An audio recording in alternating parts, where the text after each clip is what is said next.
bit of a wave. So great surf skills from all the girls there. Williams getting thrust back. And you can hear the crowd in the background. They're lifted. They have lifted. And there's a bit of a slow there. Looks like Fletcher there from Evoking coming back in there. What a board paddle. Brian Green pushing hard on the outside. Brian Green's a little whip it there. Oh, on the inside of the dive. The beach is lifted.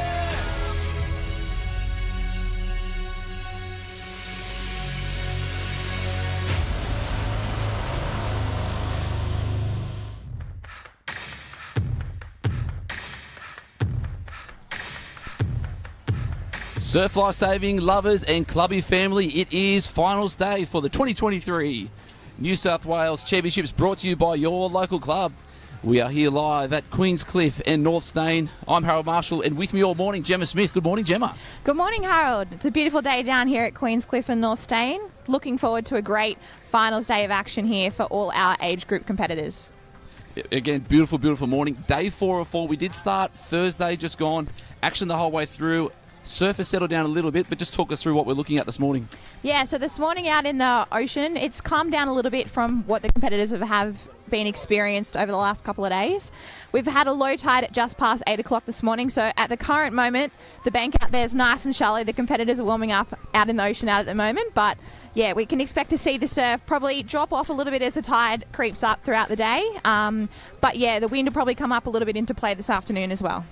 Yeah, and fair conditions. So air temperature only at 20 this morning. Had a nice little onshore breeze coming through. It's been really, really warm here over the last couple of days. So a few of these athletes are probably going to be a little bit sun-kissed, but finals day is where the action's heating up. Absolutely. We can see there the shots of the beach. Beautiful conditions down here on the Sydney Northern beaches. The competitors there are starting to warm up. All the boards and the swims out there starting to warm up for the day. But yeah, it's going to be an absolutely great day of action. And big day of action. So we're starting off with the surf races. Under 13s, we'll be showcasing that one there. More surf races, and then what are we into after that, Jem? After that, after all the surf races out in the water, we'll then move into the board races. So yeah, we've got 2 water areas out in the water this morning. So we've got 13s and 14s in the northernmost area and 11s and 12s in the southern area. So we'll be jumping between the 2 areas, but after those surf races move into the boards, then we'll finish off with the irons, and then we'll move into the team races to finish off with the mixed Camerons. So we do have the mixed Camerons, and then we've got that beach package coming on at the end there as well. So action aplenty at the moment. But I just want to quickly go through and talk to you, Jem. Being an elite athlete yourself, having that surf race as the first event of the day, how important is that to set up the rest of your day if you've got, final after final after final? Yeah, well, surf race out there for first race, you definitely want to get a good race down first race of the day. It'll give you a lot of confidence rolling into the rest of the finals, and a lot of these competitors out there today, if you're really looking to do well, you definitely want to be up there in that first race to get that momentum rolling, get your confidence up, and yeah, really sort of continue that throughout the rest of the day. Momentum and confidence, so key when it comes into finals day. You see a lot of the athletes down there, we just had the march past finish up down on the beach, so the Club of North Avoca, all smiles and cheers down there. Yeah, so we kick off finals day historically with the march past, so we can see there we've got some of the march past teams walking around on the sand. It's a beautiful way to start the day with the bagpipes playing, but yeah, they march out and around the beach sprint area there, and yeah, you hear that music playing and you know it's finals day. I was about to say that nothing signifies finals day more than the sound of the bagpipes. You can see the teams going through, and again, it's a great effort 2 years in a row. Queenscliff Surf Club North Stain, been unbelievable support here also with the Northern Beaches Council to put on such a great event at a beautiful location. Absolutely. It's an amazing part of the world down here on the Sydney Northern Beaches, and we've been lucky this year. We've managed to get the racing underway. Unfortunately, last year the weather wasn't so kind, and we had a lot of the racing that wasn't able to sort of get run ahead. But yeah, it's been fantastic down here, and for finals day, the sun's out. It's going to be a beautiful day, and yeah, I think it's going to be an absolutely red-hot day of racing. And starting off with the red hot, how important is this part with the perfection required? South Maroubra looking strong there. Got the long shirts on. Time and step, arm swing. Yep, absolutely. So march past, you start off, you're trying to end up with as little points as possible. So every time they do something wrong, you get mark points put on. So you can see there, you got to keep your arms in swing with your whole team. You got to try and step in time to the music. You go out around the sprint track, around a couple of poles, and the officials there are looking at you're all in line, arms swinging, legs in time. So yeah, there's definitely a lot of practice that goes into making sure you're a really polished team. The polished team is what we're looking at there from Allura. So 12 people per team. And for those of you watching at home, wondering what the smaller clubs, so important even just to have what we call a colour party in there, because this is about having the representation of the full carnival and showcasing how proud you are of your club and to be in this event. Absolutely. You definitely want your club's cap to be showcased. There's clubs from all around New South Wales racing here today, so it's fantastic to see the clubs participating in the march past there this morning. We can see that team from Allura marching off, so the teams march around the beach sprint area. They'll come to a halt while they do sort of the presentations for the morning, and then they'll march off, which you can see there, the colour party from North Avoca and then South Maroubra there. But yeah, it's a fantastic way to kick off the day and really sets the scene for the rest of the events. And this is the scene we are looking at now. Finals day coming up very, very shortly. Surf races are going to be the first ones in. And then just as we can see out the back, I've seen watching the beach over the last few days, Jem, we have seen a few of the bombs coming from out the back. Not too much white water, so the runners are so important as we get into finals day, whether it's going to be on that swim, trying to ensure that we can get through as far as possible and then get into that whitewash zone. Absolutely. I think in the swim, the waves typically out the back don't sort of pick up the competitors until they're right on that bank, but you can definitely get a lift off them. They really want to increase their stroke rate, really lift their kick to get as much lift off on them as they can, but we'll see when the boards are out in the water that really come into play. The competitors will be able to turn those cans, and as they head back to the beach, they'll be able to pick up anything that the ocean has on offer. Yeah, and so many people wanting to pick up anything this morning, and just the vast array of clubs that are involved with the New South Wales Surf Life Saving Championships, and unbelievable to see all the people in there, and there's going to be a few caps that are going to be quite prominent here on finals day. Yeah, we got clubs from all around New South Wales here on the beach for the age championships, which is always so great to see. It's just been fantastic to walk along the promenade here at Queenscliff and North Stain and see all the club tents. It's just such a great atmosphere down here. All the kids are super excited and hyped, and I'm sure they're looking forward to showcasing all the hard work they've been putting into their training across the year. One club that is hyped for this morning, I spoke with Adam Mills, one of the coaches at Coogin Headland. He was a little bit upset that they didn't take out the country championships. They've won that, I think it was last 5 years in a row, and Warilla Barrack Point took out the country championships this year, and he said they've got 21 athletes in individual events plus a few teams events, and they're ready to, I guess, show that they are the best club in the country. Exactly. Well, for a lot of the clubs, for a lot of the nippers, this is a major event for their surf life saving sort of season. So a lot of them, they're really looking forward to racing out here and putting to show what they've been working on throughout the season. They've raced sort of in their own branches in their own club carnivals, but to come together to state, you're racing competitors from all across the state, and it's super exciting for them, and they're definitely looking to have a good race out there today. So not only the excitement of competing against everyone else across the state, but catching up with your friends you maybe see once per year. Exactly. That's the amazing thing about surf life saving. You get to come together and meet people from all across the state. I know I've, made so many lifelong friends just from being down on the beach, sitting under a tent in the marshalling area, just getting to know people from, all the other clubs and state branches. So, yeah, it's definitely a really, really cool sport, and to catch up with everyone's always such a great thing to be able to do. And it's interesting. So talking about that narrative, you hear a lot of especially the Nutrigrain Ironmen and women, they go through all their interviews, and their favourite time of the year is, finals day, or even just big carnivals when it comes to teams. Yes. So doing it for your teams, hanging out with your mates, and then that's really where that passion drives the performance. Yeah, it's always so special to be a line-up, in a team race. Surf Life Saving, typically, you race together in your individual races, which we've got on showcase today. But over the past 2 days, they've been lining up in all their team races, so where they get to compete with their club mates across the board relays, the surf teams, board rescues, and the all-age border relays and beach relays as well, which is always so special because you get competitors from every age group racing together from their club, and it's always just so special that they're able to line up there together. And one thing I did see that was special yesterday, the all-age board relay first thing in the morning was unbelievable. So we had North Bondi absolutely streeting the field. I believe when they crossed that finish line, second place was at the last can. Yeah, that's a really dominant performance. We see typically in some of those all-age relays, you can really, if you get out to a good start, that lead can just open up, and that's definitely what North Bondi did there yesterday. And it was great to see Yamina also get a second place, which was absolutely fantastic for them. I don't think they've ever had a result that good in an all-age relay, so it's awesome to see sort of some different clubs getting up there and getting some results. And another club synonymous with board paddling, Swansea Belmont, taking home the bronze medal, and that was an unbelievable sprint finish there. But again, it's just watching the whole beach filled with all the competitors, all the teammates just screaming, wanting their club to do the best they possibly can, whether it was from first or through to 16th. Having that showcase of your paddlers from under 9s through to under 14s is always so much fun to watch. It is. It really shows, the depth that you've got in your club and how good the training program is with all your coaches. The coaches down here, they're so, vital for these competitors' success. They're out there helping them warm up, telling them what to do, telling them the best way to go out and negotiate the surf, where to come in. So definitely can't get all these results for these age group competitors without the help of their age managers and their coaches from their clubs. So it's definitely a big effort to get these competitors here and ready to race.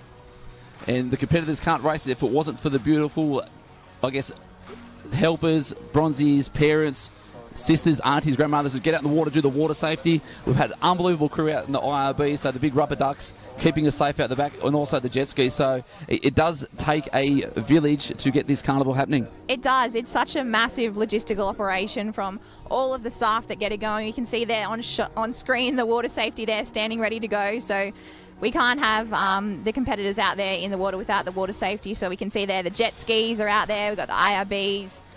The water safety with the boards and the tubes, but also the officials on the beach that help the event run so smoothly with all the marshalling, the finish judges making sure all those close finishes, the right people get the right positions. So it's definitely so many people go into making a carnival run as well and as smoothly as the competition has over the last couple of days.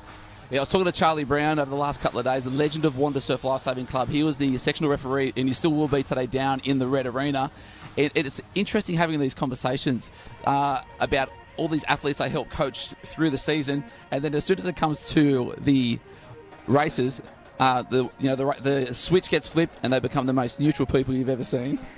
Yeah, it is funny sometimes to see how different people react to certain situations, but it's awesome to see so many competitors out there, and I'm sure they're all really, really proud of all their competitors. And it's definitely a different thing when you're standing watching on the beach and you can't control what the competitors do. You've done everything you can to help them, but once they're out there and they're on the start line, it's all up to them, and it's all up to how they can negotiate the surf and come in and on the beach just do the best that they can and try and get that flag before the other competitors do. And that's what it's all about. So we're going to leave you in a quick 60-second break with a word from our sponsors, and Gemma and I will be back with you shortly.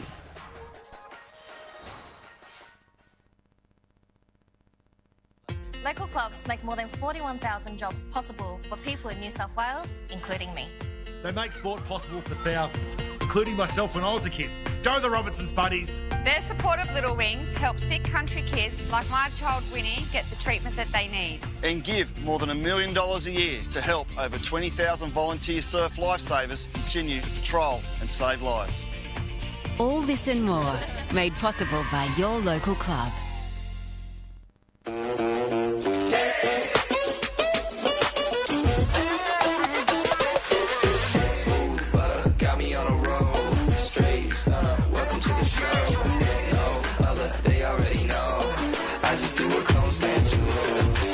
They came for.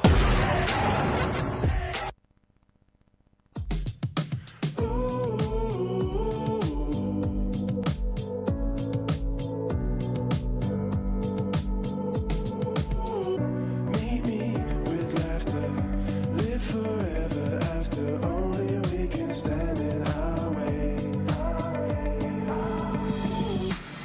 I can't stop thinking of you. No, I can't stop thinking of you.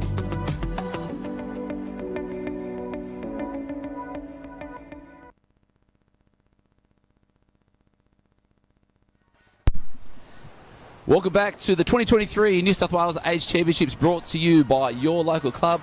We're going to throw down to the beach and get an update on the conditions with Olympian and all-round legend Georgie Rowe.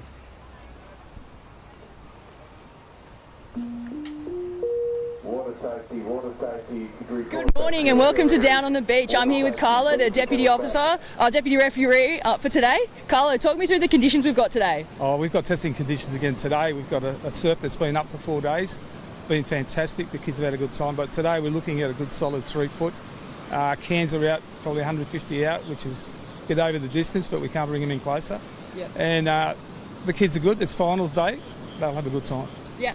And now, how do you set the course? Like, how do you make it fair across for all the athletes? We look at all conditions, and it's easy for them. We work out where the rip is. We'll take them out in the rip. They'll go across and they'll come in on a bank so they can get a wave in, because that's probably what it's all about. We don't want them swimming all the way or boarding all the way. Yeah. And we try to make it as fair as possible for everybody in the race. Yeah, so there must be pretty early mornings, lengthy days for you guys getting up early and setting the beach up. Well, the setup of the beach is probably the most important part of it. We've got great duck drivers who actually help set these cans. We sit there, we've got range finders. We make each area at the end even, so again, for the kids. Yep. And that's what we're here for.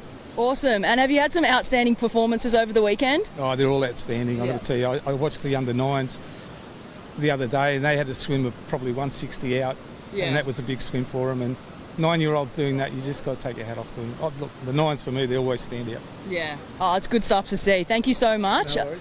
And back over to you. Carlo Valenti, the 2022 New South Wales Official of the Year and absolute legend. Absolutely, Carlo is an absolute legend. He's always down on the beach, as he is for these past couple of days, but he'll be down here for next weekend across the Opens as well. He's definitely a friendly face and someone that, loves to be down there and helping out and doing his part for surf life saving. So across your million years in surf life saving, you probably would have seen him from under-9s through until now and currently? Yeah, we always catch up when we're on the beach. It's always great to be able to, see familiar faces, and that's a beautiful thing about surf life saving. You don't always get to just mix with your competitors. You get to meet so many officials from all walks of life across all sections of New South Wales, and the state championships brings everyone's together. So, yeah, it's definitely great to be able to catch up with people like Carlos on the beach. It's funny that we keep talking about relationships and going through things like that, but the fact that you can either have a conversation with an under-6 nipper all the way through to a 75-year-old official, has these lifelong skills, especially around communication, that you probably don't get across many other sports. Absolutely. You get to, mix with so many different people, and it's always so great to be able to share a common love of surf life saving, but, you catch up with people and you might necessarily see them for 12 months between state championships. So there's so much to catch up on in people's lives that have happened throughout the year, and that's what's so special, especially after not having so many races in the state championships last year. A lot of people haven't seen each other for sort of 2 years. So there's definitely many conversations that I'm sure, people would have loved catching up over these past couple of days, and I'm sure they'll continue to do across these state championships over the next couple of weeks. And so unfortunate. We had a bit of a storm again last Wednesday night where we thought was the state championships at Queenscliff going to be rearing its head again, but no, it's cleared up. We've been able to get through the beach events. The channel did open up through the lake. Water's nice and clear, and again, one of the most beautiful and most iconic beaches in the world. Yeah, we're so lucky to be racing down here on this stretch of beach from Manly, North Stain and Queenscliff. It's so iconic in, the golden sands of Australian beaches. So we're very, very lucky to be racing down here. And yeah, as you said, we had a little bit of a scare Tuesday night. Wednesday there was a big storm roll through and a lot of rain came down. The lagoons opened up and a lot of sort of water was rushing out to sea and polluting the water. So there was a little bit of a scare after last year, because unfortunately the water pollution issues last year meant that conditions were, not able to be suitable for racing. But yeah, we're lucky that everyone's out there taking in the beautiful waters of this amazing stretch of beach. And this is the part now where the officials get the kids ready to marshal, surf races ready to go, goggles on head, and now you have to wait. Absolutely. It's always a nervous wait. You've done your warm-up, you've gotten ready for the race, you're ready to go, but you stand down there in the marshalling area. As we can see, with girls there, look like their first race up with under 13 female surf race, but you get down there, you wait, ready to go, you're sort of taking in the surf, but some of them there, you can see they've got their hats and their shirts on because the sun's out. It's going to be a long day on the beach, and they've already had a long couple of days, racing, so there might be a few tired girls out there, but I'm sure they're all ready to go. They're nice and young and fit and healthy and absolutely loving being down here. And young is still that key word. It's funny, I always love it when you're down in there officialing, and then you always see the coaches coming in giving the last lot of instructions to these 9, 10, 11, 12-year-old athletes, and then instructions given, then the gun goes, and then you just turn into a goldfish because you just kind of just half panic or you get too excited, and then you're out and away, and before you know it, the race plan is a thing of the past. That's right. You know, you can only do your best as a coach and an age manager to give them the instructions, but at the end of the day, it's all up to the competitors. So once that gun goes off, it's all in their hands to control their own path out to sea and around those cans. But yeah, you can see, you know, there's plenty of girls down there who some are really chatty, some love talking on the line, some are really serious and nice and quiet. So you get that range of how people deal with the, you know, the nerves and the excitement of race day. And yeah, it's very, very interesting to watch. So do you internalise everything, or are you a chatter? I like to have a chat down on the start line, but definitely sort of right before the sort of race is about to go, I definitely sort of flick that switch and get ready to race. It's a beautiful thing being able to socialise with all the girls on the start line when you line up. But yeah, just before that gun's about to go, it's time to switch on and get ready and focus on what I've got to do out in the water.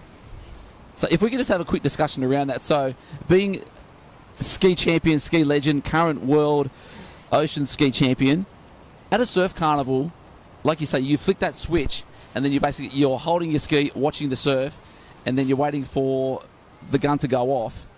Sometimes when you can be held for 30, 60, 90 seconds, how do you stay focused on waiting for the gun, or does your brain sometimes go, oh, could have went then, oh, could have went then, could have went then? Yeah, well, I think having a lot of experience sort of racing so many ski races over the years now, you sort of get a bit of an understanding of probably when the starter will probably call the race. So you're looking at the waves coming. You can, out there today, I'd be looking, you know, when the waves are coming, when there might be a little bit of a gap that the starter might call the start. So you definitely sort of got a bit of a sense of when he might call, and then anytime you think that might happen, you get ready and make sure you've got a really solid start, a good piece of sand to push off and jump into your ski, and then, you know, give yourself the best chance to have a really good start, get those first couple of strong strokes in to get your ski up and going and get up and away.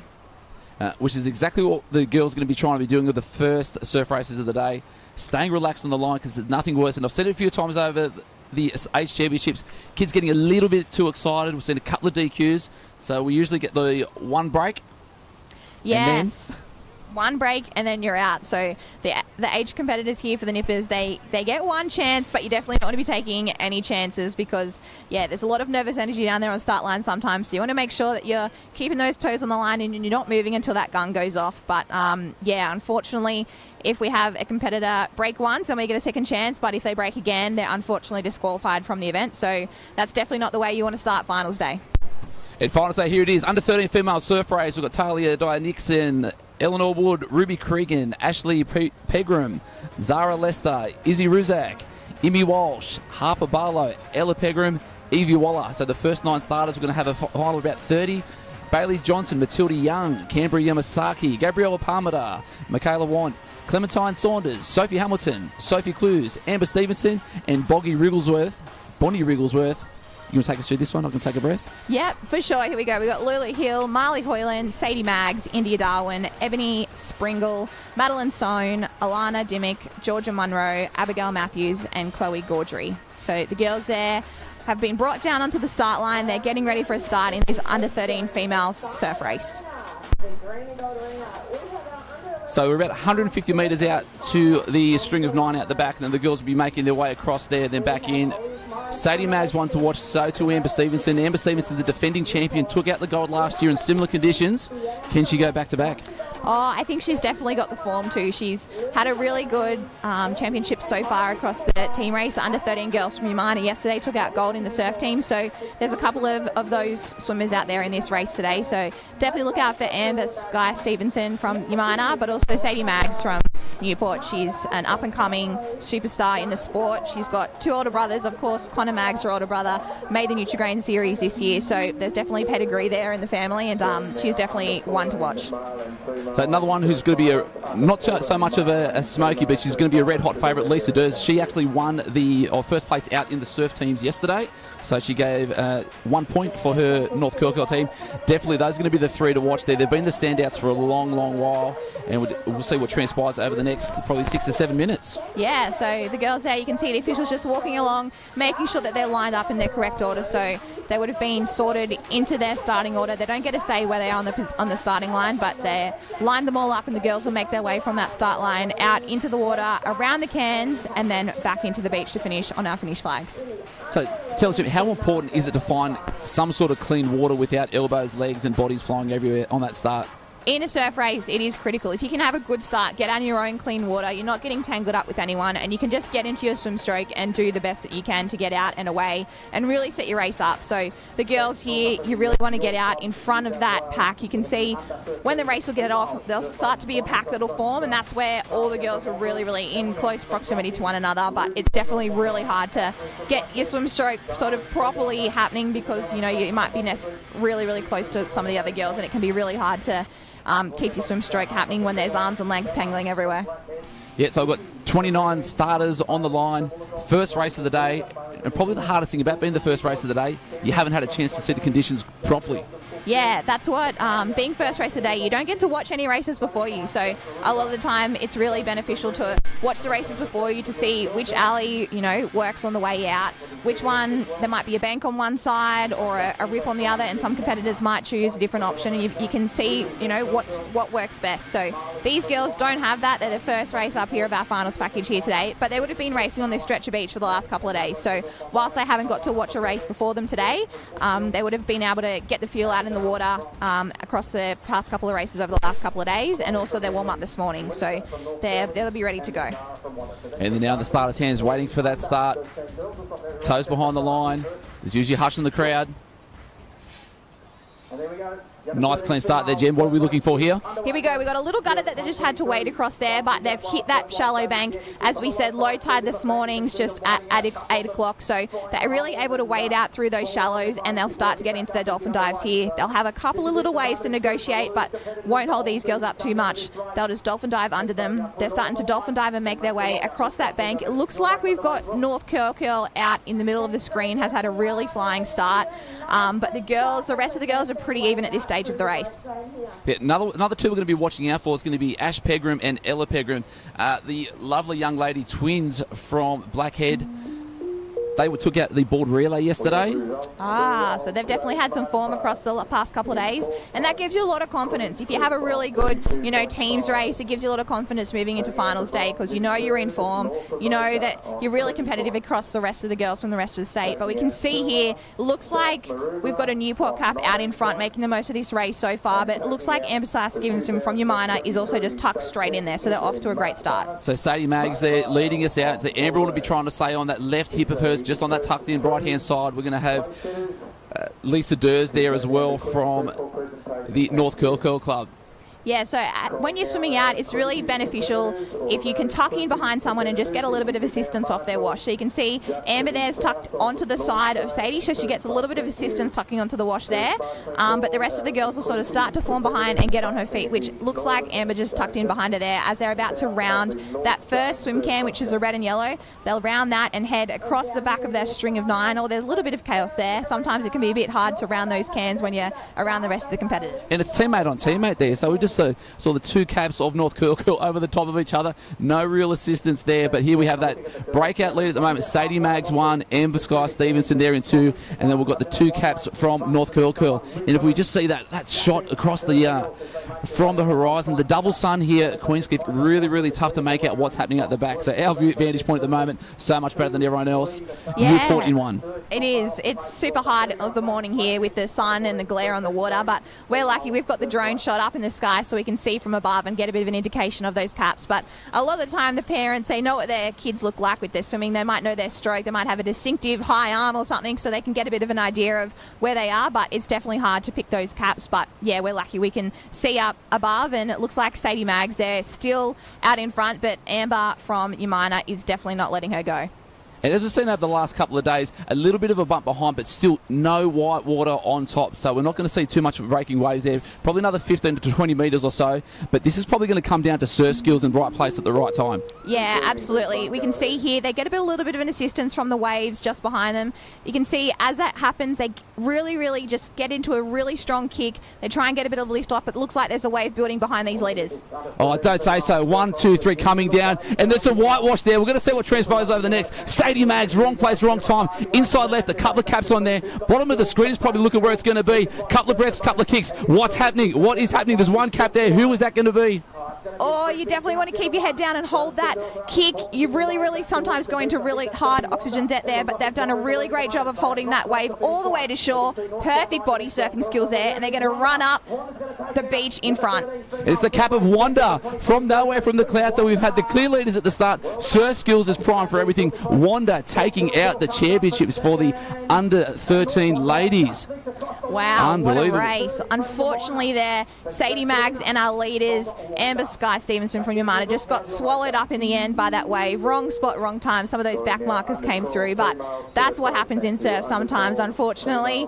But yeah, the girls there did an absolutely phenomenal job of holding that wave all the way to the beach. Perfect body surfing skills there from the girl from Wanda, and yeah, real clinic she put on. Yes, so Zara Zamet-Meyer taking out the gold medal. Unbelievable. And I guess that's one of the things we all love about surf lifesaving, Jem. Yeah. Anything can happen. Absolutely, anything can happen, and you've got to be in it to win it. But these girls here, you know, when you're in the final, you know, those medals are on offer, and you just got to be out there and, you know, do the best with your surf skills with any wave that comes your way. And they did that there. The wave came at the right spot at the right time, and then they caught it beautifully across that sandbank all the way to the beach. And yeah, really good surf skills on show. And it was odd too. It looked like that wave in front was doubling up and it wasn't going to transpire to anything. And then all of a sudden it just jacked up from behind. Those two waves turned into one.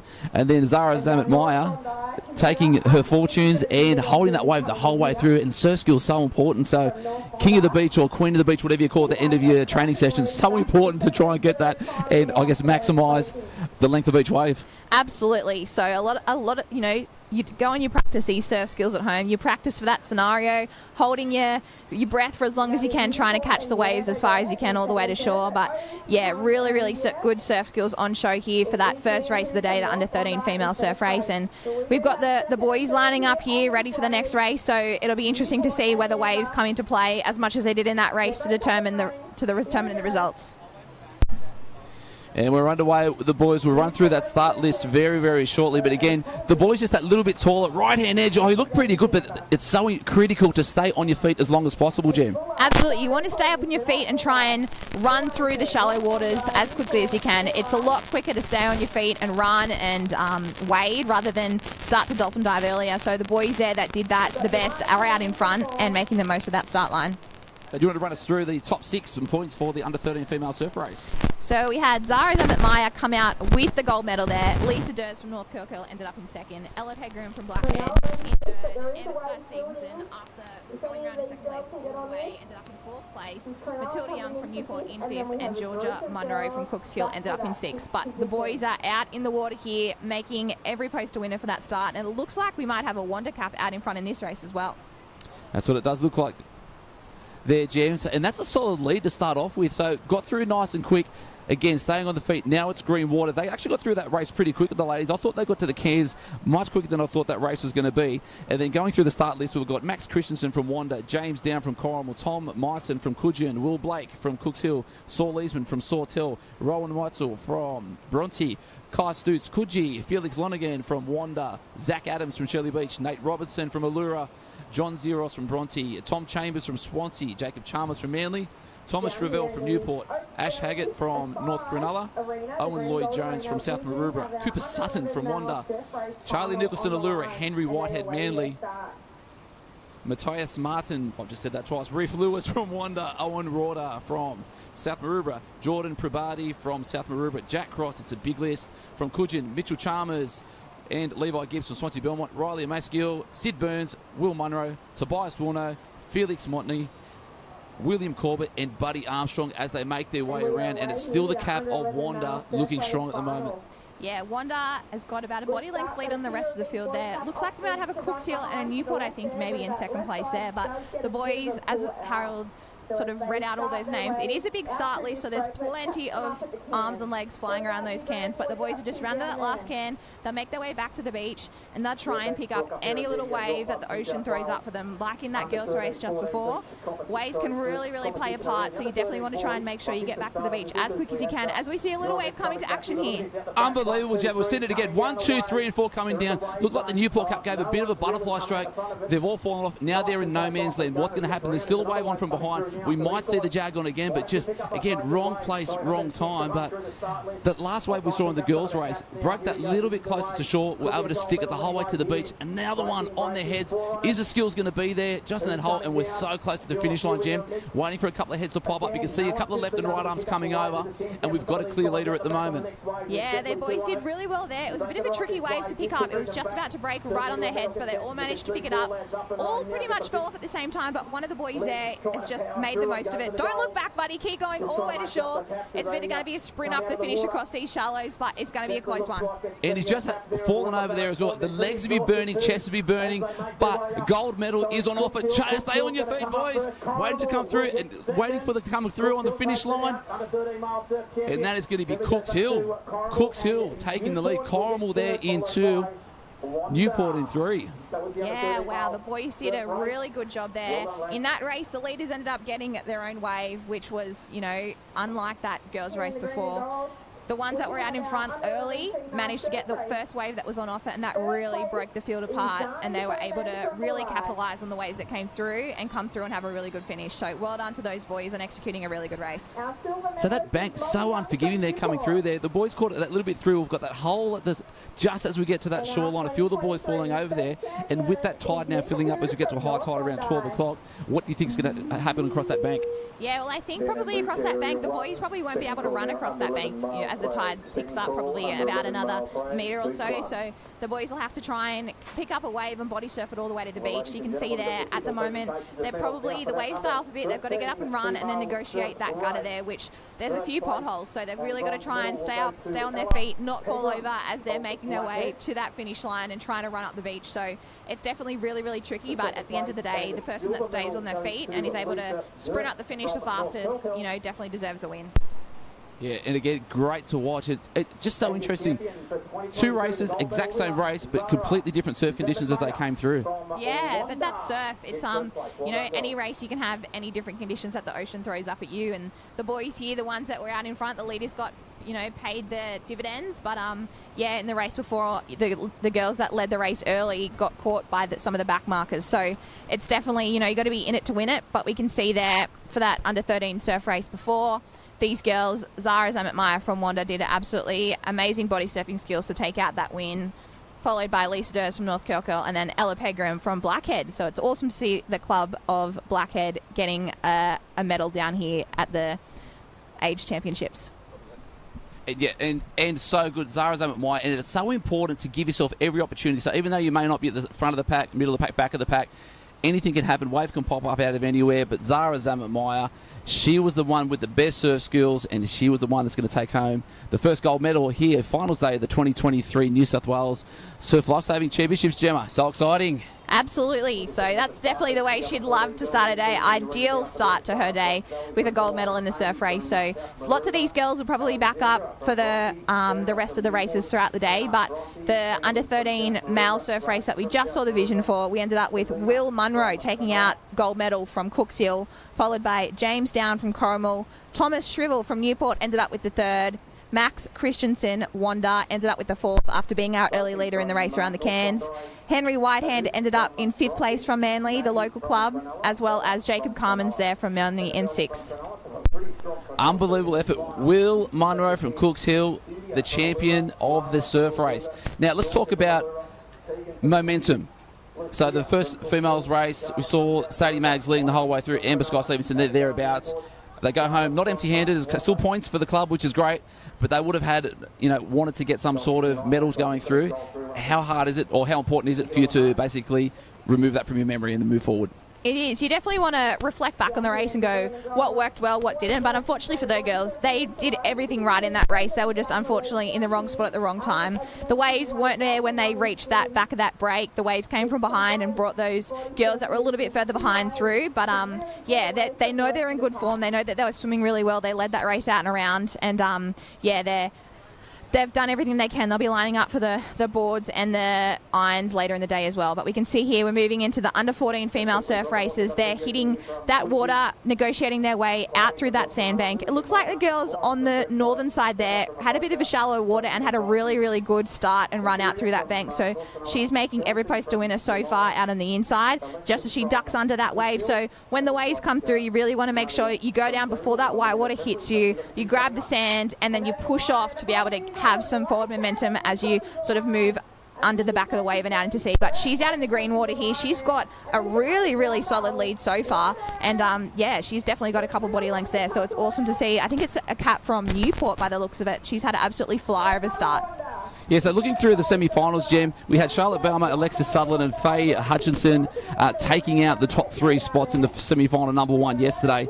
And then also in semi-final number 2, we had the 2 caps from Newport, Charlie Baumer and Alana Paul, and then Jess Oakhill from Manly. So Charlie at the moment looking really strong, Jem. Yeah, looks like it's a Newport cap absolutely flying out there at the moment. Charlie Barber is an absolutely phenomenal up-and-coming competitor, which I think by the looks of it, it might be her, but it might be her clubmate Alana Paul too as well. We've got a couple of Newports in this race. So the girls here, she's had an absolutely flying start, as we could see out on that bank, and she's had the perfect start to this race. She's executed a really perfect start, and that's definitely put her out on her own clean water. She's going to hit this red and yellow can out in front of the rest of the girls who are chasing hard from behind. So with the race plan, so what we're going to do, Jem, whilst we're just watching the ladies head around the cans, we're just going to flick down to the beach, and Georgie's got one of the athletes for us. Calling now under 13 female board. Under 13 female board. State surf race champion. Well done, mate. What an awesome race. How hard was it looking into the sun on your way out there? Yeah, it was pretty difficult to find the cans because every time you looked up there was like little chops and the sun was in your eyes as well. Yeah, and did you get a nice lead or was it a pretty hot race? I had to run around to the left to get the bank out, which made it a lot easier, and I was second pretty much, and then I got into the tie lead on the way in, and then I got a couple waves in. Yeah, we saw all that. We saw that run up the beach. It was really awesome to see, mate. Really good job. Thank you. Thank you. And we're back now live, Jem. A couple of waves building up on that inside left there. We just saw a bit of white water on the cans. That's going to be interesting as we get through further into the morning. But Newport clear lead at the moment. Yeah, she's had an absolutely phenomenal race. She really put the hammer down around the back of those cans and he's still got a really, really dominant lead out here. But she'll be looking under her shoulder. She'll be trying to see if there's any waves coming. And it looks like there's a wave building here behind these girls. Mightn't pick up the back markers, but if she puts her head down here, she might be able to get a bit of a lift off it.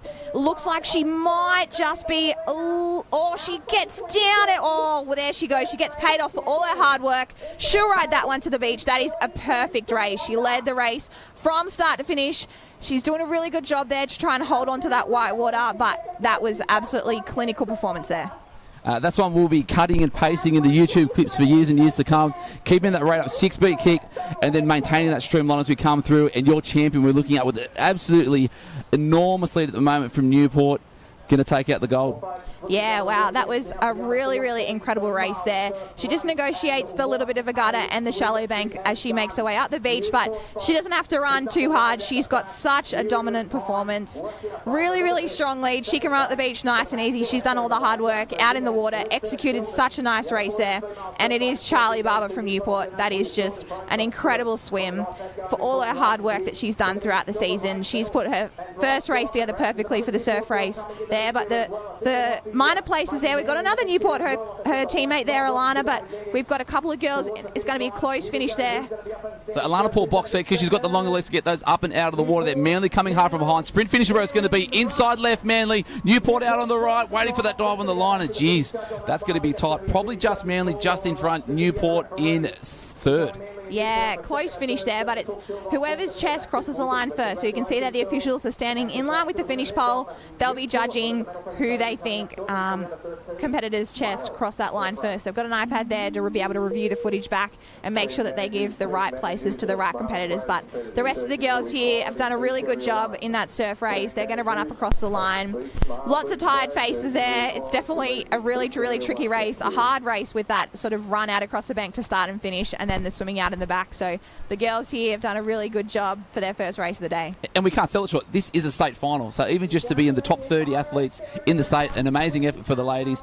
They'll be able to get their breath back, a bit of hydration, a bit more sun coverage, and then get ready and execute the next couple of races coming up. Yeah, exactly right. So these girls that have done really well in this race, you can't sort of ride the high for too long, because a lot of these girls will be backing up in the rest of the board, iron and Cameron relays to finish off the day. So they've already had a jam-packed couple of days of racing, plenty of races around those cans, so they'll definitely be trying to get the water in, try and get some food to get refueled, and try and get out of that sun so they can rest up for this next race. So the start list now on the line for the under-14 male surf race. Probably one thing we haven't alluded to, and I'd like to get your thoughts on it, Gemma. Most people say with a surf race, the plan is to get to the can as fast as possible and then hold on for dear life thereafter. Is that about right? Yeah, it's all in surf lifesaving. You typically see the people that have a really good start can dictate the race. So if you're out in your own water, as we've said, you don't get caught up in that pack.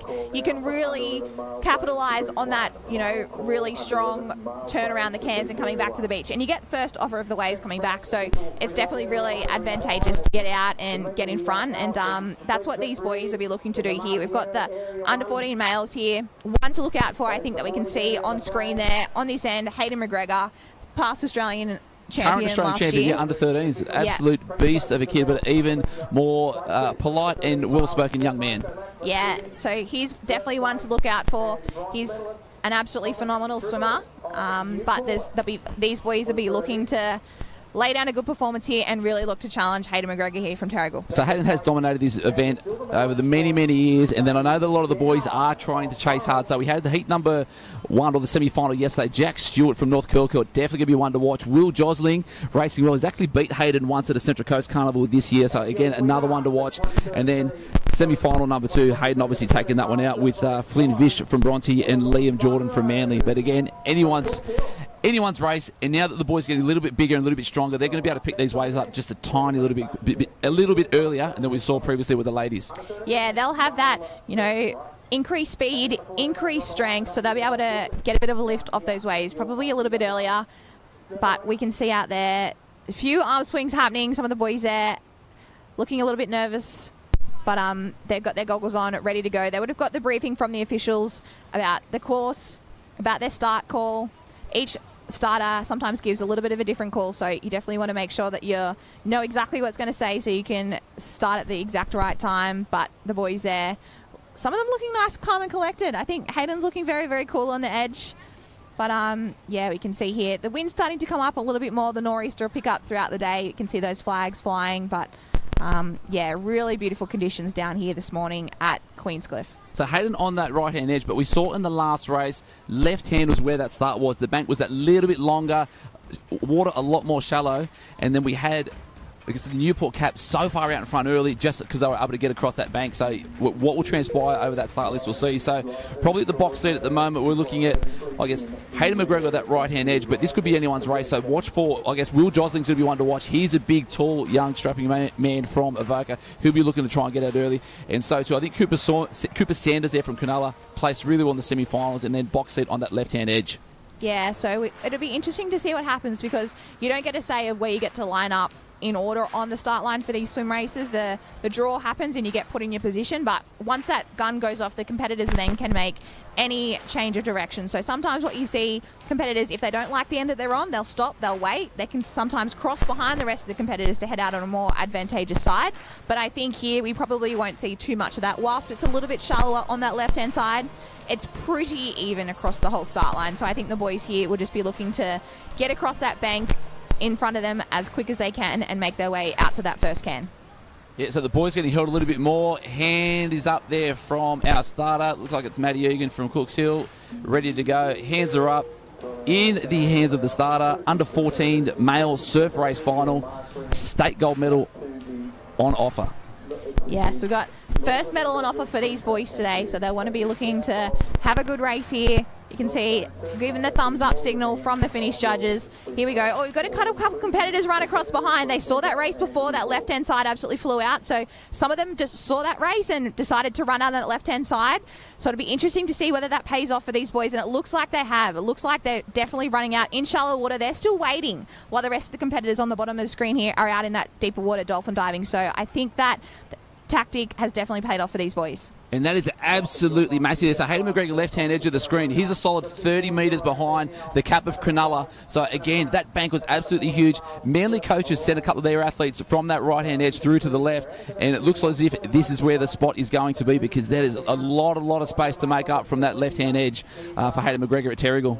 Yeah, so that's why it's so advantageous to watch the races before you, watch what works, watch what other competitors do, and you can see the coaches would have been chatting to these competitors out here in the water before they've headed onto that start line and told them what to do, and it's definitely paying dividends at this stage of the race. They're out in front from the rest of the field, really had a good strategy there, and it's paying off. They're out in front as they make their way out to that first can. And fortune favours the brave. So again, a couple of the club's coaches have gone, you know what, let's take the risk. I'm not sending you through that right-hand edge. I'm going to trust what I saw before and then try and get us out through that left-hand edge. Hayden McGregor, the coaching staff there at Terrigal, have kept through it, and we're already on the just around the cans there. But looks like our leaders missed the can. It looks like he's had a bit of a misjudge there of where the can was. He probably flew out too quick and just got to the can way too quick. So that lead pack has gone way off course, and it looks like one of the competitors that from Coogin there, maybe, I think, has that is Coogin Headlands. Yeah, rounded unbelievable. That. He had his radar on right, found that red and yellow can, and our early leaders in that race just went off course a bit and led the rest of the competitors following behind him off course. So it definitely pays to not always follow the leader and make sure that everyone knows where they're going, and it's, really played into that race.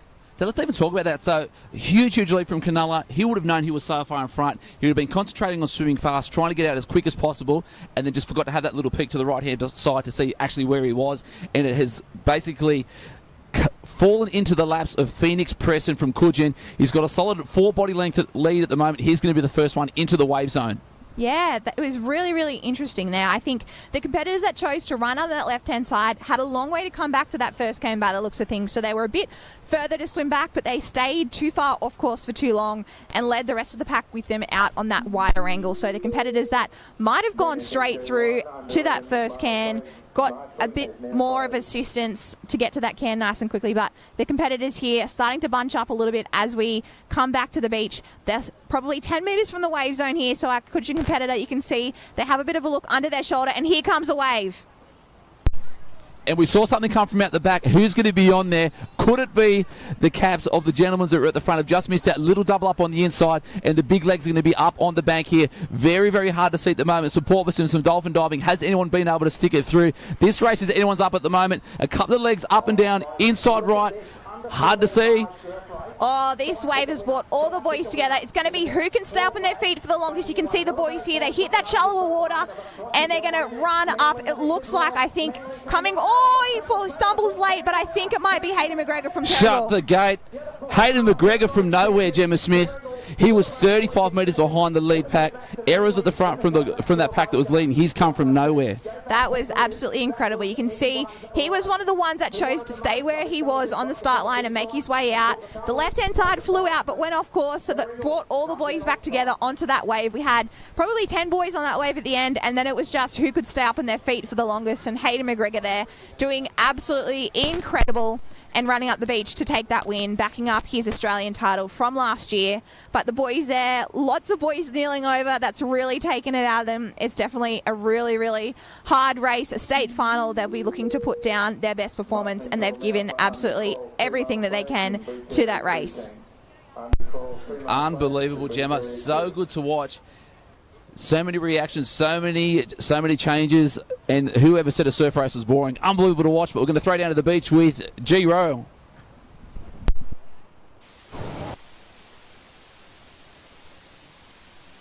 The last Northern Beaches, we've got Charlie Alon and Jess. Charlie, congratulations! What an awesome wave you caught in there to take the win. Yeah, it was awesome. I was pretty scared.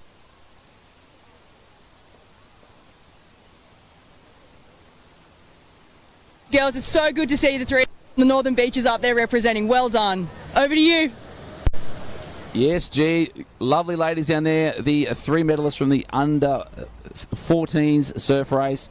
But again, I'm just still blown away by how many lead changes and action we saw through that under 14s male surf race. Yeah, that race had it all. It had plenty of action in that race from the start. Competitors changing their direction, heading out of that shallow bank, and then leading off course, and then all coming back together for a sprint finish on that wave. That's why we love surf. Action of plenty here for the surf races to start off our day, and if that's anything to go by, these board, iron and Camerons are going to be thrilling. And all that race did was just reiterate how important it is to never throw in the towel. The race is never over. 35 metres behind, Hayden McGregor could have said, you know what, I'm going to shut this down. I've got a board race to come up. I've got an iron to come up. But no, let's keep going. Let's stay with the plan. Let's still keep going. Let's get around the cans and anything can happen. And as we just saw, by sticking with it, he's taking home another gold medal at the State Surf Life-Saving Championships.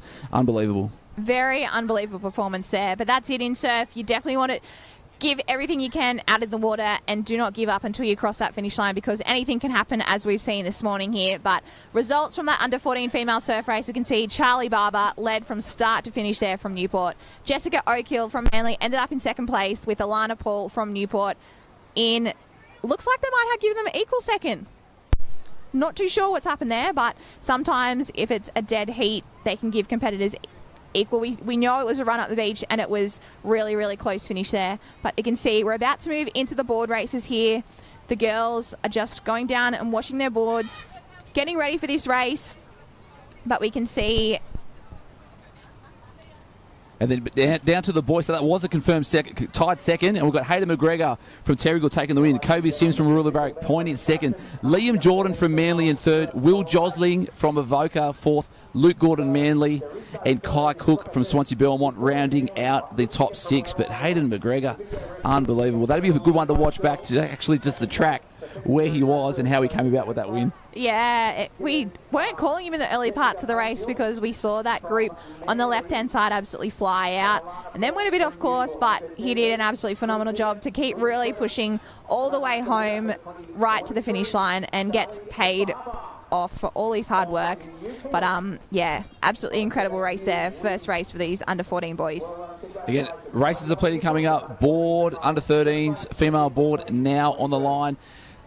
Again, on the short boards, a little bit of swell out there. These guys are going to pick up those waves that little bit earlier. But that bank, again, I'm sure there'll be multiple coaches down there, possibly having chats with the officials down there to see what is going to be the most fair start line. Yeah, so we can see from those surf races that left-hand side was a lot quicker, but on these boards, these girls will probably have to run down. You see probably most of them, it'll depend if there's a wave coming, but they'll try and probably glide across that inside little gutter. They'll have to then get back up on that bank, run across it, bunny hop, and then head out to the cans and get into their paddle stroke. But you can see there, they're just getting the course last final event details from the official there. They'll know exactly the course. They'll have to go out around a couple of cans further out to sea than those swim cans that we've just seen for the surf races, and they'll make their way back to the beach and finish through those finish flags exactly the same as the surf races. But board races, definitely a lot more can happen. They're a lot quicker than the swim race, and yeah, it's going to be a really exciting race for these girls. Yeah, it's going to be tough. We saw on screen before the little slight nature of Evie Waller from the Redhead Club. She's the shortest in the field by far. This is not her conditions with this start line we've got this morning. Potentially not. Potentially the competitors there with the longer legs will be able to wade out a bit further, sort of get out across that bank a bit quicker, but all the girls here are lined up, ready to go. You can see they've got the fiberglass shorter boards, so these under 13s have got those shorter boards when the under 14s will move up into the males. So it's their last year here on a short board, so they'll be wanting to really capitalise and finish off their Nipper shortboard career on a high with this under 13 female board race. And you can see how the girls have just squished down to that right-hand edge as close as possible. And we're just waiting for the officials for extra adjudication to see what's going to transpire over that. So wanting to get the boards back up in the hands. But at the moment, start list, we've got the caps from Gerringong, Cooks Hill, Lennox. So we've got a full range of athletes across the whole slate. We're going to get, this is what it's here for. And one to watch is going to be Isabella Ardurios from Coogin Headland. She won the semis. She's an unbelievable paddler. Speaking again, the coach this morning, Millsy, he said she's feeling primed. She's ready to go. Yeah, that's what's so great about Surf Lifesaving. You see competitors from all across the state to come together in these state finals. So another one to look out for here is probably Sophie Clues. These girls have had really good heat and semi and quarters, plenty of races across these board races here. But they'll be looking out after, looks like we've got another Yamina competitor there. Amber from her swim race earlier ended up with the 4th place, so she'll be wanting to put a really good race down here and try and get a medal after being up in contention early in that surf race. But lots of these girls on the line, they look like they were ready to go a couple of moments ago, but just have put that board back down. I think after that under 14 boys surf race finish, there was a lot of close calls there, so they'll just have to wait for the officials to sort those results out before they're ready to go for these board races. So I'm going to run through the start list. So we've got Jarrah Only from Coogin Headland. It'll be younger sister of Alyssa Only, who can paddle aboard. Matilda Young from Newport. Amber Sky Stevenson from Yamina. Ruby Cregan, North Bondi. Charlie Mills from Coogin Headland. So we've got 3 Coogins in the final. Sadie Maggs from Newport. Bailey Johnson, Woolgoolga. Alana Dimmick, Ashley Pegram, Luca Burge, daughter of President. Evie Waller from Redhead. Bronte Kipax Blackhead. Isabella Agros. Sophie Clues, Abby Matthews, Georgia Monroe, and Lucy Darragh from Gerringong. Looks like the girls have got the nerves back up, boards back up in hand, are waiting for the starters to make their way into the position. And we're going to be away starting very, very shortly. Yeah, you can see there the girls are about to take their marks. And they're off. They'll run down into the water here. It'll be interesting to see what they decide to do. You can see some have decided to try and glide across that bank, but the girls that stayed up on their feet and just ran across that bank have got the most of the start out there. They'll get into their bunny hops and negotiate these waves on their way out. They're all on their boards now, punching through some of those little waves, which will hold them up a little bit, but they'll get out through that break nice and quick as they sit up to do a couple little pops. But the girls there just look like they made a couple of mistakes at the back there, a couple of wrong pops, and it can be race all over. But the girls here that have negotiated those waves the best are out just to be back into that deeper water now. They might have to punch through one here. It looks like the girls on the left might get out clean, and the girls on the right have just got to punch through one there, get dragged back a little bit, but that won't hold them up for too long. So it looks like we've got Newport, North Bondi, Yamina just on that inside right, and that's a completely different line to what we saw with the swimmers. But at the moment, Newport in the driver's seat, and geez, those girls have absolutely executed that start. We just saw Amber Stevenson from Yamina, probably could have rolled, but she took a couple extra frantic paddles, punched that nose just through that breaking wave, and was able to hold on to the lead pack of 3. Yeah. It definitely pays to be aggressive when you're going out through the break. You don't want to hesitate at all. If you hesitate, you get hit by the white water, you move backwards and get dragged back. But these girls here punched through that little shore break, got out through it nice and quick, and they're out getting paid for their hard work there. We've got to look like a lead group of 3 that have broken away from the rest of the field from having that really good start. 4th place is sort of on their own, and then the pack's chasing back after that. So even though it's under 13s, some tactics will be getting played into here. So you just see the girls in 2nd and 3rd tucking in behind Sadie Maggs, just ensuring that they're trying to, I guess, conserve some kind of energy. We've got the Apex today, so the Red Can Apex, the girls are turning on the way home now, and this is where we want to rate. Absolutely. You can see there the girls, as they turn that Apex in, they had a little bit of a wave build behind them, and they can really get a bit of a lift off it. And it looks like Sadie Maggs there got a lift off that wave. Amber from Yamina just sort of fell off the back of her wash because Sadie got a little bit more of assistance there. But as these girls come into the wave zone, you don't want to tuck in behind your competitors, because if a wave comes, you want to be able to catch that wave up to them as well. So they sort of start to fan out, get in their own water, because once a wave comes, you want to be able to pick it up. And it looks like there might be one building here for our leaders. They'll really, really lift the rate. Looks like Sadie just looks behind her there. They mightn't pull down this one, but there's one coming behind. So this is the fun part where it comes in. We're probably going to get maybe 1 or 2, and they're just fattened up there. Amber Sky Stevenson pushing hard over the top there, and Newport 1 and 2. So I'm pretty sure that is Sadie Maggs. It possibly could be Matilda Young. A little double up here. This is going to have to be perfection. So what are we going to be wanting to be doing here, Jem? You can see here, Amber just negotiated her board down to that right-hand side to get down that wave a little bit better than Sadie Maggs there. But you can see they're all going to get back on their board. They're going to try and get through this deeper water. She's probably not had the perfect finish there from Newport. It looks like it might be Yamina run up across the line there, and Amber Sky Stevenson from Yamina takes out the board race, followed by Newport there, Sadie Maggs, a really amazing race, and our early leader there from North Bondi as well in third place. But the rest of the field here, all on the same wave, they're going to have to run up and have a really good finish. Yeah, points still on off, and that would have been Ruby Cregan there from North Bondi. But again, so vital to be ultra aggressive at that start, because that was the only difference that separated that pack of three to the rest of the field. Absolutely. And in a board race, if you get out in front, you can pick up anything that's coming from behind. So unlike those surf races where we saw the leaders get caught because they're in the wrong spot at the wrong time and the wave sort of rolls over the top of them and goes past them, on a board you can pick up any wave that comes through. So even if people come from behind, you can often catch that wave as well, and then it just comes down to the finish. So those girls there got really paid off for their hard work early in the race. They had that really good start, and it definitely set them up perfectly for that race to come in with those two leaders on the wave with Sadie and Amber, and it came down to that sprint up the beach at the finish. Yeah, unbelievable racing. And we're going to go back down to the beach with G Rowe for some action. Who have you got for us, G? And congratulations to Amber from Umina. You're our 2023 board champion. How does that feel for you? Yeah, I'm pretty happy. It was a good race.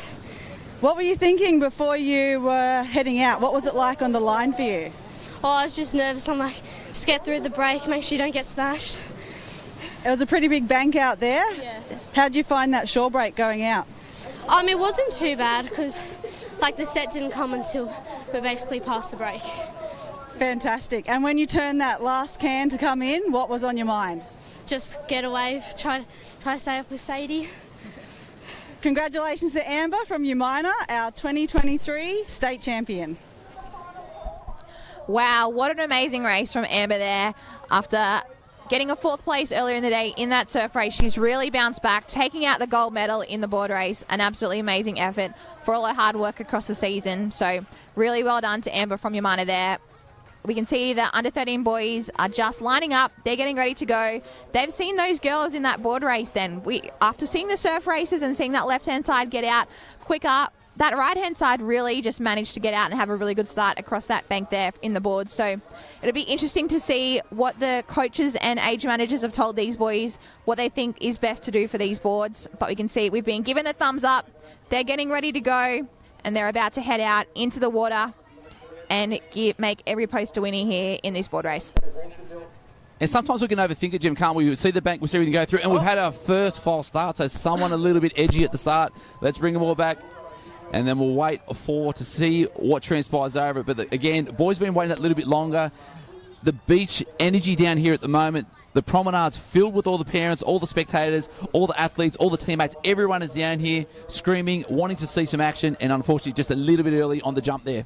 Yeah, if someone just got a little bit too excited, they'll call all these boys back. They'll get another chance. But if anyone breaks on this start now, they'll unfortunately get disqualified. So make sure you don't just jump the gun on this one, boys. But you can see here the officials are just having a little bit of a chat to see who that person might have been. But they're just going to make sure that they hold their nerve on this one and don't break before they head out. And Brains Trust there, Michael Bate with the Santa Claus beard on the left, and then Charlie Brown in the blue sectional referee shirt. They'll just be confirming that whatever decision they're making is going to be the correct one. And then we'll see what happens there. But again, some fast racing. So even about overthinking it, was it the lane at the last race? Was it the bank? Or was it just the pure aggression of the three girls that got it out? And I guess we'll see what happens over the next little bit. But again, I think aggression's going to win out always. I think you're absolutely right. They really attacked that start, got out across that gutter and bank really quickly, really were aggressive through that wave. We can see when they got out onto that wake, they had to negotiate that little wave, and they all decided to punch through it and really attack it rather than roll or hesitate and wait for the pop. So I think it's definitely going to be whoever attacks that surf, gets out through that break quickest and out into the water to paddle out around those cans. We're going to see whoever has a really good start here. I'd say probably lead us around. So it definitely pays to have a good start. And we can see the boys here are off. No problems this time. They'll run out across that bank. Some of the boys are absolutely flying out there. The competitor from North Bondi has done a really good job of staying on his feet for as long as he can. And now they're starting to bunny hop across that bank. So Redhead out there strong as well, but so important to get those knees nice and high, open those hips up and get it through. But right-hand edge, it looks like the long, ultra-long legs of Manly making their way out. But North Bondi, first one down and paddling, going to be popping over a couple. And these waves look like they're getting a little bit more power as that tide is coming in this morning, Jem. But again, boat speed, cadence, and just trying to get that momentum through, punching through these waves is going to be key.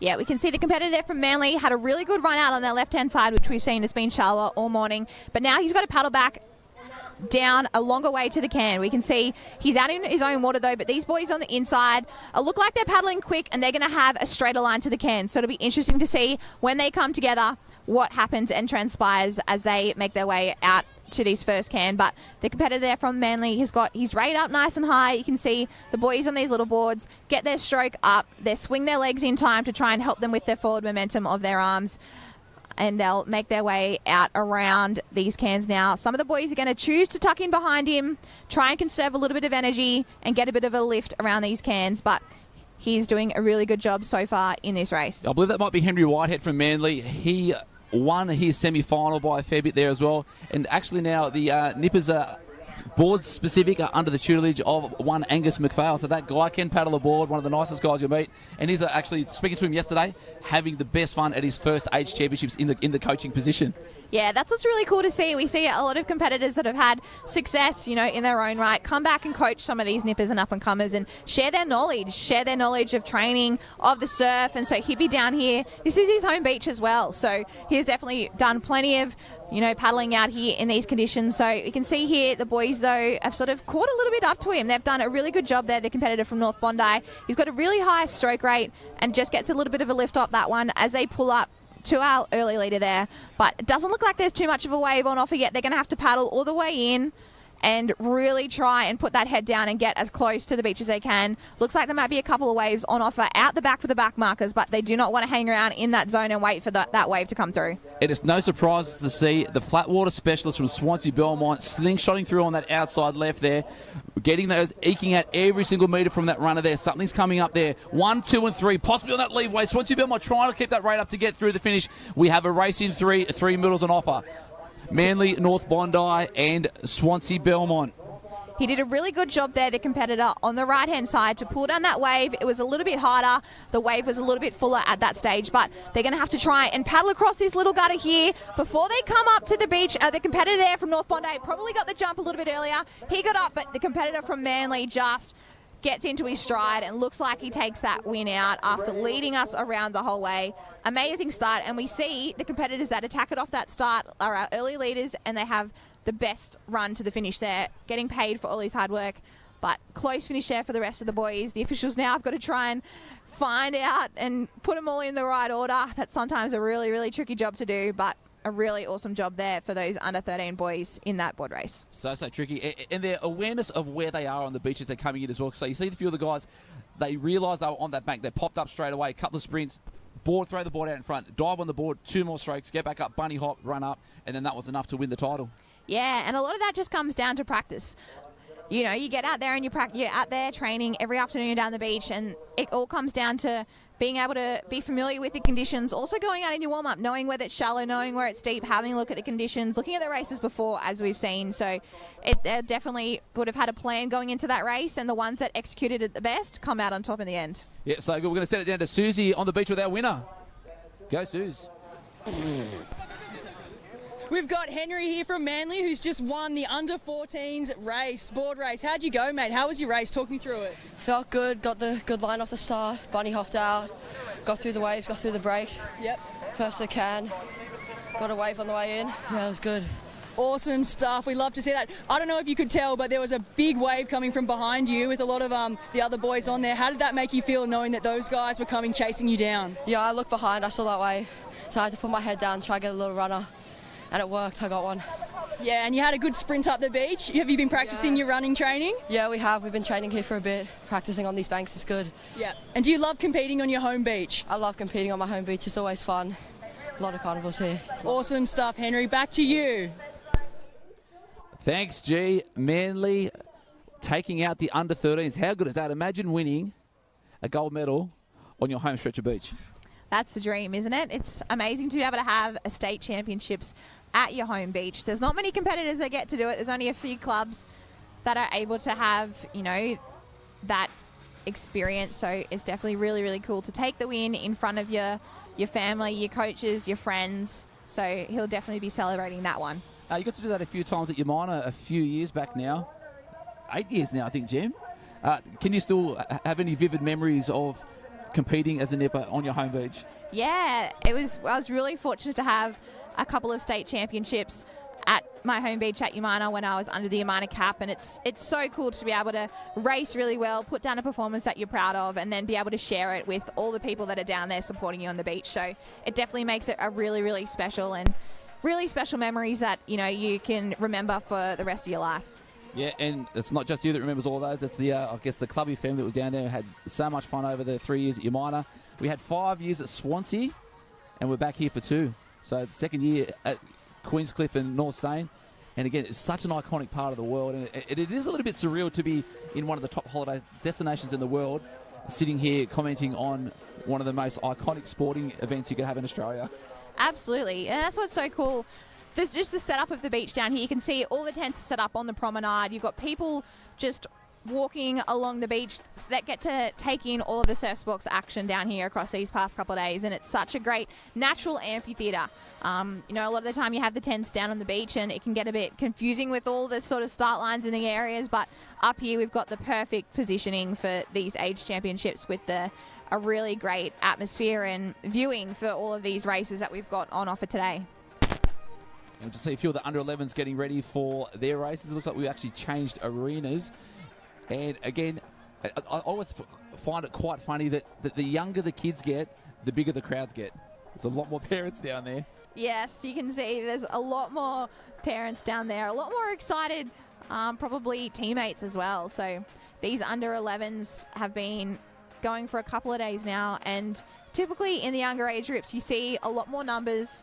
You know, this is probably, it's their first state championships on these fiberglass shortboards, so they'll be made that transition up from the foamies paddling in the under-9s and the under-10s, and now they're on these shortboards here on the fiberglass. So it's a little bit of an unknown as well, but it'll be great to see them head out in this board race. And also for the fact that we're now on TV for them. So these are creating lifelong memories for these unbelievable athletes. But the under-11s now on the line, ready to rock and roll. So the start line we've got Piper Brinchley, Molly Young, Rose Davis, Amy Roberts, Millicent Crofton, Kendall Payne, Zani Freeman, daughter of legend swimmer from Borlow, Matt Freeman, Ruby Rose, Lucy Whitehead, Ella McDonald, Tamsin Wilson, Andy Kennedy, Evie Seymour, Charlie Moses, Aurelie Smythe, Olive Morris, Sophie Maley, and Mia Hu. This is going to be pretty hot. Mia Hu, one to watch. She's taken out most races already this weekend, and should be the cap of North Bondi, one to watch. Here we go, the girls here. They've got a little bit more of an even start across the field, down in this separate water area to what we've been following all morning. But the girls here just going to have to pop a couple of ways. There's a little bit of a white water, a bit of a double up there, which might be a little bit tricky for them to negotiate, but they've done a really good job there. It looks like the caps out in the middle are doing the best of it so far. It looks like they might just have to negotiate a couple little more waves before they're out into that clear water. We can see the white water there is still streaming through on our camera, so looks like it's a bit more of a break zone to negotiate down in this area, but the girls here doing a really good job. Nice and clean pops, and they'll make their way out to the first can. This looks like a lot more work than the other arena, Jam. So you'd say Mia Hu on that outside right there. Allura working strong through there as well, but with these popping, it's so important to get those last few strokes before we get that board up over the wave and then down as quick as possible and get our first couple of strokes in. Left-hand side of the screen, Mia Hu just popping through that one. A great decision there. Didn't need to sit up the whole way. And then we're away. Kujin rating really hard through the middle, wanting to keep as close to that lead paddler. But at the moment, the cap of North Bondi absolutely streeting them at the moment. Yeah, I really like the look of her stroke. She's got a nice high stroke rate. Her legs are swinging in time. Her legs aren't hitting the water. So a lot of the time you can see some of the competitors there sort of clip their feet on the water, which at the end of the day only slows them down. So you really want to try and make sure your feet don't clip the water and they just help your arm propel nice and forward and keep that forward momentum going. And she is absolutely flying out there. The girls are trying their best to tuck in behind her, but I really like the look of our North Bondi competitor out in front here, and she's only opening up a further lead by the looks of things. You can just see that rate is so high, but the elbows are nice and deep, using those arms as big a paddle as we can, and Mia Hu just pulling away from the moment as they get to that first can. So we'll be going around the string and that apex at the top and then making our way in. But at the moment, North Bondi won, and then we've got Manly, Allura, Bulli, and South Maroubra, along with Avoca and that little chase pack there. Yeah, so that we've got the chase pack sort of forming all together there. There's a couple of competitors who are just tucking in behind each other as they try and sort of look to catch that wash. They would have practiced that at training, trying to tuck in behind each other. But our lead competitor there from North Bondi, Mia Hu, absolutely flying. She's turning that red and yellow first can. She'll now head out to that apex and then make her way back around the string back to the beach. But she's just pulling ahead of these girls. She's absolutely flying. She's got that rate up nice and high, which on these little boards is absolutely everything. And, yeah, just really, really getting into a really good stroke. And to maintain that sort of rate would hurt so much, but that is why she is so far in front at the moment, turning that last can. And just the direction coming out. So we saw in the bigger arena, the athletes were getting dropped straight out at that red and yellow can for the first time. But with the sweep that's happening down at the southern end of the beach, the girls having to work back, paddling that extra 10 to 15 metres just to ensure that we're not cutting that course too short. Yeah, so we can see here the girls have just turned that apex can, then starting to get a bit of a lift off that wave, which on these little boards is sometimes a little bit harder to pick up. You can see they'll have a little bit of a look over their shoulder sometimes. You want to try and just be able to feel the wave pick up the back of the board, though. The more you look behind you, it affects your stroke and it sort of slows you up a little bit. But she's having a little bit of a sneaky glance here. She knows that there might be something building her behind her here, and as she goes, she's really going to lift an accelerator rate here, which she just does. Just makes a little bit of a shuffle back. She sort of gets a bit of a sense that she's probably too far forward on her board. Make sure she doesn't want to nosedive, and she's going to catch this wave, and that is a great execution there of a board race. She's got to really just paddle to get down that wave, but she does it perfectly, and she'll catch this one all the way into the beach. And even just that awareness there, she could have rested on her laurels, just taken a breath, just to ensure just a bit of recovery there. But no, we want to ensure that that board stays in front of the wave because we don't want to fall off and make any errors, because errors can be costly. Yeah, but it looks like here in this sort of more southern arena, she's going to have to pick up another little wave. It just died off in that deeper section there, and these girls, you can see here, it looks like there's a bit of a rip or a bit of a hole that they're sort of coming back into, just the way that their arena is done. But the competitor there just managed to pull down that in second, but it looks like we've got a clear 1, 2, 3. The girls have done a really good job there of negotiating that tricky little inshore gut up, but they'll run up no problems. We've got a clear first, second, third place, but it looks like 4th to 8th on this wave. It's going to be a run up the beach. And what a long paddle. It seemed a little bit bigger than the last course because the girls had a lot of work to get through. Multiple waves, probably 10 to 12 waves they had to pop and punch through, and then out in that clear water. But Mia Hu was thereabouts at the start, and then it was just every time we popped, we were just punching through that little bit more, and that was enough to give her that lead at the start. And to be able to maintain that rate for that 5.5 minutes was absolutely insane. Yeah, she did an absolutely amazing job. She's definitely very, very fit to be able to maintain that rate the whole way around. The girls here, as we said, their race seemed a bit longer than what the other area was. They don't have that long bank to be able to run out of. They've got to do all the work right from the shore, get on their boards and paddle all the way around, negotiating those waves on that bank, which we saw there. So probably a little bit more of a taxing race for these girls, but they've done an absolutely incredible job. Their first state board final on these fiberglass boards, and gold medal to North Bondi. And this arena is going to be a tough one when we get into the iron finals a little bit later on. So we just saw Mia catching that wave the whole way through, trying to stay in front of it, and then you've just got that massive hole through the middle of that gutter there, and that is going to be absolutely brutal on that swim leg of the iron. It will be, and I think you'll see probably tactics come into play when the irons come into fruition a little bit later in the day. So they'll have to probably try and avoid that in the surf race, because you don't want to get into that deep water and have the waves rolling past you on either side in that shallower water on the sandbank. So the girls and the boys a bit later, when those irons are on, will probably look to follow the bank and follow the waves all the way back to the beach in that swim leg. On a board, they can get away with it because they're able to get that board speed up and continue through that bit of a deeper water with their board speed that they've sort of created from out in the back. But it looks like we've got the boys about to head out in this same area for their race now. 11 boys ready to go, and you alluded to it earlier, Jam, that this is the perfect amphitheatre. Great viewing for everyone. Tent space doesn't really matter too much, which is what I kind of enjoy. So if the tents are at the back away from the arena, parents, athletes can get out in front, watch the races, and we are now underway, the under 11 male board final here at the 2023 Age Championships at Queenscliff.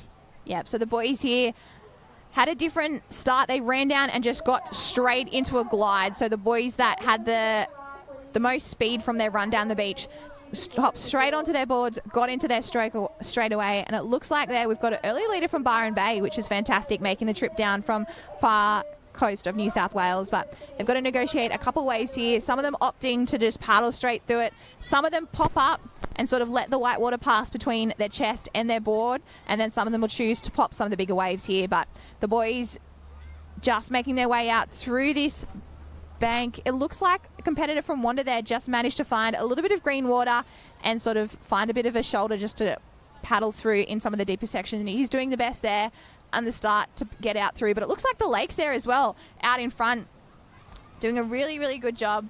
He's got a couple of waves there. Looks like there's a bit of white water in front of him that he might have to sit up and pop there, but these boys are doing their best to try and get out through this break zone as quick as they can. And a little bit of size coming through there, but that was Harry Bolton on screen from the Lakes.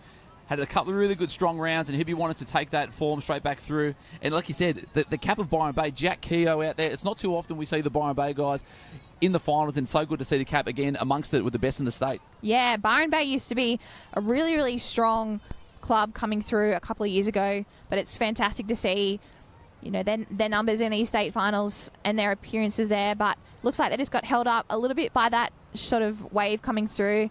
And the boy on the right-hand side from Lakes just was in that deep water, but we've got two boys there coming together on the right-hand side, but they're making their way out. They're through that break zone now into the deeper water. There's a couple of waves that look like they might have just sort of capped out the back. They'll have to make sure that they don't caught one of them out in the back, but they're making their way out to this first can now, and they're making every post a winner. Yeah, and again, so Vody just said that the guys on that inside right just getting clipped there. Board speed slows down. Got to get that rate back up into ensuring that we can get that speed and try and keep up with the pack. But at the moment, Jordan Prince from Wanda in the lead. Harry Bolton from the Lakes there in second. But we've got a lead pack of four, and as we saw that last race, Miyahu able to get a wave from the back, but then it's through the inner gutter where that extra work and where this race could be won. Yeah, and it was interesting to see there, Harry Bolton from the Lakes was just out on his own with the competitor from Wanda, but we can see here the competitor on the inside has made a real move up to get around that can in the lead. He's done a really, really good job there to make the move at the right time. I think it's a North Bondi cap.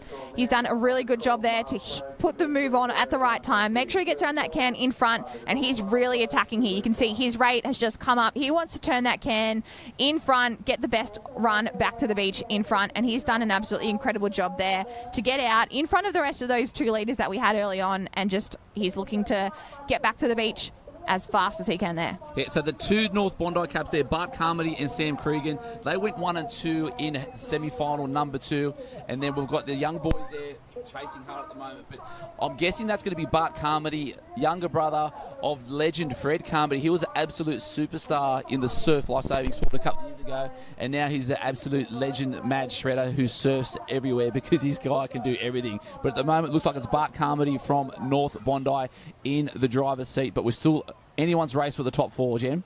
Absolutely. These boys here, they start to get a little bit more of assistance from the ocean as they make their way back closer to that bank. They'll really, really try and lift their stroke rate as they feel the back of their board lift up from those little swells that come through. But doesn't look like there's too much of a wave on offer here. There's a couple of little lifts, but these boys here are going to have to paddle all the way back through. It looks like there might be one building behind them, though. And he said it's about feeling that board lift from underneath. So as soon as you feel that little lift, we want to pick that rate up and get it going as fast as possible. So we're lightening shade, turning it off, turning it on. Inside left, Wanda. Great little wave there, Jordan Prince. The Lake's still in it there at the moment. And then also North Bondi. I like the inside line. I like North Bondi. He's stayed on the bank in that shallow water. We can see the wave continued through there where our competitor from Wanda on the right-hand side of the screen just came back into that deeper water and his wave died out. So these boys here, looks like the wave's going to die out a little bit for them, but he's done a really good job there. He's so far forward on his board, but that's done. Looks like it's going to be enough for him to run up and take the win in this race. That was Bart Carmody from North Bondi, Gemma. And again, it was just staying with it that little bit longer. An extra 5 strokes on that from young Bolton there, young Harry Bolton from the Lakes. But Bart Carmody's going to take out the championships. Sprint finish now for that. And what's that? Allura through the... No, it's Manly. Manly on the home beach gets it done for the 3rd place. What a finish there. Really, really incredible job. But Yeah, we saw tactics come into play a little bit, making sure you're picking the right line coming through this little tricky section in the inshore break. The boys there that had watched the races before saw where it was best to come in, where the waves are carrying through, paid dividends. Their wave carried them all the way back to the beach, where our competitor from Wanda just ended up in that deep water and the wave died out. So the races after this will be taking note of what just happened there and making sure that they don't make that same mistake. And South Maroubra are making their way in, but again, just tiny little errors or just extra decisions. And like I said it before, fortune, taking the risk, it's going to pay off in the long run. And he just stuck with it that little bit longer, eking out every single little bit of momentum coming forward, getting nice and forward on the board, and then that was it. Harry Bolton second, just not enough strokes, and then unfortunately, not even unfortunately, second place, still an amazing result for the Lakes in the under-14s. Yep, so we're now moving up into the bigger boards, the Mals. These boards move a lot faster. They can pick up a lot more of what the ocean has to offer. But we can see here, in that board race before, we had the results. Bart Carmody from North Bondi taking out the win. Harry Bolton from the Lakes. Billy Stewart from Lennox Head, Alstonville, ended up in third. So we can see here, though, we've got the start list for the under-14 female board race. Alexa Sutherland from Cooks Hill. Zoe Wilson from Bulli. Marley Francis from Lennox Head, Alstonville. Charlotte Boma from Wanda, have a look out for her. Jessica Oakhill from Manly. Eva Horton from North Stain. Cybella Dali from Allura. Ella Parker from Avoca Beach. Lily Egan from Cooks Hill. Lila Kelly from Redhead. So plenty of different representation from lots of different clubs. Move into the last half of the start list here. Eva Fonts from Terrigal. Charlie Barber, our earlier surf race winner from today from Newport.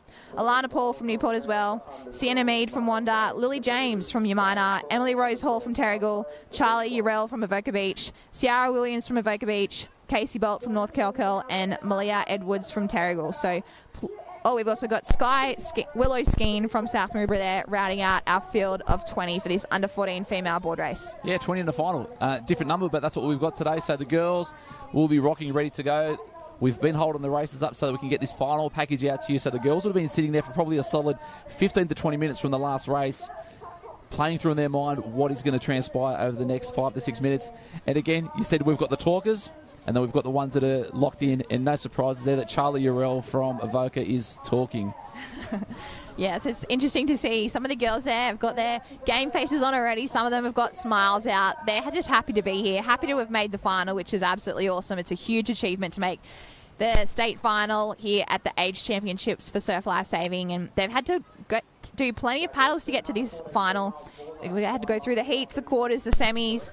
I often say the semi is the hardest race because, you've got 36 of the best athletes trying to make a final of 18, or in this case, we've got 20 athletes in this final of this board race here. But these girls have done an incredible job to get here. They should be very proud of their achievements, but they'll definitely be wanting to put down another good race here to try and race off for these medals. Yep, and the medals is what we want on finals day for these top athletes. So back to the under-11s board race. So we had Bart Carmody in 1, Harry Bolton in 2, Billy Stewart in 3, and what I thought was Sam Cregan from North Bondi in 4th, but it wasn't. It was Joe Landman. And the fist pump he gave across the line, Gemma, is exactly what you want to see. It was pure elation. It was joy. It was happiness. He's been putting the work in, and then he's come across the line into 4th place, and no one on the beach could have been happier than that young chap. So on you, Joey. Great work. Jordan Prince from Wanda in 5, and then George Nixon from Bronte taking 6th place. So that's all points going back to the club. Absolutely. We love a bit of emotion across the line. Love seeing competitors pumped up with having a good performance and doing the best that they can down here at these Age Championships. And that's what it's all about, making sure you put down a race that you can be proud of, a race that, reflects all your hard work across the year. All your swim training across, getting up at 5 a.m. to go swim squad in the mornings and then backing it up to train down at the beach in the afternoons in these craft on the boards, but also their Ironmen. So these kids are absolutely phenomenal. And at this age, a lot of them do plenty of other sports. They're some of the most athletics kids you'll see. So they've done a really, really incredible job. And it's awesome to see their athleticism put on display down here. And it's just awesome to be able to watch and witness them. So how important do you feel it is to play as many sports as you can whilst, you're wearing under 14s and below? Oh, when I was under 14s and below, I was trying my hand at every sport. I loved just playing as many different things as I could. I think you learn so many valuable life lessons from playing sport, and it's so enjoyable to get down there and, socialise with mates from all different sports. You get to meet so many different friends from, not only your local area, but all across the state as these girls are lining up as they're about to start this board race. So that's a really cool thing about, coming down to these state championships. they get to meet so many different people from all across the state, and continue those friendships and stay connected with one another across the years. So when you were in the under-14s board final, who was the benchmark back then? Oh, I think... Or is she still the benchmark? Yeah, under-14s, that was the year that Lizzie Wellborn really came into her own. So Lizzie and I have the same age group, and we've been racing against each other since we've been pretty much in the, under-14s. So we both weren't, at these age championships. We were absolutely no good as nippers. We were absolutely stoked if we could make a state final in these individuals. I don't think I made a state final until I was in the under-14s individually. So it was, once we hit those big boards, we sort of came into more of our own, started training a bit more frequently and harder. And, the results we're lucky to have some results come from there, from all our hard efforts. But these guys here are just doing absolutely incredible racing so far today, and it's just great to be able to see them putting down the best effort that they can and really getting rewarded for all their hard training. So lay down, prone paddler or knees, combination of both, depending. Do you have a preference, or do your coaches have a preference? When I'm on the Mals, I think I tend to paddle pretty similar actually between being up on my knees and down on my stomach, but I tended to like to paddle up on knees a little bit more. You can tend to get a little bit more acceleration and speed off the line, but yeah, it'll be interesting to see here what these girls decide to do in this under-14 board race. Looks like we're panning down to some of the younger age groups here for the under-12 female board race. So we're back down to the short boards and the fiberglass. So this board race here, these girls are going to head out in this area that we've just been following for the under-11s. So we'll move into the under-12s, and the girls here lining up, ready to go. They're getting ready to go. They've just lined up. They're getting the last call from the starter. The starter's been given the thumbs up, and they'll make their way out to sea here. So under-12 female board race, going to be a tough one. Got young Liliana Carpenter here from your minor. Lily, who do you think is going to be the one to beat in this race? Got no clue. How did you find the conditions earlier today, though? It was really tough, but I think Evie from North Kilcoyle's got this one. So Evie from North Kilcoyle, straight from the athletes. Thanks, Lils. And we've got the start line. So we've got Ciara Dinny from North Kilcoyle, Catherine Jordan from Coogee, Evie Davis, North Kilcoyle, Emma Winsome from North Kilcoyle, Montana Smith from Wanda, Lily Parker Avoca, Skylar Edwards from Terrigal, Andy Smith from Wanda, Ivy Meeson from Coogee Headland, Liesl Spinner from Wanda, Savannah Glynn from Yamina, Lillian Wenholmes from North Bondi, Ava Knight from Avoca Beach, Georgie Pickering from Warilla Barrack Point, Alexandra Hall from Avoca Beach, and Ayla Collins from Redhead.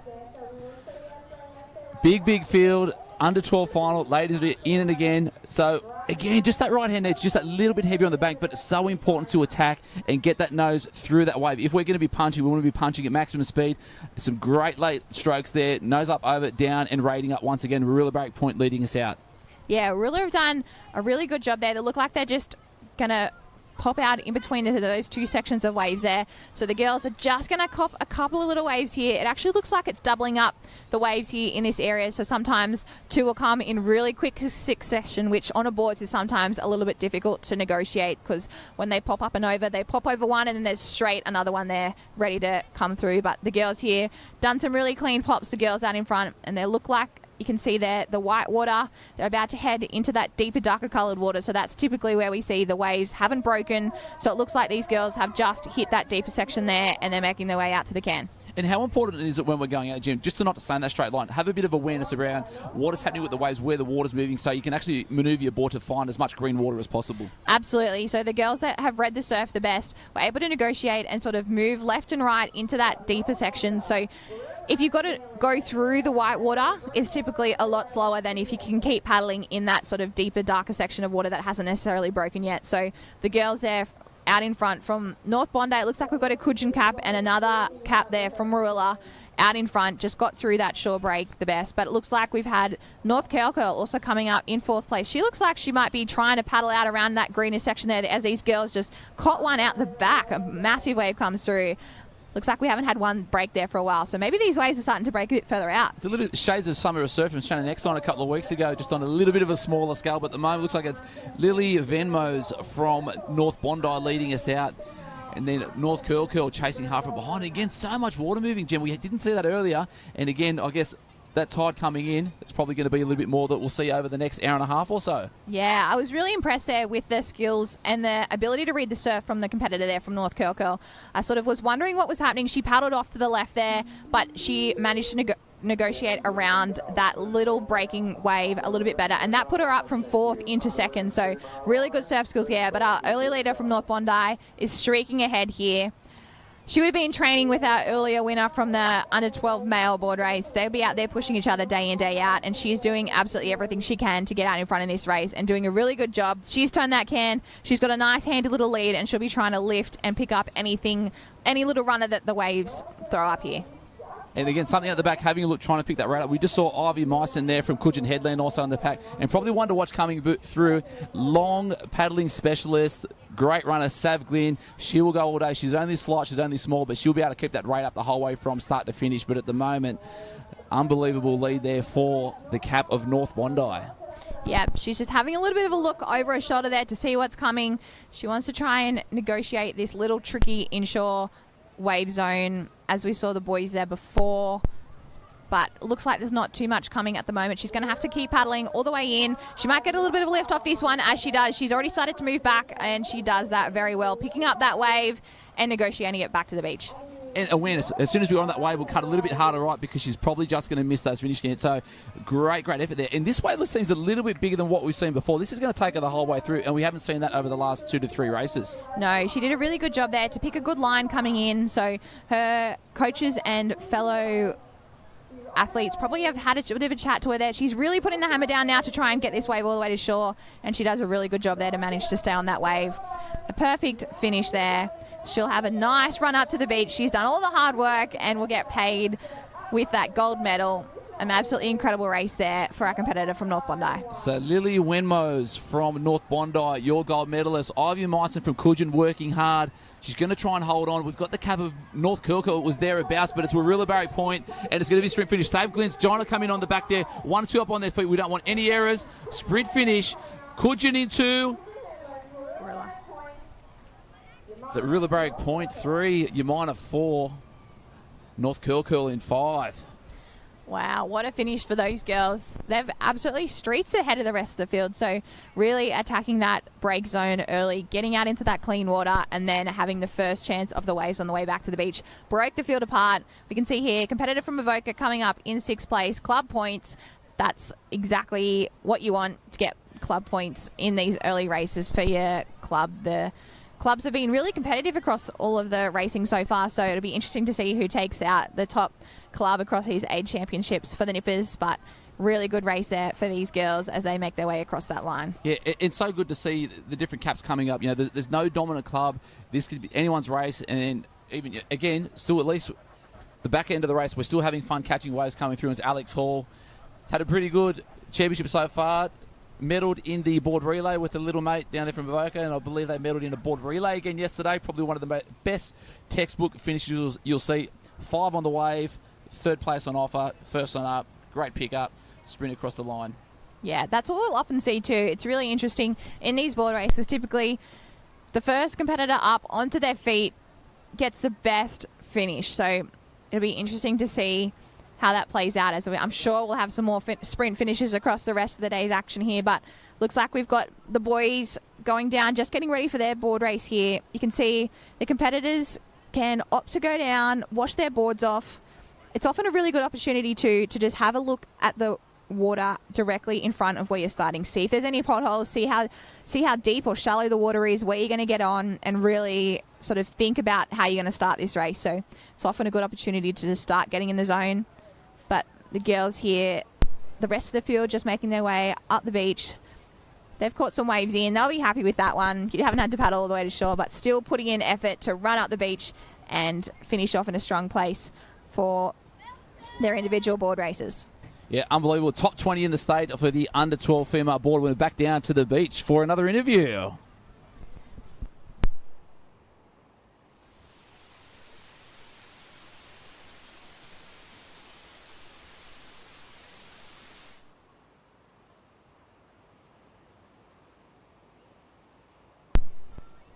So Gemma, top 20 athletes. Again, so good just to make that final top 20, under 12, board paddlers, and the 14 girls still waiting. So we're trying to bring you as much action as we can. So we're going from left to right, water area to water area, so that we can bring you all this action-packed final Sunday here at the 2023 New South Wales Surf Life Saving Championships, brought to you by your local club.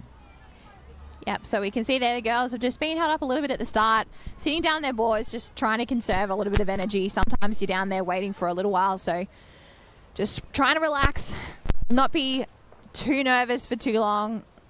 Although these girls have been held up there for a little while now, but that's the nature of surf life saving. Sometimes you just got to hold up and wait for another race for the cameras, or just wait until all the water safety's there, that kind of thing. So doing a good job here, just waiting on the start line, but when it... I was going to say, this is usually the point where the parents will quickly make a quick run up to grab more water, more sunscreen, more food, more something, maybe even pop up to the stalls. There's a couple of good ones up there. So all the Cozies are here, as in Engine, Cozy, Fashion Fish, everyone's here. So all the parents getting rid of all their money, because it's... What else would a state titles be if you haven't bought 3 pairs of Cozies, Jem? Oh, that's the best part about coming to state champs, isn't it? There's all the Cozies you get to get after and persuade your parents to try and, you know, get the best looking Cozies for the next years of training and racing. So it's definitely all these competitors here, I think, have definitely earned them. Definitely get up there and have a look and support the local manufacturers. But the girls here, all we can see, looks like it was Charlie Barber there, early swim race, decided to let everyone else go and sort of run behind the rest of the field. So it'll be interesting to see if that tactic pays off on the board. But these girls here, looks like it's starting to deepen up a little bit as that tide's coming in. So some of the girls that have opted to stay on their boards and paddle have got the early advantage, because that bank's getting a little bit deeper. So the ones that didn't get off their boards and just kept paddling through, looks like they're making the most of that there, but they're just got to pop a couple of waves here. And the different colour of the water there, Jen, we can see a little bit of a, I guess, yellow tinge underneath, and that's from the waves crashing on the bank. So when we can see that, you can just see it through there, couple back shots, and the board's gone backwards there. So important to make correct decisions. A couple have come unstuck, but at the moment, it looks like we're going to have a clear pack of probably 5 that are going to get out into that clean water and lead us out in the first part of the under 14 female board final. Yeah, what I really like to see here is these girls, it's their first year on the Mal, so sometimes we see typically these girls aren't as confident paddling up on their knees as they've only had about a year of experience, but the early leaders here up on their knees, getting into a really nice stroke. That girl's just moved past the early leader there. I really like the look of her stroke. She's reaching out nice and far. Her head doesn't come up too high. She's really using her legs and her glutes as well to help propel her forward and get her arms out as far as she can, getting into her stroke. So her stroke rate's up nice and high.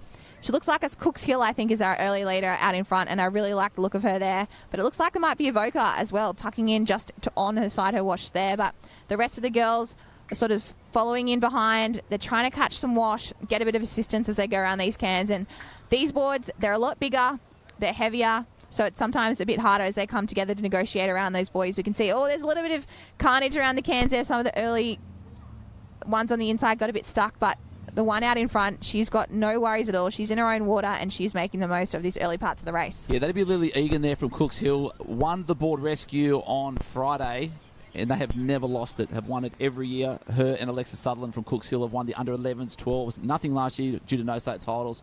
It won it convincingly again on Friday, and she's leading this one out at the moment. She's looking really comfortable, and again, it's just so important to trust that stroke, isn't it?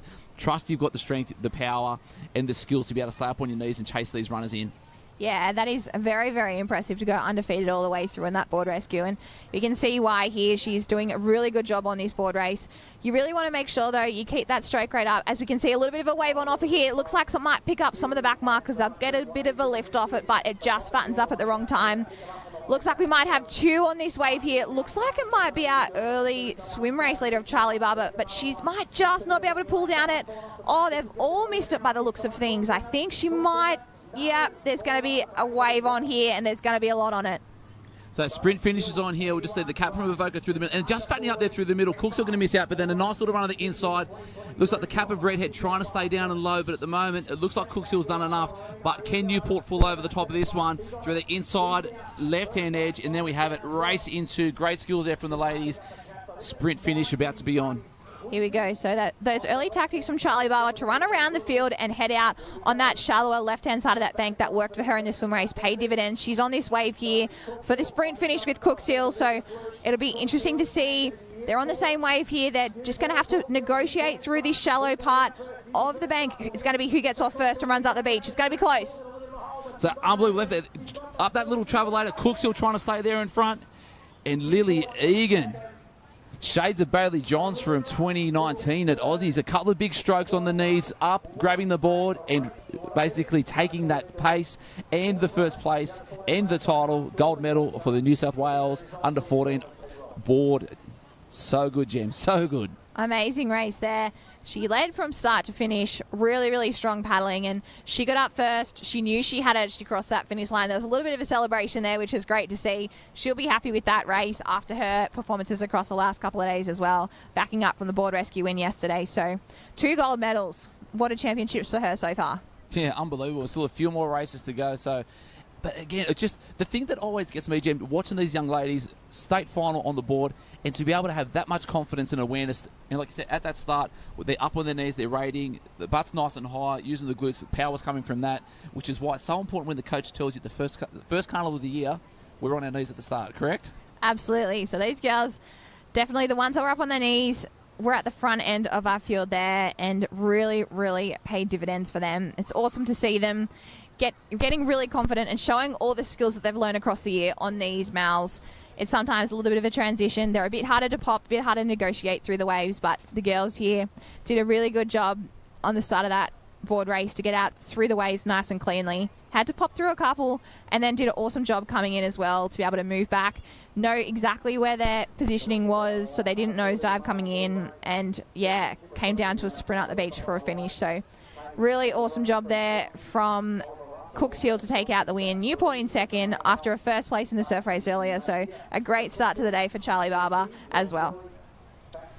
And the wind just seems like it's picked up a little bit, Jem, so that it's like that northwesterly coming through. It's nice and cool, but this could change the conditions there. It looks like there's a few more little white caps out across the horizon that we didn't see earlier in the day, and this is going to definitely change things up. And as I look out of the aspect over the beach, the water does appear to be moving that little bit more than it was earlier this morning. Yeah, there's definitely a little bit more life out in the water at the moment. That wind is just starting to pick up. So as we so often see on the eastern coast of Australia at this time of year, the nor'easter comes up in the middle of the day and it'll really pick up and sort of play into action. But we've got here on our screen, you can see our event partners. So lucky to have your local club supporting us, as well as Oakberry, Asai, and the rest of our partners here. But we get a wide shot over the beautiful Manly Beach. How special is that? We can see the heads of Sydney Harbour in the background. What a beautiful location we have for our state championships here. Yeah, and Jem, we're going to go back down to the beach. We've got a nice interview down there just to see what's happening with the changes in the conditions. We've got Lily here from Cooks Hill, who's just won her board race. Lily, talk me through your race. Very challenging. Yeah, and it's pretty big surf now, hey? Do you like the big surf? Yeah, I don't mind it. Yep. And how's the burn in your arms when you're trying to get down that wave that we saw you try to get down and you just fell off the back of it? It killed so much. Yeah, is it the legs or the shoulders, or tell me what's burning? All of it. Oh, well, it was really great to see you come over the line in first. You had to have a bit of a dash over the line. Yeah. Yeah, pretty tough? Mm-hmm. Yeah, it was. Awesome stuff. And you got a few mates that you're racing with? Yeah. Yeah, training buddies? Nah. No? Just competitors? Just competitors, yeah. Really good stuff, Lily. Great race. We're all really proud of you. Well done. Thank you so much. Back over to you. Yes, G-Row, so good. Now, Jem's going to head down to the beach. I've got Susie McCortry here, water coach at North Cronulla. Can you talk us through the conditions and how they've changed over that last probably 15 to 20 minutes? Well, we've got the tide going out all day. High tide was at 1:44 this morning, so it's going to be pulling out all day. There was a gutter there this morning. It looks like it's going to push past there and they'll just end up with a bit of a shore break. That's so good. All right, so we are now on the line for the under-14 male board race. We just saw some great skills there from the ladies going through. But once we get in, Susie, with the bigger boys, a little bit more testosterone. The boys love this race, and this is the one that they all want to win. Yeah, this is the one where they've got their toes on the line and they are ready to do whatever it takes to get out there first and hold that position. We can expect a bit of argy-bargy at the cans there and a fierce race back into shore. That's so good. So as the under-14 boys, how hard are they to control at training? Under 14 boys, they train hard, they want to train hard. It's just about getting them there to start with. True. But, we have no issues getting these ones to training. So we now got the under-12 male board race coming up. So we just saw the 12 female board before. Some great racing, and now we've got them on the line there. Marshalled. We're going to hold off for the 14s, but this is what we're going to do. So in this arena there, completely different. We've been seeing that secondary bank where a bit of action happening where the guys have been getting clipped just as we get to that inside left of the string of 9, but at the moment, didn't actually realise that they've got the start line pretty much in the centre of the arena so they can make their way out through the edge of that rip. Yeah, it looks like it's going to be just a hard, fast paddle there and try and keep with that current as it's running out. And so important to keep that cadence up, keep the rate going. And at the moment, it looks like the cap of the lakes again working hard. Just straight through that middle there, unbelievable effort. So we've got 16 in the final, and we'll bring up those details for you shortly. But again, a couple of boys just getting clipped there. Looks like Yamba's paddling hard there. He's got his eyes focused out. It's good to see the Far North Coast clubs down here in Sydney. So Yamba, what sort of surf do they get up there? Oh, it's a little bit wild up there. I'm sure these boys are loving these conditions here. They're ready for a wave and they're ready for a challenge as well. Yeah, so Felix Forbes, the legend we've just seen out in front there, trying to lead out that pack, but there's not too much in it at the moment. North staying on that left-hand edge, and again, just a couple of clip there, and you just see a one decision. The cat from the Lakes thought he had enough to punch his nose through the top of that one, and he just basically got punched back from first into probably about 10th now. Unbelievable. So lead pack at the moment. We're looking at North Stain looking really strong at the moment. Had some really good results over the weekend, but clear first at the moment, and we're looking at second through probably 10th in that secondary pack there. Yeah, it'll be interesting to see what happens in this flatter water here and see if the boys are paddling a bit faster or how they're going to work this as they're heading towards those cans. And again, beautiful, beautiful shots there. So as they're making their way around, we probably anticipated or try to guess that the area for the younger kids has been a little bit longer because they're having to deal with that many more waves on their way out. But at the moment, teams looking strong, making their way to, this is the under-12 male board race. So the ones we'll be trying to... Felix Stevens of the North Stain, who's currently leading us out at the moment, he won his semi-final convincingly. Max Bowman from Wanda there, one to watch. And then we just saw Zach Mitchell from the Lakes get absolutely jammed up with a bit of white water on that as he's trying to make his way out.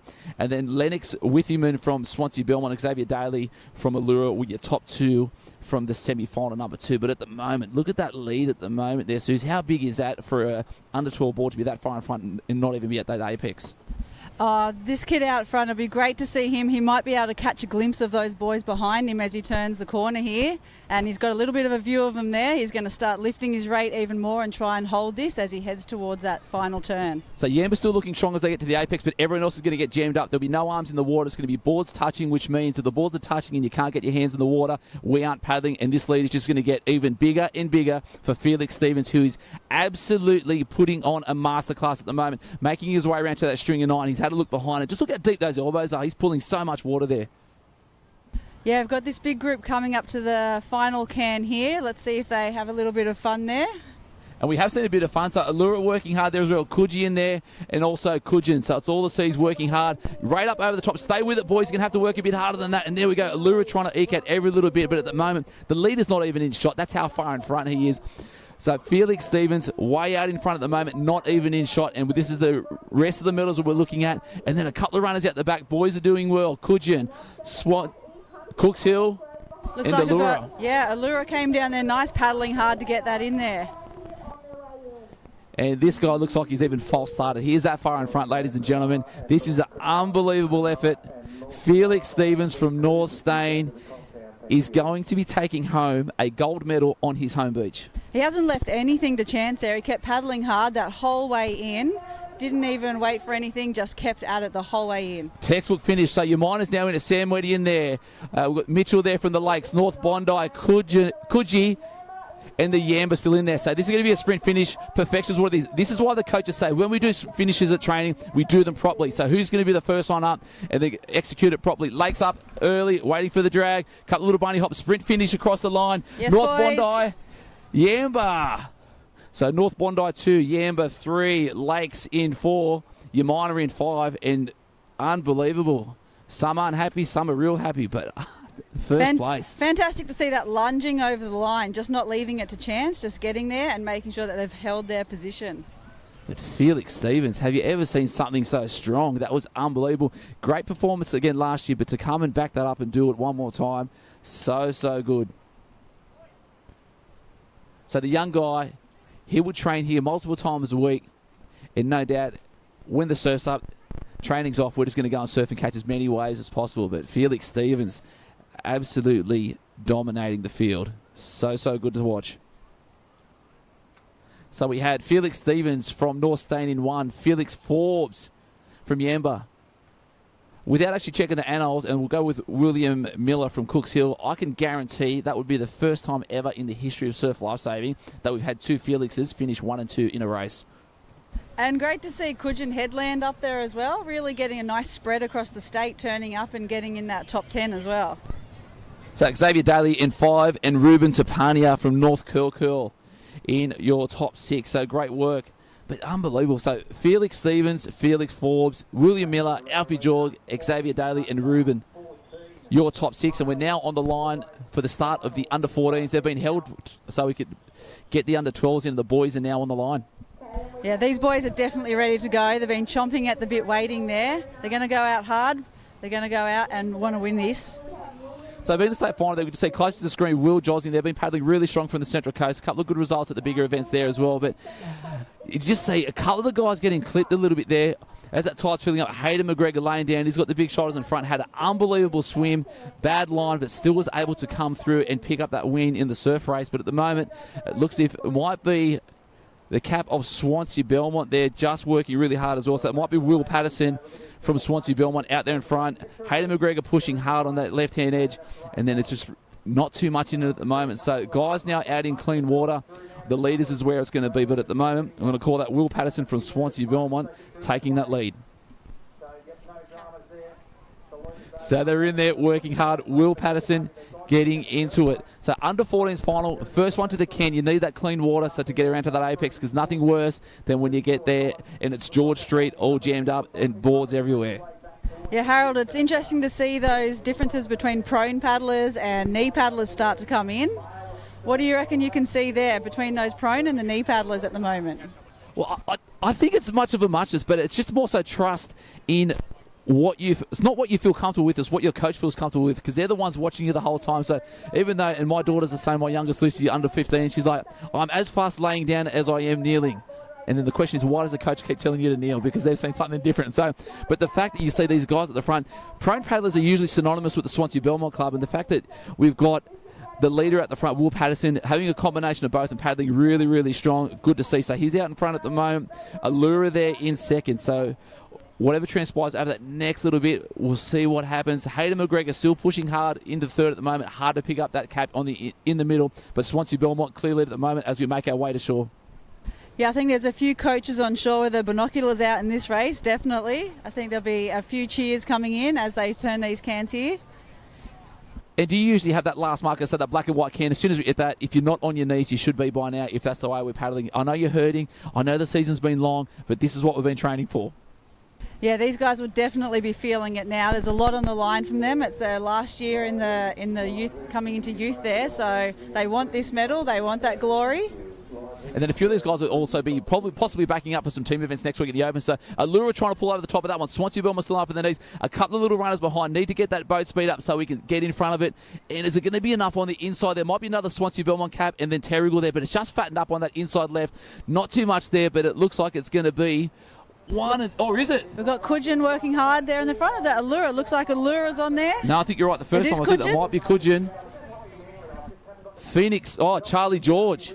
Charlie George, we call that as Allura, but just with that there, unlucky there for Swansea Belmont. And again, we just saw it just fatten up on that inside left. And Charlie George from Coogin Headland, he's smiling already. The big frame's up, a couple of big strokes. Mills, you'll be happy up there. Double claim. Wow. Fantastic job by Coogin Headland. They certainly like a good wave up there, and they're training hard all year round up there. Far north coast, and no one better to learn from than Scotty Macker up there, correct? Scotty's got it covered up there. Yes, and so many good board paddlers there. Swansea Belmont's coming across the line. Race is over for those gentlemen, but and again, look at this. Still placings on there, still points. Hayden McGregor making his way across the line, and this is where we're going to see a little bit of action there. One coming off sideways, two coming off sideways. So what that's telling me is that hole, basically that gutter through there, started to pull a little bit from right to left, and that could actually start playing into the swim legs. A little bit more effort for these guys to try and get through. Yeah, it's going to be nice for these guys to get through this board race and have that under their wing ready for the races later on, and be able to pass those tips on to their teammates when they're back on the beach. But back to the leader, Coogin Headland. So conditions, you've been up there a long time. So your home club of Brunswick. Well, I think those guys up at Coogin, they have some really wedgy waves up there, so they're really confident in any kind of wave. They can really just go out in any kind of condition and still feel confident and have the coaches there to back them up and help them work through anything, basically. The bigger the better, they say up there. Because I still remember a couple of Trans-Tasmans a couple of years ago, watching one Luke Chaffer on a big yellow Charger ski in surfers. Probably one of the most impressive things I've ever seen. That guy could send it. He was unbelievable to watch. And I guess it is a product of the environment in which you train. And if that's what you're training with over and over and over again, that's what's going to happen. Yeah, we recently had the Trans-Tasman up there, far north coast this year, over Lennox and up at Coogin as well, and Fingal Head there. And all kinds of waves, and you really saw those country kids come in and just smash it. They just were confident, happy, and just getting out there and end up taking out the series as well. I heard Lennox was a little bit big on that first day. That probably mirroring of what we saw at Aussies a couple of years ago, but we're back down on the beach with our winner from Coogin Headland. Let's go. We've got Phoenix here from Coogin. Great to see a country club up on the podium. Phoenix, talk me through your race, mate. Start line with...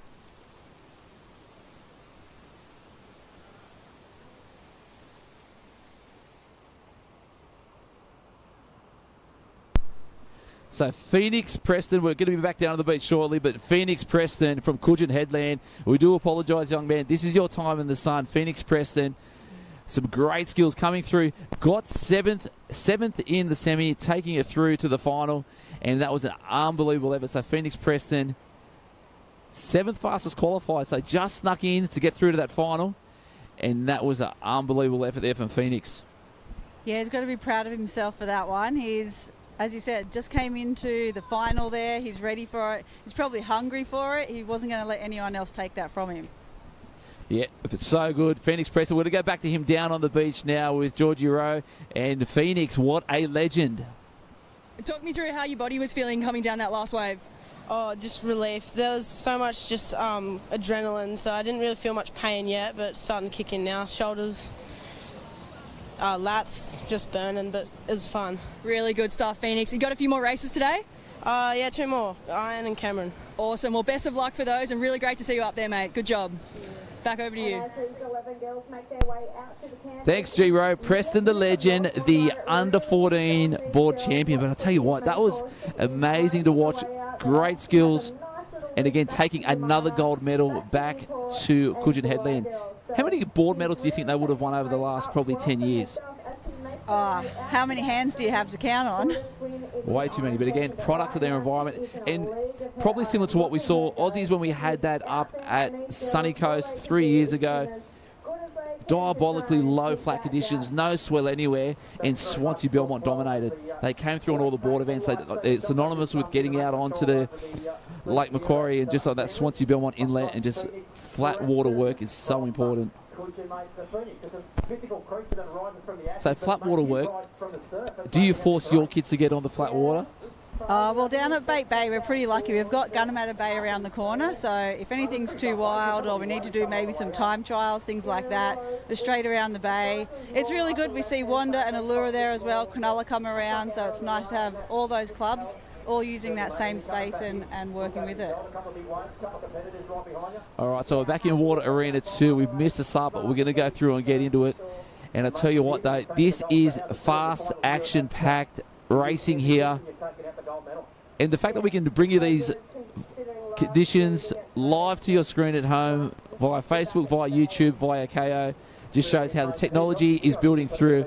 And where else would you rather be than here at the 2023 New South Wales Surf Lifesaving Championships as we get through to the final of the under-11 female iron person.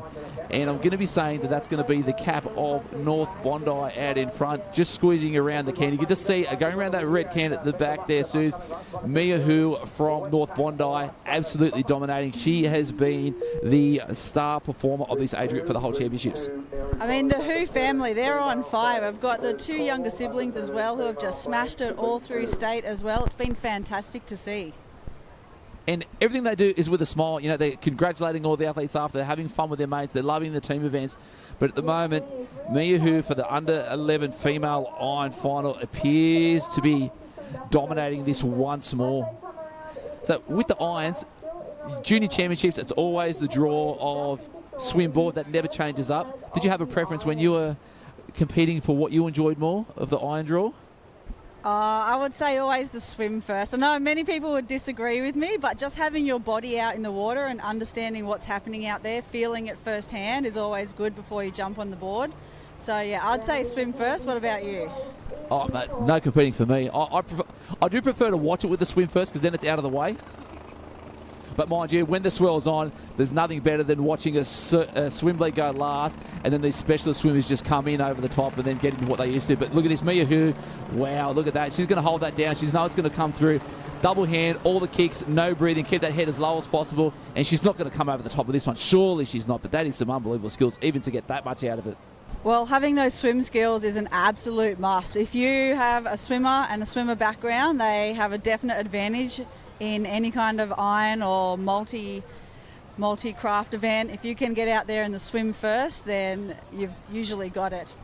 No doubt, and this is where it's at the moment. So it looks like Newport making their way through in second. North Bondi clear favourite at the moment. Noting that Mia's still got the board leg to go, and she was easily the fastest board paddler already. Yeah, she certainly set herself up to create a good gap there, but I think there's a couple of girls behind her that are trying to keep with her and keep her in sight and use that as a bit of motivation just to get a bit closer. But there's a wave on, so anything can happen. So we saw in the first couple of finals in this arena, the young boys and girls trying to get out around the cans. We're getting clipped past the cans there, and just having that board momentum knock you back a couple of times is going to be absolutely brutal. But this is a really, really tough swim coming in. We said that earlier. These waves aren't taking them the whole way through. To swim through that massive gutter after trying to flog yourself so hard, 6-beat kick for that first 250 metres, absolutely brutal. Yeah, it's great to see. You can see the girls, they all have their arms up high as well. No one's dragging it through the water. They need to have that rate high, and there's just no stopping. If you stop and try and look back, then you're going to get lost. Someone's going to jag a wave past you. Turn the brain off. Don't listen to the noise. Quiet the noises, I like to say, and get into it. And again, just such great surf skills from these young ladies that are under 11s. And I guess this is showcasing why it's so important that even outside of training, it's just come down and have fun in the surf. Whether you've got a boogie board, surfboard, your little clubby mal, your little nipper board, or even just body surfing, so important. Absolutely, absolutely. Just getting that time out in the surf is essential. Even if you're just down there, with your mates, have a little wave session, get down there with your family, just catch some waves in with them. Just that time actually out in the surf makes a huge difference. It was Sadie Martin from Umina. They're making her way in, but Mia Hu already out in that clear lead at the moment, and that rate is pretty much exactly the same as she did earlier in the board race, and that is unbelievable. Couple little ways to pop through, and we're in the whitewash zone, so she's going to have to get a bit of work to get out and still keep this lead from that chasing pack. And what you can notice from North Bondi is that they've got all those small skills down. They've got their popping, they've got their rolling, and they know when to do which one, so it's great to see her using all of those small skills to get her that bit further in the lead. So the next one's out. She's got an absolutely monstrous lead at the moment. The Kappa Bulleye, always good to see. There'd be Zani Freeman there in the under 11s. I think her old man was a pretty good swimmer back in the day. Yeah, we're starting to see this next generation come through. If you look out in the crowd, there's definitely some familiar faces out there. And the pride and joy you see on their faces when their kids are going around the cans and having as much fun. But I don't know what's happening there. Mia just had a bit of a look behind. I'm not too sure if that was a bit of panic or just they were checking to see what's from behind, but I'm pretty sure she wouldn't have too much to worry about at the moment. But as we come through, she's probably going to just get through this one. And again, she's looking really, really strong in this final leg of the under-11 female iron person race. Yeah, the focus on this girl is phenomenal. Just to see her coming through all those heats and into the finals now, and just have that absolute focus, working on those small skills, sticking to her race plans is fantastic. So guys looking good, making their way through it. And again, this hole, it's so big at the moment. As we pan out and zoom out, the girls can't even get on their feet at the moment, waiting for something to come through. So it's South Maroubra coming through, and she's looking lost. I'm not too sure what is going on there. I don't know if she's been lost the cans or having a look around. And that's what we spoke about earlier, copying that whitewash on that inside right, trying to have a look around, but still no harm, no foul yet. She's still in the lead, but again, it does look like a bit of panic setting there, hasn't it, looking over that left shoulder? Yeah, she's having a look around, whether she's not sure what's going on, but maybe she's just trying to get a bit of situational awareness. Maybe she thought she heard something, but she's still getting around there. And again, that situational awareness, it's so hard when you're out in front and then you're thinking, or possibly overthinking, have I missed something? Have I missed a can? Why am I so far in front? Did I not swim around something? Am I swimming in the wrong direction or paddling in the wrong direction? But trust it, Mia, you are going okay at the moment, mate. We can't even see their second place is just in shot now. And what great shots. And that's great to see. She's, as under 11, she's, learning to trust herself and stick with the plans that she has. But for her to stop and have a little look around and make sure she's in a safe position for herself as well and nothing has happened is great to see. And we saw that earlier in the under-14 male surf race. Guys just, I guess, shutting off their brain, not paying attention, just making one little error, and then everyone else just automatically following the lead swimmer just because that's what we do. And then what happens? Yeah, and sometimes you just end up over in the next course and everyone has a long run back. We've seen the best of the best do it. Lana Rogers did the same thing last year in the Nutrigrain series, missed a whole lot of cans, go back out and around. So it's not just the kids, but it's everyone. So again, that situational awareness, but so many things to be worrying about.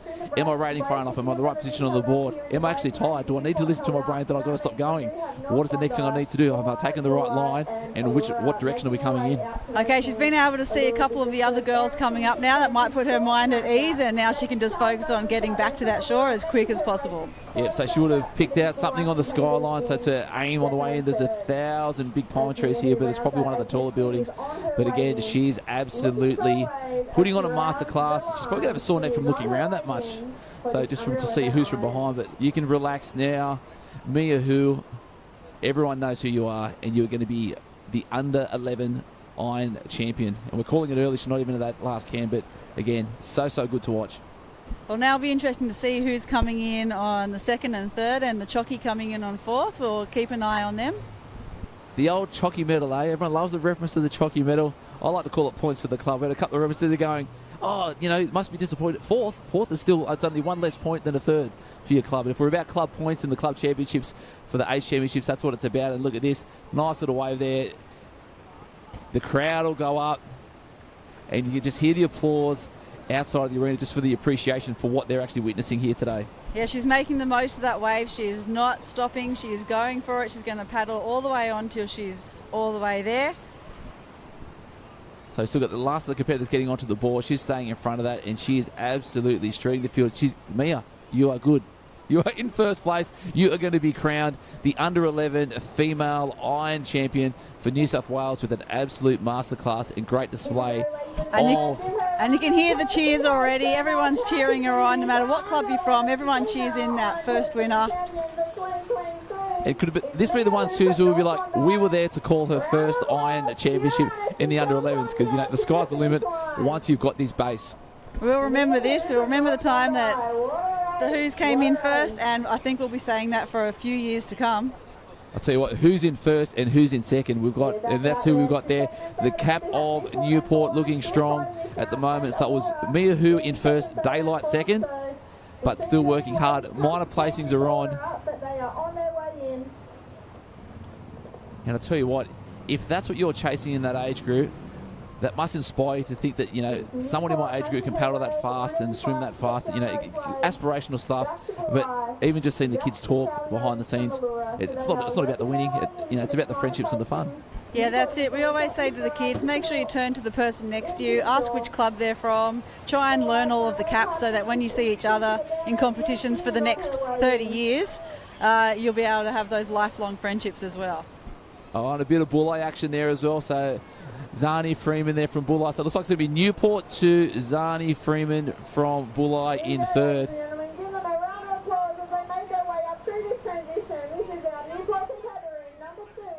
So good. And again, look at that amphitheatre there. Everyone's on the beach, on the promenade watching this. So Newport there in second. And then bulleye there in third. Zani Freeman, great work. And they're so slight. Yeah, and they just keep working all the way until that cross the line. No one's just slowing down on the shoreline there. They're keeping it up. They're running across the line. And, of course, they'll go and see their friends that are waiting for them across the line there and congratulate each other, which is fantastic to see.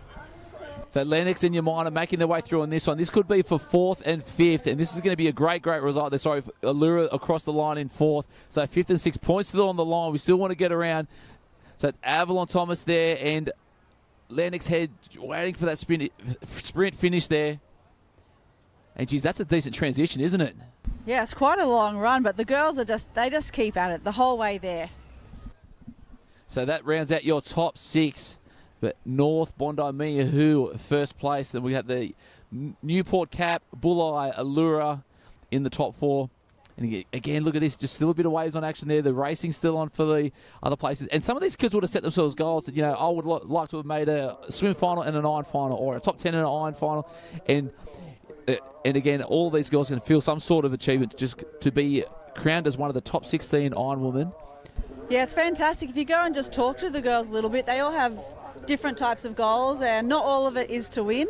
They just want to make sure they fill in all of those skills, the things their coach has been telling them to work on, and that should usually bring them to the win. But if you nail those skills and do everything in your plan, then you've won a little bit of learning along the way. Yeah, and that's it.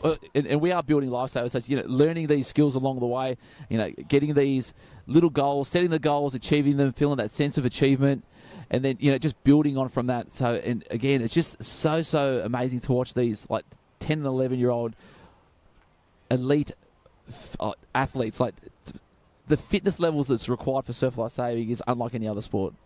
And if you just walk along the beach and ask any adult there, maybe one or two of them would say, yep, I could do that. But everyone else is like, there's no way I could do that. And here we have these girls out there doing it race after race, and just making it look easy. Even it's under 11s and they're just flying through. Yeah, it's always fun to hear something from a parent saying, paddle harder, paddle harder. I'm pretty sure they're doing their best already. Just tell them you love them, tell them you're proud of them, and ask them if they had fun. The only 3 things we should be doing. But Cronulla looking good down from your way in the Shire. Nice little crew down there. Yeah, it's great to see some Bait Bay clubs up here in the finals as well. We all like to cheer each other on and support each other. So hoping these girls paddle in fast and enjoy being in a final. Cronulla looking good. So we're now on to the next iron final of the under-13s, we're going to call that. Suze is going to jump out for a little bit and she'll be back very shortly. Have you had a bit of fun with us at least?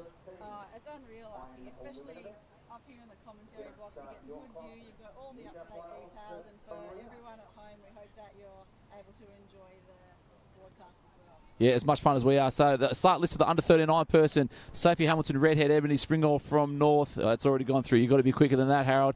But Lisa Durs from North Kirkhill, one to watch. Couple of good results. So we saw Sadie Maggs leading us out the whole way in the under-13 surf race. Little bit unlucky there, but we'll see what transpires. So board race champion was Amber Sky Stevenson from Yamina. Sophie Clue's looking strong there as well. And again, Matilda Young from Newport and Sadie Maggs were 1 and 2 in the semi-finals of the under-13s. But we are now on the line, so surf, race, swim first, and then we're going to be going through to the board. Suze, I'll catch you on the beach very, very shortly, and Wilco's coming in to hang out with us for a while. Legend. All right, so under-13s in, making their way through across that bank. A lot of white water. Tide is getting nice and full. We're looking to high tide just at around 1:45, so the water's coming in. And if anyone knows more about water moving in from waves, I don't know who it is, but it's Wilco. Wilco, welcome, mate. How's things? Very nice. Very good to be here. It's great. I've come in at the pointy end of the live stream, so it's good here. Perfect front row seat for all the action. Now, looking across the beach there, what have you noticed? I guess, you've probably got it just a little bit after us.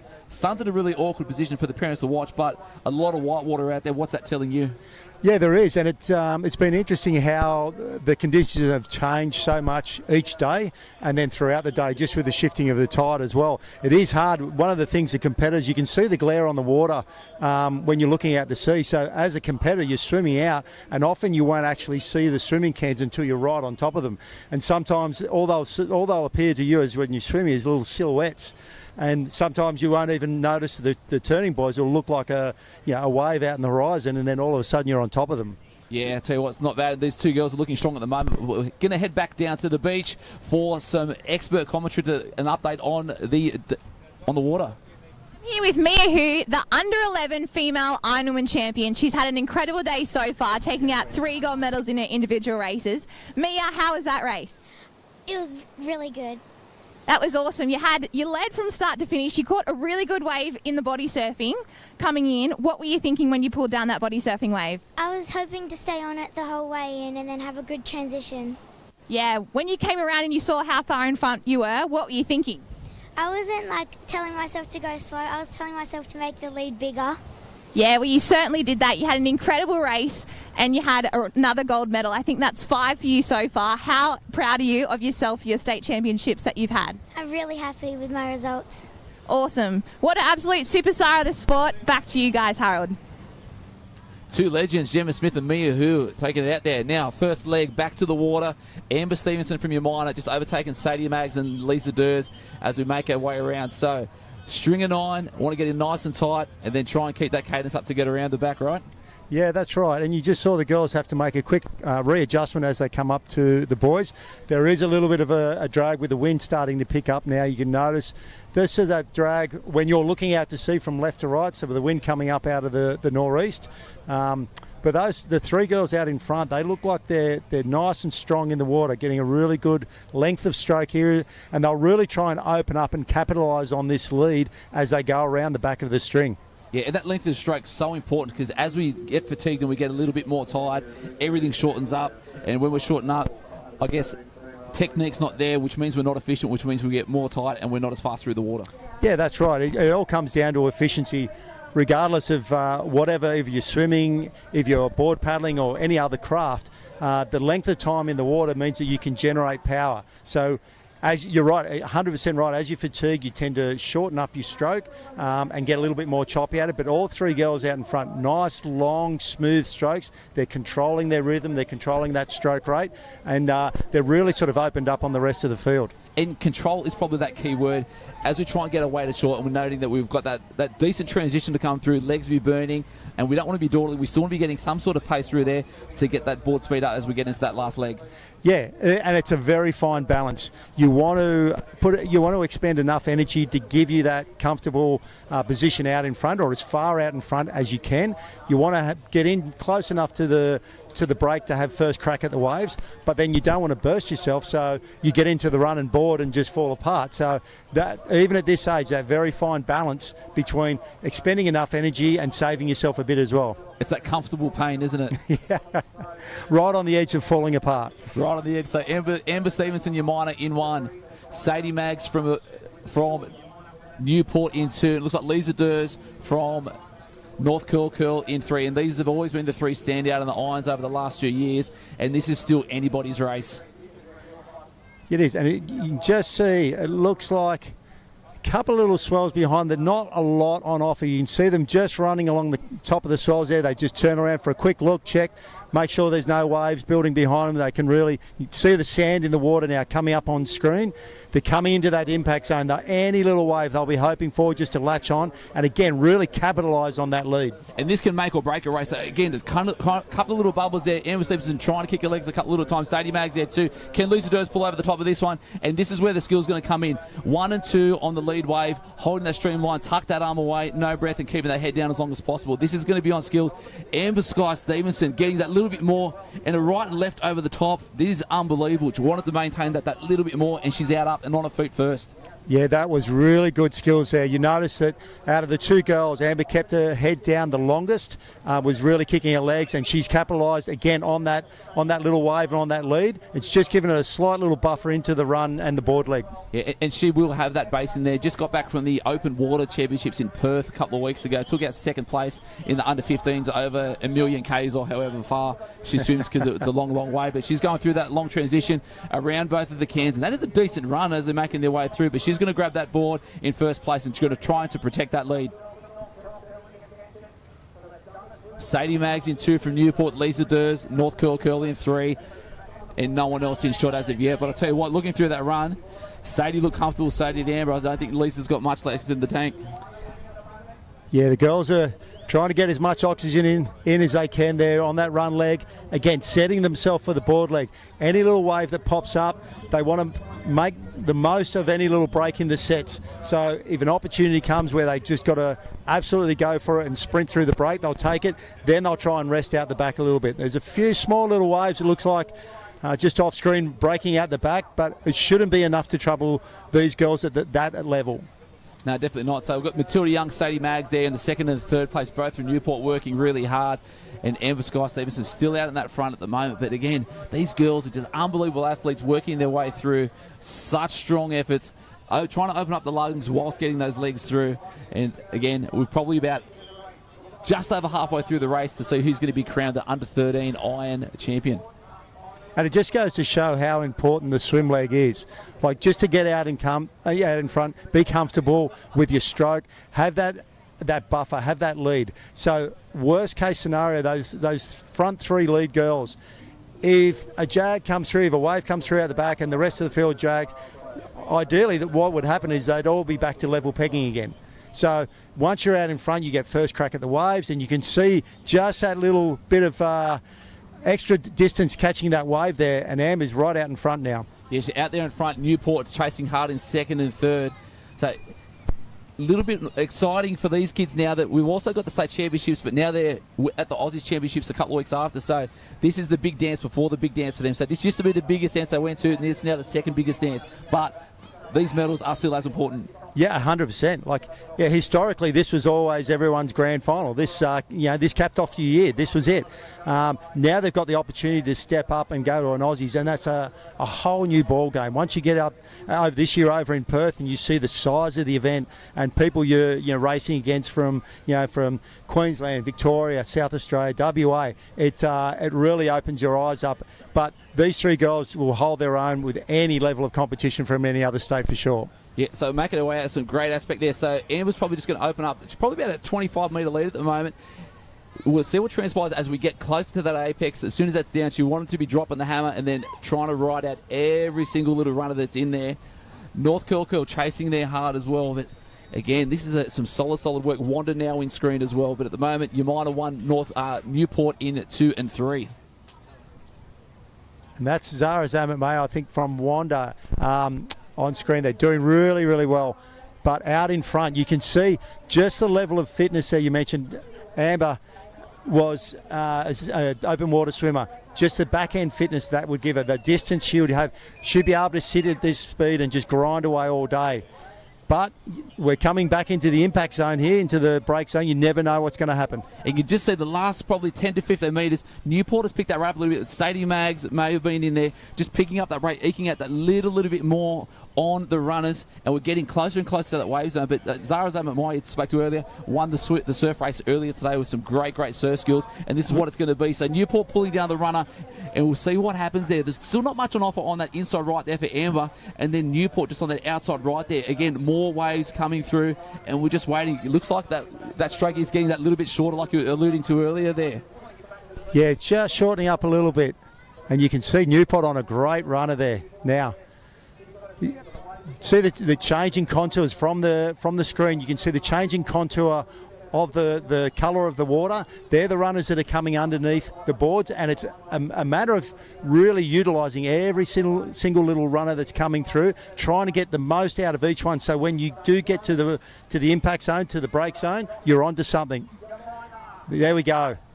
And then Amber Stevenson just picking up that one on that inside left. It looked like she was in trouble there for a little bit. Newport was working really hard trying to get that through, and she's cutting hard to that inside left. And what's the reasoning behind that?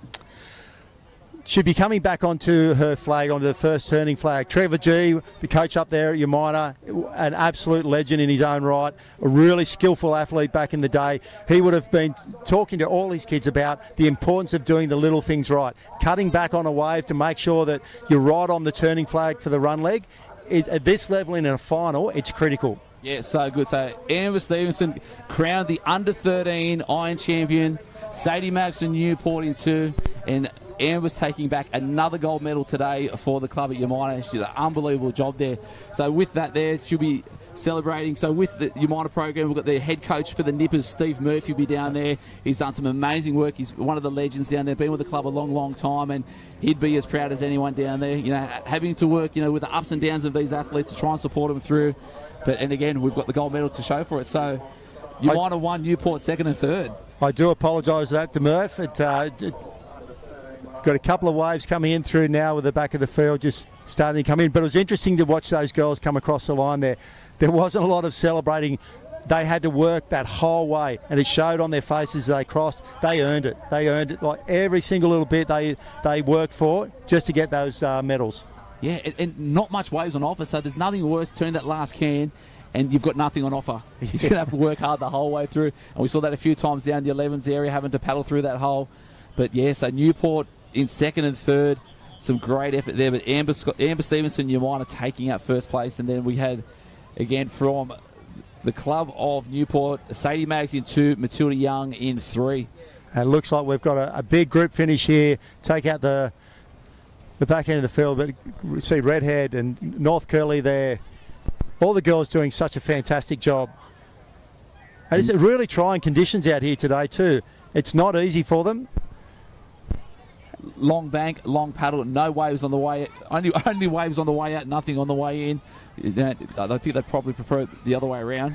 But again, it's finals day. You just get what's served up. Yeah, absolutely. That's the dream of every athlete, to have a flat run on the way to sea, turn the cans, and then the set of the day to bring you home, and you get a chance to rest. But unfortunately, that dream doesn't always happen. Doesn't always happen. We're going to go down to the beach. Gemma Smith, the Umina legend, with the new Umina legend, Amber Sky Stevenson. I'm here with Amber Sky Stevenson from Umina, who is our under-13 female Ironman winner. What a morning you've had. How did you find that race? It was a bit tough. The swim was a lot longer than the normal swim. Yeah, the tide's starting to come in, so a bit longer swim and board. What did you think when you hit the beach in front for that swim heading out into that board? I just knew I had to have a good board, just to keep it ahead. Yeah, you did a really, really good job out in the water. Sadie Maggs from Newport was coming at you in the board, but you managed to just pull down your own wave. How did that feel? Oh, it was good to just pull down a wave by yourself. Yeah, awesome. It always makes for a good finish. You've had a really good morning, 4th in the swim. You've won the board and won the iron. How proud are you of yourself for the state that you've had this morning? Yeah, I'm pretty happy with my state. Awesome. An absolute superstar. Really, really good job. The crowd down here are loving it. It's awesome to see. Good luck for your Cameron relay to finish off the day. Thank you. Back to you guys. Thanks, Gemma, your legend, and congratulations again, Amber Stevenson. Dual gold medals today, taking home 2 gold medals on finals day. Doesn't get much better than that, does it? Absolutely. And again, absolutely fantastic to see her, really, as I said, capitalise on that lead that she built in the swim and hang on. There was plenty of pressure being added there at the back end of the race, and for her to hang on. And just, it was interesting to watch the different tacks coming home. Amber taking that little bit more right side of the field, or the course, coming home, and it worked for her in the end. And there wasn't too much in it, was it? It does come down to who can get the most out of the surf, and she was able to get an extra 15 metres on that wave, and that was the difference between first and second. Yeah, and sometimes it is. It's just, on the way home, it's utilising one runner or one little bit here. We see a wave building up. and everything matters. So we're onto the under 11 iron final, getting into the wave zone. So it looks like we've got the cap of Wanda out in front at the moment. There's a couple of bodies in there from Wanda, from Dash Lonergan, but we had Jordan Prince earlier from Wanda looking really strong. So the under 11's now in the water, similar to that area where we saw Mia Hu dominate before, but a nice little lead there. I'm going to call that Jordan Prince. Yeah, again, it shows the importance of the swim here. A couple of small little waves building. That might be Jordan Prince, is it? I think on screen. Yeah, it looks strong. Just looking, you see as he takes a stroke, just looking underneath there, hoping for the smallest little wave just to pick him up, bring him in, and it looks like something's building here. Try and latch onto this. Come on, there's nothing better than watching some unbelievable surf skills. He could feel it underneath that it wasn't big enough for him to go the whole way through. Straight into the streamline, don't lift your head up, kick hard, and was able to get an extra 10 metres out of that. Some great skills. And when you really think about it, you know, these kids are under 11s. The timing, watching that from a coaching perspective, the timing of, you know, letting the wave come to him, picking up speed and accelerating on, that's exceptional. That was really, it was a credit to both him and to the coaches that, that teach those skills. And it's at that next level of, I guess, being comfortable in the water. So you already know how to swim fast. You already know what your technique's supposed to do. It's a matter of actually trying to get that brain into that growth mindset and being aware of what's happening around you and reacting to what's going on. Absolutely, and that's, you know, when you see the kids progress through, right, you know, from under 9s all the way through to under 14s, that's what you see the most. You see their skill development grow, their timing in the water. Obviously they do get fitter and stronger as they grow and develop, but it's those little critical things that they get taught on a Sunday at Nippers with coaching. That's what you really see the most. Yeah, between the ears is where I guess the most win's going to come from. So making good decisions, reacting, being aware of what's going on, quietening the noise, turning it down. It's not hurting that much. It's okay. I've only got 3 minutes left. We can do this. This is a state final. Everyone hurts. Like, everyone's bleeding through the eyeballs. Everyone's hating the world right about now, especially in the run leg along that soft sand, the soft Queensy sand. But as you said, it's a matter of drowning out all of that noise and concentrating on all the little things that you've been taught. So, and the kids are drowning out the noise, so to the parents on the sideline, no need to yell again. They're doing their best. They're going really, really well, and they're having an absolute ball. It's like the Caps there coming through. Lennox, always good to see the Far North Coast. And they've been prominent. They've been thereabouts all day today. It's really good to see Far North Coast come through. It is really good to see, I won't say a regional club, but the clubs that have probably had not as many competitors as others in the past, and it's good to see those clubs sort of like Lennox, or even you see some of the clubs down the far south coast starting to grow and to build their numbers back up. Yeah, we kind of do take it for granted. So me being from the Central Coast, obviously yourself down here in the Sydney branch, I was talking to the Pegram twins of the under 13s about their board rescue and asked how they went at their branch, and they said, we didn't need to run it because we were the only team. Yeah. So at a branch championship, so we kind of take for granted the competition we get to have consistently. In this metropolitan region where we get to race over and over again at all these different carnivals against masses of people, whereas these country clubs really struggle to have that competition. Yeah, and that's where we really need to nurture and foster the development of these kids, because everything in every sport, it's all a critical mass. Once you hit a certain point where a certain number of kids will do it, they'll attract more other kids into that sport. And then that's where you start to get that level of competition coming through. But out in front there, just clearing a wave over there, Wanda, doing a great job. He's not letting this go. Looks like one's just building. They'll be upping the rate here. They want to just clear this. Geez, that's going to be exciting as we even push bigger through. One behind. You see it breaking there on the swim cans. Look at that. That's where your heart sinks. And that's what we haven't seen today. That's probably the first roll we've seen all day today. So rolling over, up and on the board. Bit of white water there. So we've got double Wanda and Swansea Bell on the outside right. And wow, this is absolutely pounding surf. So Swansea Belmont's opted for the pop. Was that the right decision? Really tough to see. No matter what decision you made there, I think you're going to get flogged. Wallop was the word there, and they're away. So at the moment, Wanda in 1 and 2. And then look at just the amount of white water there. That must have been pounding through. That'd be fun on a boat, though, wouldn't it? Yeah. I actually like, on any craft, I like it when the surf's a bit bigger. It takes out... you get to concentrate just on the waves in front of you, not so much on the racing. In right place, right time, inside left there from Wanda, not getting clipped by those last couple of waves. And just as I say that, he's had to roll out the back near the cans. And his mate on the outside right has got the clean water, and that's just changed that lead again, probably for the 4th time just on this board leg.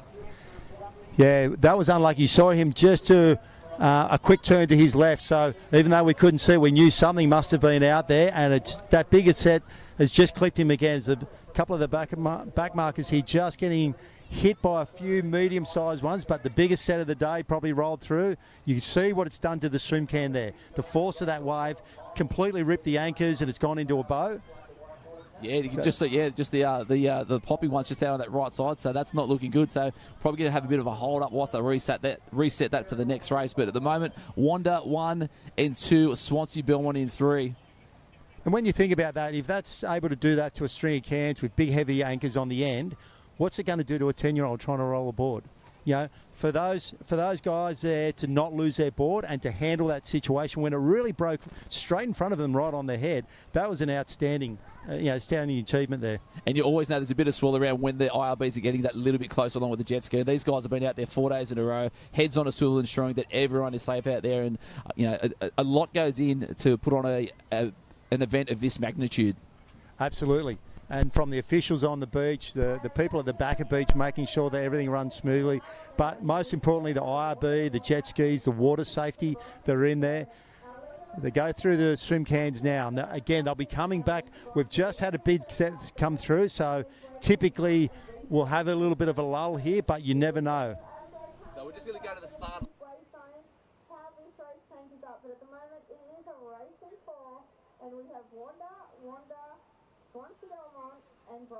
Again, different conditions. We saw that bigger swell before. Banks now filling up, and still that left-hand edge as we've seen all day. Boys able to hold their feet that little bit longer for this final iron for the under-13s. Yeah, you just see them there porpoising through. They'll try and utilise the bank, and then it's almost like you try and hold the bank for as long as you can to porpoise and dive under the waves, and then just shift to the side a little bit and try and capitalise that rip that's running out there on the side as well. So, and there's a bit of porpoising there, so it's a little bit longer than we've seen all day. So the guys will be upping and down, and then at what point would you be telling your athletes to get into your swim stroke? Yeah, typically the golden rule is, once you hit about waist depth and the porpoising starts to slow down from that comfortable rhythm, and it's like, okay, time to just, put the head down and start swimming. But it will really depend also whether there is a set on the way. Typically, if there's a bigger set on the way, you'd stay porpoising so you can watch it, get your timing right. And if there's a big one coming, dive right down, lock your fingers into the sand, and sometimes even fingers and toes. Lock it in, let the wave pass over you so you don't get dragged too far back. Accelerate, push off the bottom, and then go for the swim after that. And the guys are now out in that clean water Wilco. So we had from semi-final number 1 earlier yesterday. We had Tom Chalmers from Swansea Belmont, Noah Bowler from North Bondi, and Reef Lewis from Wanda looking really strong. Jacob Chalmers also from Manly there in the 4th spot, rounding that out. Semi-final number 2, we had Levi Gibbs from Swansea Belmont, the cap of Sawtell, so good to see. So Saul Easman from Sawtell, second in that semi, Will Munro from Cooks Hill, and then Jack Cross from Coogin Headland. So again, a vast spread of athletes and caps from all across New South Wales. Yeah, and it is great to see Sawtell up there. An absolute magical part of the world. So back to the final of the under-11 boys iron. We've got the North Bondi cap making their way across the line. We'll see what position that's going to be in. But so we've got showing both, but unbelievable. So North Bondi working hard to come across the line. Whether or not that's our first player, we're just going to see. Great finish, sprint finish there. Once you get to the crowd loves it. And then, so that's probably about 5 or 6 there. So we just see the couple of caps from Wanda just finishing first, and we'll get those names to you shortly. But again, that was some really, really good racing from the under-11s. Yeah, it's always good to see, regardless of whatever position you're in, to finish strongly. Start strong, finish strong. And that's something you would try to instill in every athlete, regardless of their age. Make sure that you finish as strong as you can, regardless of whatever position you're in. And then on the right-hand side of the screen, again, the under-14 boys getting a little bit confused. We saw in the surf race, lead swimmer was out, went hard left to the left-hand edge. Couple of errors there. The pack came through, and again, they've done it again, just through that inside. But again, is that with the changing of the tides? or was it just a poor decision, everyone following everyone? That's, there's an old saying, make your own mistakes, don't make someone else's mistakes. So we're talking about before the glare on the water. On screen, it doesn't look as bad now, but if you look out, from our position here, you look out, there is still that bit of glare. So sometimes, as an athlete swimming along, you lift your head, you really can't see what's going on. You can't see the string of cans. You think you're on the right track, but with the wind and the drift, it's just pulling you over, and then by the time you realise where you are, it's a quick adjustment back onto that first turning can.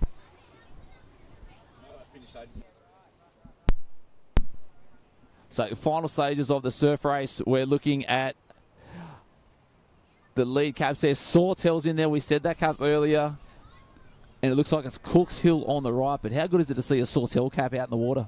Yeah, I grew up basically going to Sawtell every school holidays that I could. A magical part of the world. And they haven't really had a huge contingent at a state championships for a little while. So this is great to see. Out in front here, leading by example. Just getting a tiny little lift out of that swell there. And they'll be hoping, same as every other athlete, hoping that as they come back into that impact zone, something's just going to pop up for them and really, take away the lead that they've built.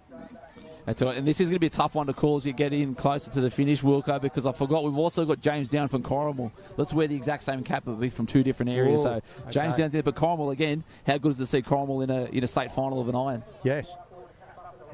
Down there in the Illawarra, again, another magical place. I've spent a lot of time down there. Fantastic beach. And again, really good nipper program here. So I think we're looking at Will Monroe from Cooks Hill taking that lead at the moment, and the guys are looking really, really good. But we're going to throw down to Gemma on the beach to give us what the latest updates are down there. Gemma, I'm going to throw it down to you, mate.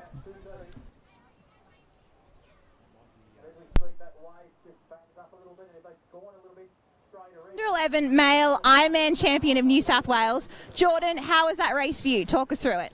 It was so tough with the massive waves out the back. It was so hard to get through.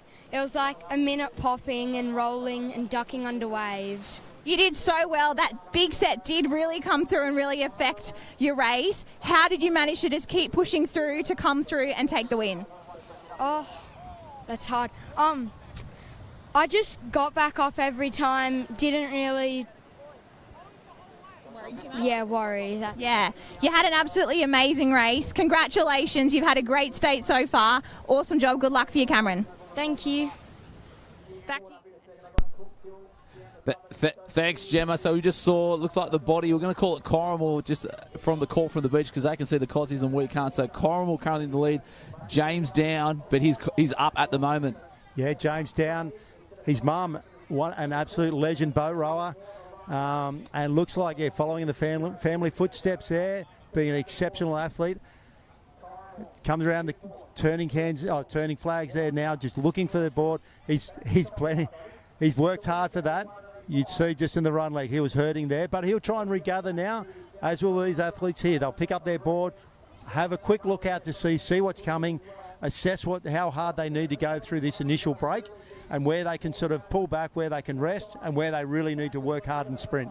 Yeah, James looked like he was hurting a little bit, but we saw Tom Shrevel from Newport looked really strong, currently in second place at the moment. As I said, the last of the athletes making their way around, a couple of caps there from Manly, and then Coogin Headland making their way around. So again, tough transition, but now they're out into, it looks like they're going to be probably just on the set there as well, so it's going to be a lot of effort for these boys to get out and around.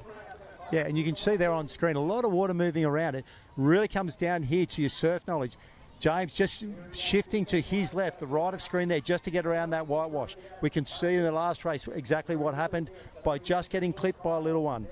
So Will Monroe from Cooks Hill looking pretty strong there as well at the moment, punching through those waves. And we spoke about it at nauseam earlier, and Gemma was alluding to it. So important to be aggressive when we're getting out through the surf. We don't have time to wait. At the size of the swell today, the decisions need to be aggression. We can't be sitting up and waiting to see what happens. Absolutely. Those 1 or 2 seconds that you back off might be that 1 or 2 seconds where you get clipped by a bigger wave. There is an opportunity out the back to perhaps relax a little bit if you like and get your breath back, but you definitely don't do that in the impact zone in the break. You try and bridge that distance from the shoreline to the back of the break as quick as you possibly can. And they're looking strong at the moment. Will Munro into a nice little rhythm there. James Down looking strong there as well. And it looks like they've put a bit of distance on young Tom Shrivel from Newport. But that's your 1, 2 and 3 at the moment. And the 4th through to 6 have got some work to do. Yeah, you can see whatever gap you've got in a swim leg will open up naturally on the board because the board's a little bit of quicker craft. Plus you've done the run leg.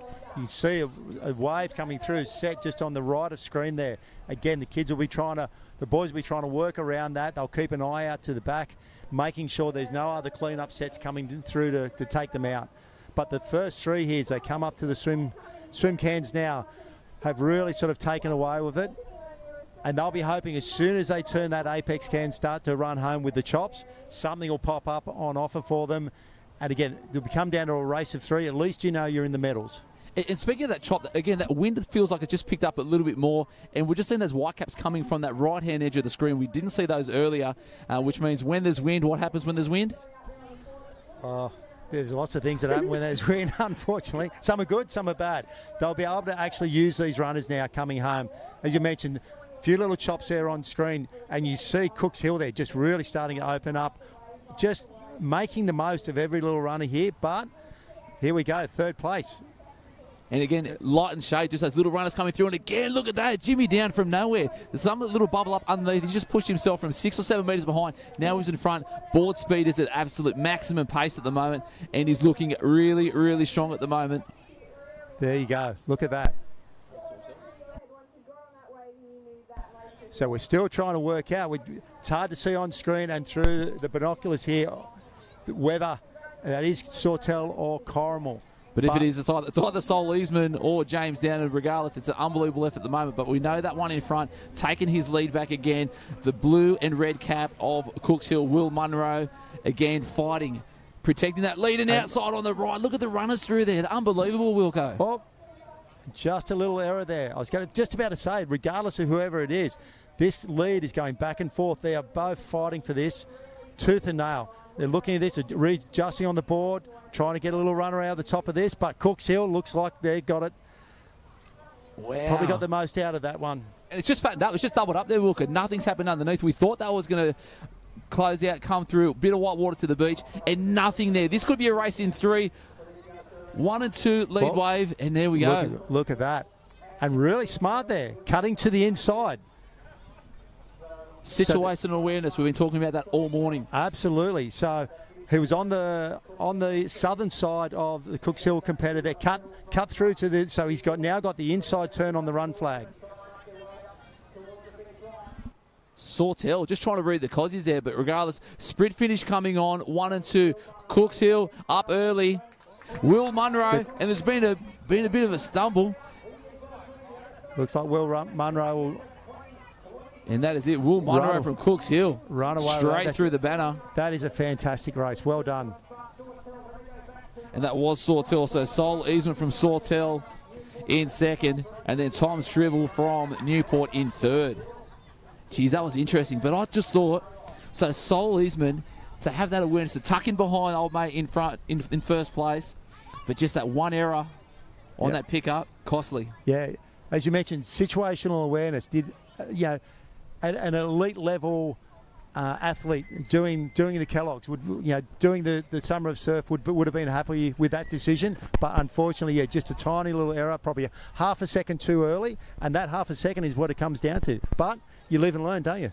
You do live and learn, and so close, but it should be nothing to be, I guess, frowned upon or talked down, because a silver medal at the state championships for the age here for Sol Eastman, for Sawtell, mate, the club will be buzzing. Absolutely. And you're right. It's nothing to be frowned upon. Like, the way you learn is by making mistakes and by making errors. After the race that he just had, I would be extremely proud of that, for that young man and his coaches and his family. That was fantastic. So we'll talk about programs. So I guess the clubs of Newport, your Wanderers, vast amount of nippers, opens there to aspire and look up to. You've got all the knowledge and everything in there. But then Sol Eastman, and even like we were alluding to earlier, the teams of Corrimal down at James down there, how hard it must be to have that smaller squad and still be engaged and pushing hard to try and build that to get to a state final. Yeah, absolutely, and that's credit to those the boys and girls who do come from the smaller clubs to stay involved. And I think that's, as an organisation, that's what's really important for us to make sure that there is a focus on the smaller clubs, on the regional areas, not just on the big super clubs that are based in Sydney.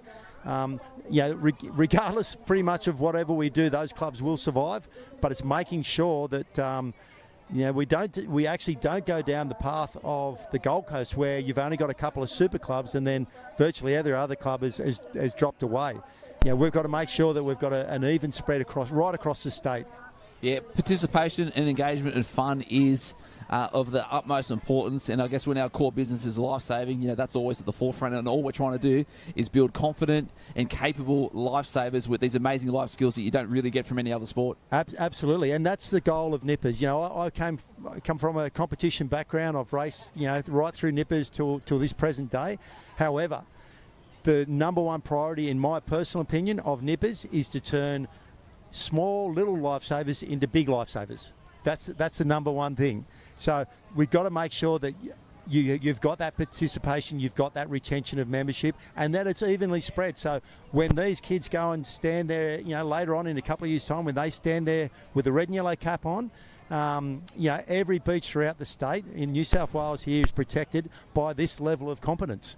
And it's really important that, that's why the competition is so important, because these kids can see this surf here, and it is a challenging surf. These kids can see this, and not only are they comfortable in it, but they're extremely proficient, and nothing troubles them. They could go out and rescue someone in this size surf without an issue. Yeah, true, Wilco. We're going to head down to the winner, Will Munro, of the last Ironman for the under-13s, Gemma. And Will, let's go. Well, we have Will here from Cooks Hill, our 2023 Ironman champion. How does that feel to have that title, Will? It feels really good. I've been working really hard for this. And there was quite a few challenging conditions on the way out. What were you thinking on the way out? I knew I just had to hammer the way out on the board, and if I could get a lead there, then the wave would get me on the way in. And how'd you find that wave on the way in? What were you thinking as you caught that wave in?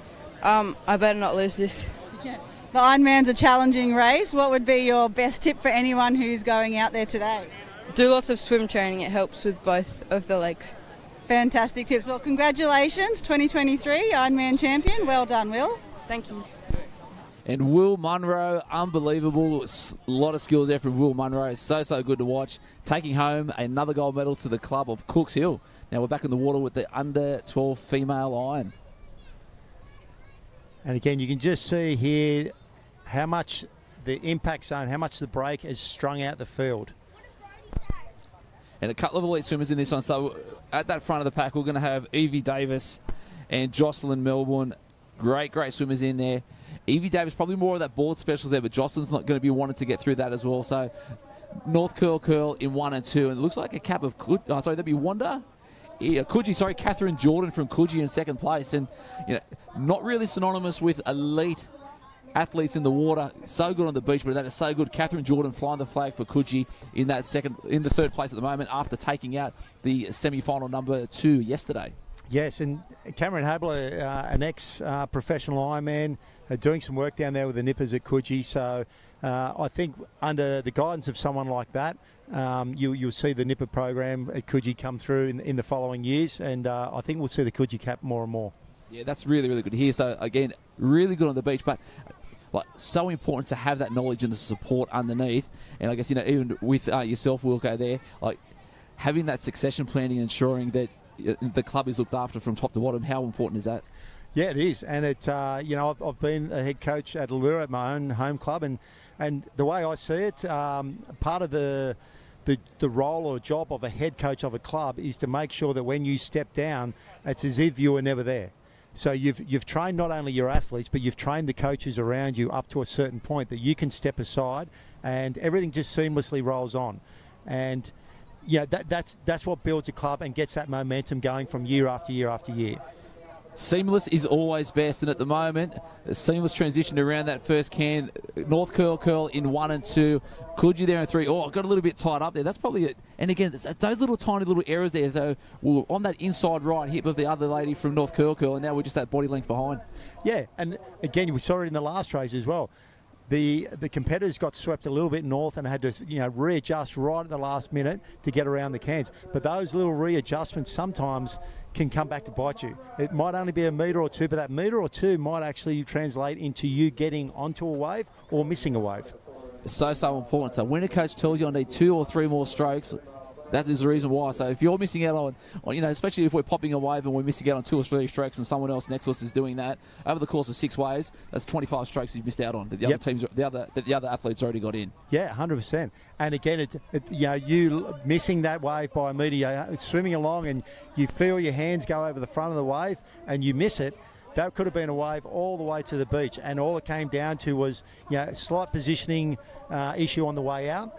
And again, 2 metres doesn't seem like much when you're racing for 12 minutes or 15 minutes, but it can all come down to that 2 metres. Bit of repositioning here on the way in. And that's good to see, isn't it? Get the head up out of the water, making sure we've got the sight for the visual point of reference for us to mark our way in, and then just trying to find any sort of wave to get our way through. Yeah, so every athlete here would have markers set up on the beach. It might be a certain coloured tent. They wouldn't necessarily be able to see the turning flags on the sand. The amount of colour that's behind the turning flags, from tents, from people, from other flags, sponsors' flags along the beach. But they'll have a building lined up or a tree or something like that big that they can see. And it all comes down to repositioning. Who thinks that the right-hand side of the field has got the best run coming home, or you might have an athlete that thinks the left-hand side, and that's where the strategy comes into it. And it's glary too. Even just see from the great shots from the top there from the drone, really, really difficult to see. Someone seen something out the back, just having a bit of a rest there, trying to pull down on that broken wave. Can we get over the top? And again, only the best of the best going to be able to pull down that. So just a little bit unlucky there for the under-12 ladies as we get to the end of that first leg of the swim. Yeah, that's probably the most difficult thing, pulling onto a wave that's already broken. And it's still a bit of work there to do, Wilco. So getting through that little gutter, obviously tide getting a little bit bigger, going to have to be working hard to get through that. Try and get those shoulders up out of the water, big strong kick, and out of nowhere, Kujin coming through there. So too, that's another North Curly, another North Curly cap in there. And again, great shots. And you just see that arm going through. Legs will be firing hard to try and stay in front of it. And it looks like just dropping off on the edge there, but shallow enough you can see Kujin there. They've timed their run well. That's a great wave. Great skills there to get onto that wave, and not only get onto it, to hold it and maximise the length. And that'd be Lila Wessel there from Kujin Headland. Some great skills there. And again, some perfect timing to be where she needed to be, that right spot. Comfortable lead at the moment. Looks like we've got North Curly there in second. Gee, she looks comfortable. Yes, looks really comfortable in that run. So that's the advantage that wave can give you. You're not expending the same energy as if you're just swimming flat out. You get a chance to slightly relax and recover on the wave, and you've just gained 50 metres or 60 metres on where you were previously. And this gives her the first crack at trying to get through the break. Whether a set comes or not, sometimes that's out of your control. But a worst case scenario, if a set does come and she's got to sit there and pop, those competitors who are just grabbing their boards now, they're only just going to be back in line with us. So everyone's back on a level playing field again. So making their way out. So we had a couple of really strong competitors make their way through from Kujin Headland. So we actually had Ivy Myson and then young Lila that we were talking about earlier. So 2 from the Kujin Headland into the open in the under-12 iron final. Unbelievable to see, but North Curly, Evie Davis thereabouts at the moment. And even just as that pans out there, Wilco, look at that hole. That's a solid swim. So there's not one bit of white water in there for any sort of assistance for these athletes to get through. No. And we mentioned before about strategy. You saw from that wide shot there was some little waves starting to break on a certain side of the field. And it really depends, your pre-race strategy. Where do you think you're going to get the best run out when you're paddling out or swimming out? And where do you think the most waves are going to break on the way in? And it's always a law of averages. You might go, look, 7 out of 10 times the wave's going to break on the left first, or 6 out of 10 times it's going to break on the right. It's the ocean. It does change, but you put yourself in the position where you're most likely to use those waves to your advantage. And the law of averages is all about sort of managing that risk and ensuring that, I guess, the decisions we're making aren't going to be, I guess, to the detriment of what we're trying to achieve in this race. And most of these kids would be hoping to get at least the top 6 to get some points for their club. Yeah, obviously everyone's in there to, first of all, you do your best. There'll be kids who are there who are really chasing a medal, who think that they're up for it. But at the end of the day, they know that the top 6 get points for the club, and that's all important. That's bragging rights by the end of the competition. Say that my club is better than yours, and that goes on. It'll go on throughout the weekend. It'll go on all the way till state next year. That it will. And one club that's always been a little bit better than the most over the last few years has been that club of North Curl and the Nippers. So they've been dominant. Won there at Sydney Northern Beaches Branch Championships a few weeks ago, and looking really strong now in this under-12 female iron final. Yeah, Michael Clues was the head coach of the Nippers there for a long while, an exceptional athlete in his own right back in the day, and really well skill orientated as a coach. Really emphasised back when he was coaching a few years ago the importance of developing those surf skills and race skills. Obviously fitness and strength and everything is important at every age, but making sure at this age, skills take a long time to develop. And you see that, for people like Cluesy who have been at that elite level before themselves, they realise how important that is. So true. Learn the skills, learn the enjoyment, have the fun, and then everything else will eventually fall into place. Yep. And then, there's an old saying even at the elite open level that skills pay the bills. Everyone's going to be fit, everyone's going to be fast. This is an under-12 female iron person final. No one in here is unfit. No one in here is not fast. But the difference you'll see is often the distance made in the break, and that will come down to skill development and situational awareness, as you pointed out before. So true. And just as we get into on that left-hand side there, solid lead at the moment there, but we're probably looking at about 5 or 6 board lengths, and that's probably going to be enough space to actually get a clear wave with the second place chasing hard from behind. But at the moment, leader, driver's seat, tough to pick up the cap on that one, and extending that lead as we get into that wave zone there. Just on screen. Look, it does look like North Curly out in front and Kudjin in second there, but again, as we mentioned before, you can just see the glimmer on the water, the glare on the water there. And it's, but you see there now, just opening up, just making the most out of one of those runners there. But there are some waves coming. You just see off screen here, some bigger waves out the back. So it's who's going to be able to latch on here? North Curly, almost making the most of that runner. So final stage is here, trying to find any sort of wave, and it looks like it's going to come in the next one, maybe even this one. See that little pump underneath, raping up nice and high, but then again, this is where we're getting to that whole Wilco, but I think we're going to be home and hosed here. Yeah, and North Curly, they're really needing to get onto this one because they are ones behind, so great job. And that we mentioned before about the difference of 1 or 2 metres here or there. That 1 or 2 metres meant that she was able to get onto that wave because behind there was another wave that the other athletes had first shot at. Yeah, most definitely, Wilco. Yeah, she's paddling really well in that bit of a break at the moment. She's using those arms and legs, and she's really putting an effort. And a little wave comes in here. Oh, she's handled that well. Yes, yeah, that was really good skills there. And to think of that, this is the end of the race, and she hasn't had it easy. She hasn't had the wave from all the way out the back where she's had to rest. She would have been under fatigue there, like all of us. When you're under fatigue, sometimes the slightest little thing can throw you off, and those skills of the decision making takes half a second longer sometimes. Yeah, most definitely, and it's really good that she's transitioned that well. So she's sucking in those breath, and here comes looks like Kudji. Yes. Kudji.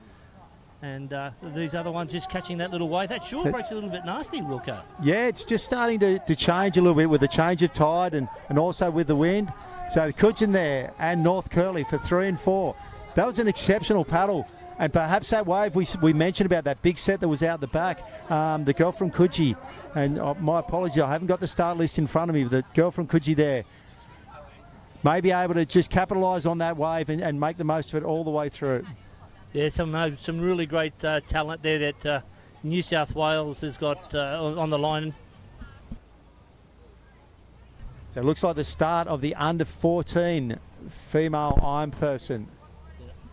Cooks Hill on screen there. A very big contingent from Cooks Hill here in the Nippers. Avoca to their right, Newport. You don't see too many finals without a Newport or Avoca or Cooks Hill at this level, do you? No, you don't. I've noticed that we've got the dark blue cap with the gold stripe, which is redhead, coming through as well. So we've got some great there. This is some great skills here by these young girls coming out through the break at the moment.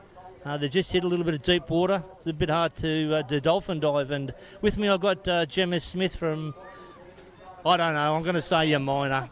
Originally your minor, now Newport, but still your minor at heart, still patrol there. But these girls here doing phenomenally in this under-14 iron person. We can see here the water's really come in. It's a lot deeper here because of tides. Yes, originally from your minor, but now from Newport. You can see here the girls are doing a phenomenal job in this under-14 female iron person, making their way out through that bank. It's a lot deeper now, a bit later in the day now that high tide's really started to come in, and the girls have done a great job of negotiating those waves. They look like they're at the back now, and it looks like it's Newport out in front. Yes, and looks very closely there by, looks like it could be by Wander at the moment, but they're in that green water there, and some of the skills that they're using, Gemma, is fantastic. There is a wave coming up. They're going over the top of that wave, and then they're having a bit of a look to see where they're at, trying to find where those cans are out the back, and make sure that they hit that red and yellow can on their right-hand side coming back out. So really good skills. They're still fairly bunched up here in that front bunch. We've got about 3 or 4 in there at the moment, 3 by the look of it, and then followed closely by about another one back there a bit further, and then a pack of about 6. So really tight swimming there at the moment. So there's some, I wouldn't say there's some tactics in there in regards to a little bit of pushing and shoving, which is just normal in a pack of swimming like this one. Yeah, well, in this Ironman race, it is 2 legs, so it's longer than the other individuals that these girls have gone out and around the cans for today. So it is really about conserving as much energy as you can, getting out to a good start, but then being smart and conserving energy because you've still got another leg of the board to go. So these girls are doing a really good job here. They're out in front in their own water.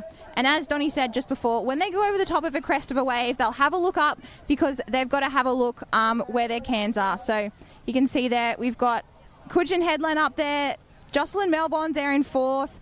We've got a Bronte Cap up there as well. So these girls are doing a great job. It's definitely a longer swim now that tide's come up and they've got to swim a bit further, but they're just about to hit that red and yellow can where they'll make their way along the back of the string and then back into the beach. Yes, and these girls are fairly close together there at the moment, and the young girl in 3rd position just looks like that's Cooks Hill at the moment, just swimming off the feet of the girl there from Wander at the moment, which is a great tactic. Also there that Lennox Head there by the look of it, just swimming on the feet of Newport, which is great. So they're going well. They're 3/4 of the way across the cans at the moment, Jem. Yep, so they'll round this last can and then head back to the beach. You can see now the wind's definitely come up and it's a lot stronger than what it was earlier in the day. So they'll be able to get a little bit of a lift off each of the chops that come through. In the swim, you don't get as much assistance as the board until you're a bit further in, but they'll still be able to feel it and get a little bit of a lift off whatever's coming through in the ocean. So they'll really try and lift their stroke rate. You can see the girls that are up the front have got a really nice strong 6-beat kick, and that'll help propel them forward in their swim stroke. But you can see here the girls will sort of split up, a few different tactics coming into play. Some of them might have decided to come back or talked with their coaches to come back to a shallower sandbank rather than the deeper water. We've seen a few different tactics in play earlier in the day today, but it'll be interesting to see here which line pays off as they work their way back into this swim and into the second leg of the board. Yeah, and that's the difficult part, Gemma, too, is finding that great line. It's a bit hard with this swell the way it's going at the moment. And as we saw in some of the board races, that it can stand up in one area and then die down in another. But the young girl there out in the front from, looks like Wanda, is doing an absolute fantastic job. She's picked a line. She's got a marker on the beach that she's working to, and she's swimming to that. But the other girl there on the far right-hand side, she's a little bit behind there. She's looking for a bit of a wave, but hasn't picked up one at the moment. and very close. Yeah, it is very close to these opening stages of this race. You could see the girls there just have a bit of a look up in front of them, so they would have talked with their coaches and their age managers as well. So we'll just throw over to the boots for a bit of a commentary down there now.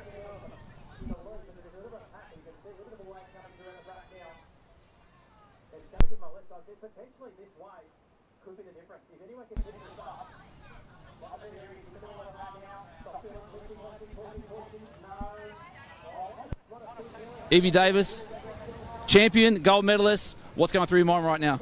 I'm really excited and I can't believe it, and just really happy and proud of myself. You should be proud of yourself. Joss said she was so happy for you to win. Tell us about what work you've put in to be the champion and best Iron woman in New South Wales. I've really pushed it hard this year. I've done more swimming sessions. My board paddling's improved, and all my teammates, Olivia Wilson, Emma Witcham, Jocelyn Melbourne, and all the other Kayla girls pushing me. So how important is it to have that strong squad behind you, and especially the girls having fun before and after training, but then also during training? It's really nice to have a lot of supportive girls just there, just like comforting you through your ups and downs, and yeah, it's really nice. And still having your fun along the way and taking home a gold medal. Congratulations, mate. Any thanks to the special coach or anything? Andrew Dennehy and my dad, Sean Davis, and my swim coaches, Sandy Edwards. Yeah. Congratulations, mate. You're under 12 Iron Woman champion, Evie Davis. Nice one, mate. Yeah, thank you there, Harold, for that commentary there. And we talked about a little bit about our support from the clubs with these athletes. And what sort of support mechanism did you have, Gemma, when you were coming through? Yeah, when I was growing up through Nippers, I was really fortunate to have so many good coaches and age managers that really help, not only on Carnival Day, but also in your training day to day, that allow you to put performances like these girls are putting down right now and put your best foot forward. So they definitely have talked with their coaches who'd be here on the beach about what line they're going to take, what strategies they're going to be using to try and, combat the different competitors' strengths and weaknesses. So they've already had this on the board, so they know who's in really good form in each of those individuals earlier this morning. So coming into this iron where they put it all together, they'll definitely have had a sort of a game strategy. But you can see here, the competitor from Newport, Alana Paul, had a really, really good swim, but she's just been a bit held up there on the board. She's really got to try and get through this little inshore gutter and through that sort of shore break as quick as she can there before the other competitors catch her up. But looks like we've got a couple of girls there who are just lying down on their stomach, so sometimes it can be really taxing going into a second leg of an Ironman on the board. So often when you're laying down on your belly, you can serve a little bit more energy, you can suck in a couple of deep breaths, and it's not as hard as paddling out on your knees. So these girls might be a little bit tired from that opening leg, but they're doing a really good job here to get through that shore break. Yeah, most definitely, Gemma. And some of the girls are using some different tactics depending on the size of the wave. Some of them will just keep paddling through the wave. Some will just sit back on their board and just pop over. And but at the moment, it looks like Newport are just squeezed in front there with that one young girl from Wanda on that right-hand side. They've got a bit of a wave coming up here, so they'll up and over. They'll go. They'll look around for where that apex can is. Yep, so Alana Paul there did a really, really good job. You can see when she comes up over the top of a swell, she just leans back to get the nose of her board up and over so she doesn't punch straight through the wave and lose a bit of momentum. So really, really good practice there. Good skills that she would have practiced at Newport day in and day out at the beach. But she's having an awesome race here. She led around in the swim and she's doing a really good job here on the board to hold that lead. But there's some girls chasing her hard there. It looks like we might have the Wanda Cup there in second. And then we stretch back the field starting to string out as it sort of so often does in an Ironman race, because we have a longer race across the two legs. The competitors split up a bit more. So what are the tactics here, Gemma? They've just hit that apex can. They've got a little bit bunched up there at the moment. The Wanda girls trying to get through at the moment. So, and we're looking at wave selection now, so they'll feel these little runners coming back in through, and they'll have to find a point on the boots where they're going to head to, and one in behind the other. So I think that the Wanda girls trying to get that area at the moment. She's got a little bit of a runner there. She did really well there to catch that little bit of runner up, but it looks like third place has just pulled up on an absolute scream of runner as well. She did really well to pick that up, but Alana Paul's still out in front. She's up on her knees now, so that's a good sign. That indicates to me that she's got plenty of energy left. She's going to get up and try and really, really accelerate back to the beach, but she doesn't want to sit up like that and lean back and have a look at what's coming, because these girls are coming red hot in pursuit, and when you do that, you lose your board speed, you drop your head, and it can start to slow you down. So she wants to make sure she keeps that stroke really, really heading back towards the beach, and looks like there's a little wave here, so she needs to accelerate right now. As she does, she lifts that stroke a little bit, but she's not able to pick it up. They're going to have to paddle a little bit further back into the beach before these waves come into play. But these little swells that are coming up from the wind that's come up from this nor'easter in Look the at this afternoon. one coming in now, but behind the young girl there from Wanda. She's just missed out on that one. But Newport, look at this, picked up the wave, laying down because she'll need to slide back on that board a little bit. The wave has just fallen out from underneath her, so she's in no man. But Wanda again picking up, and she's on this wave. So this will be a two-party wave coming back in. We'll have to watch to see what happens from here, because on that left-hand side of Newport, it's sort of doubling up. And then we've got another one coming back in. And I think that wave just doubled up at the wrong time. And Alana Paul just made a mistake there, a very costly mistake. She mightn't have seen that double up come, and that will cost her dearly.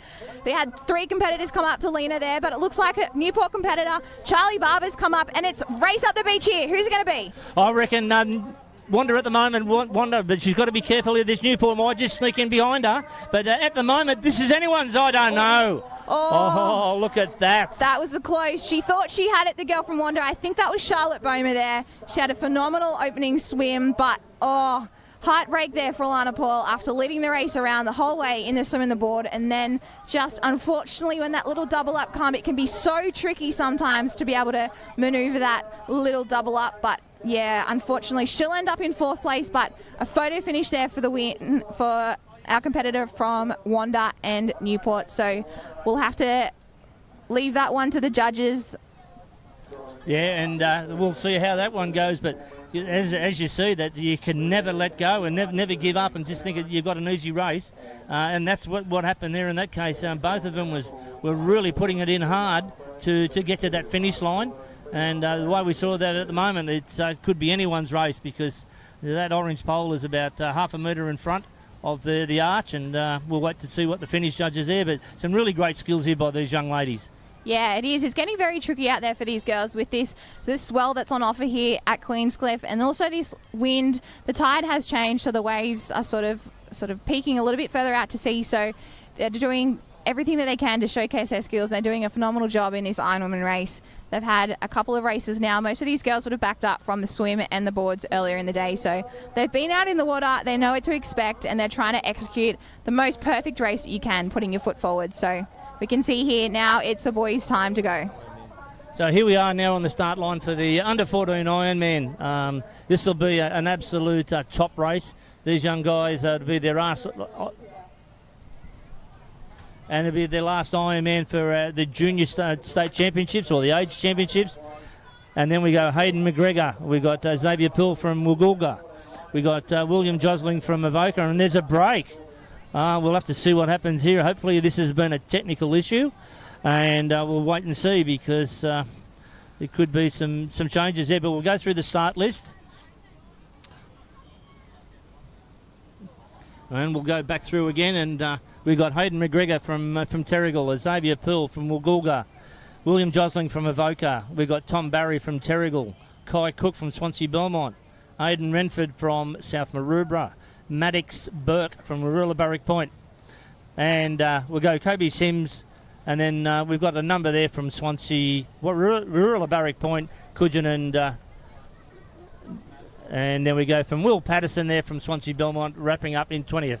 So we've got a field of 20 here, plenty of depth in this under-14 male iron person. These boys, this is their last individual final for the day, so they'll be wanting to put a really good race together here. You can see that water's nearly almost upon the start line there. That wave nearly washed up and touched their feet, so the tide is definitely creeping in. A bit of a deeper water on that sandbank as the boys make their way over. They aren't able to run across that bank now. They're pretty much straight into their dolphin diving or their swim stroke there. So they'll be trying to negotiate that bank as quick as they can. Try and get their legs up if it's a little bit shallow. But you can see there when the whitewater is coming, they'll choose to dive underneath the whitewater just before it hits them to negotiate under that little wave. They'll go down, grab the bottom, grab the sand and push off to try and get through that wave as quickly as they can. Yeah, down there on the right-hand side. From our right-hand side, as we're looking at it, it looks like we're going pretty quick out there. He's found a little bit of hole there, a bit of a rip that's taking him out quicker than the rest of them there. He's got some cleaner water. Looks like probably a Coogee cap on that one. But we've got about 3 or 4 across the field in front there at the moment. They're really punching through these waves, going deep down. You can actually see them pushing off the bottom there, and then that blue cap there in the middle.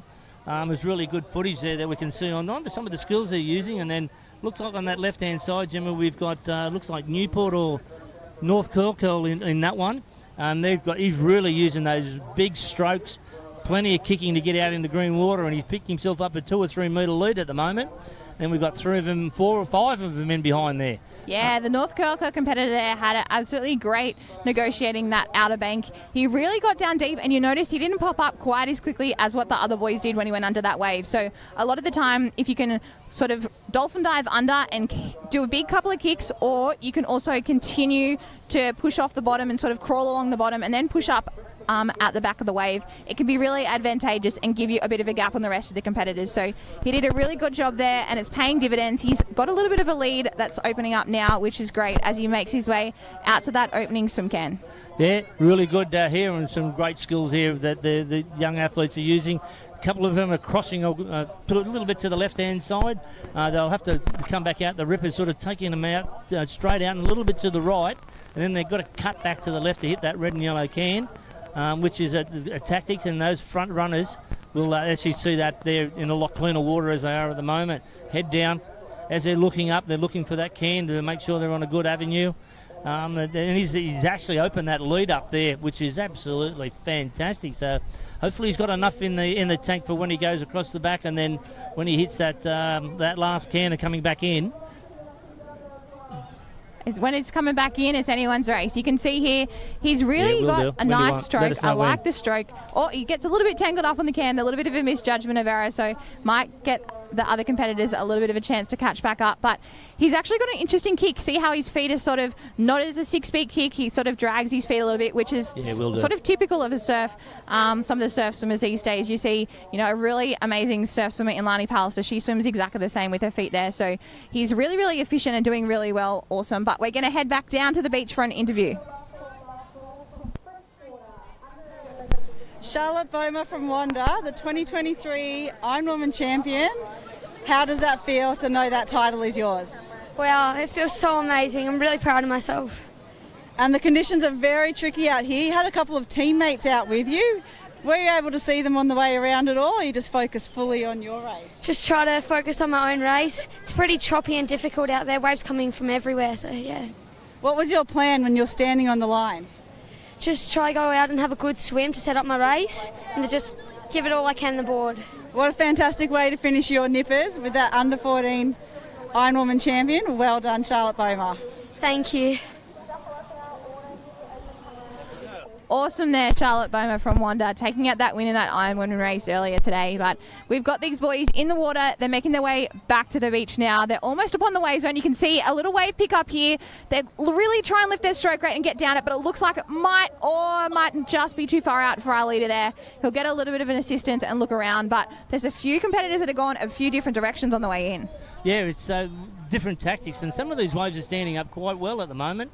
But some of them are just not quite full enough to pick them up and really bring them right back in. But this one here might be the way to go. I think they're in far enough at the moment that they'll pick this one up. A couple of these front runners will get there. It looks like, here we go. We've got a couple over the top there. North Bondi by the look of it. Oh, that is absolutely classical body surfing there from our North Bondi competitor.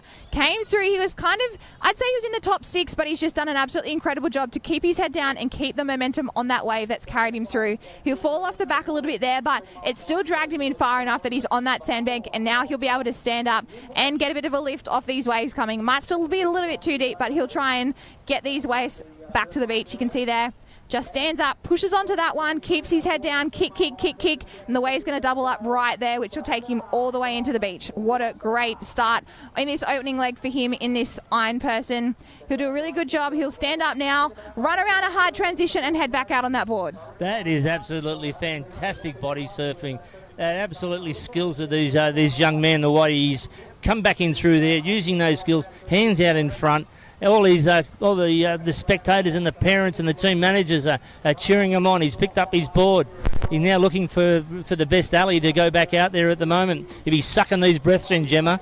Yeah, he definitely would be. But you can see how much of a lead and how much of a gap has opened up just because he was able to hold that body surfing wave a lot further than the rest of these competitors. So that's the difference a wave can make. If you can hold it all the way to the beach and the other competitors miss a wave, that gap can really open up, and it's put him in the best position possible going into this last board race. So here's the rest of the pack. Here are the chasers. The boys are turning around that second turning flag now, and they'll head out on their boards. There's a few tired faces in there, but this is where it starts to really burn and start to sting. But the boys have trained hard for this all year. They've only got one leg to go, and then some of them will back up for a Cameron, but this is their last individual race. They'll be putting it all on the line. Oh, most definitely, Gemma, and it's great to see these young athletes that we've had over the last few years. Been tough for them in regards to training with COVID, and last year with our tsunami and everything else that we had. Tsunami, and then we had rain, and then we had everything, so everything was against us last year. But this year, absolutely fantastic weather, great waves, great competition here at the moment. As we look out there, and North Bondi on the red board, he's got those legs wailing out to the side. He's using really powerful strokes. He's getting them in there, laying down flat at the moment still. Looks like he's one of the lay-down paddlers at the moment.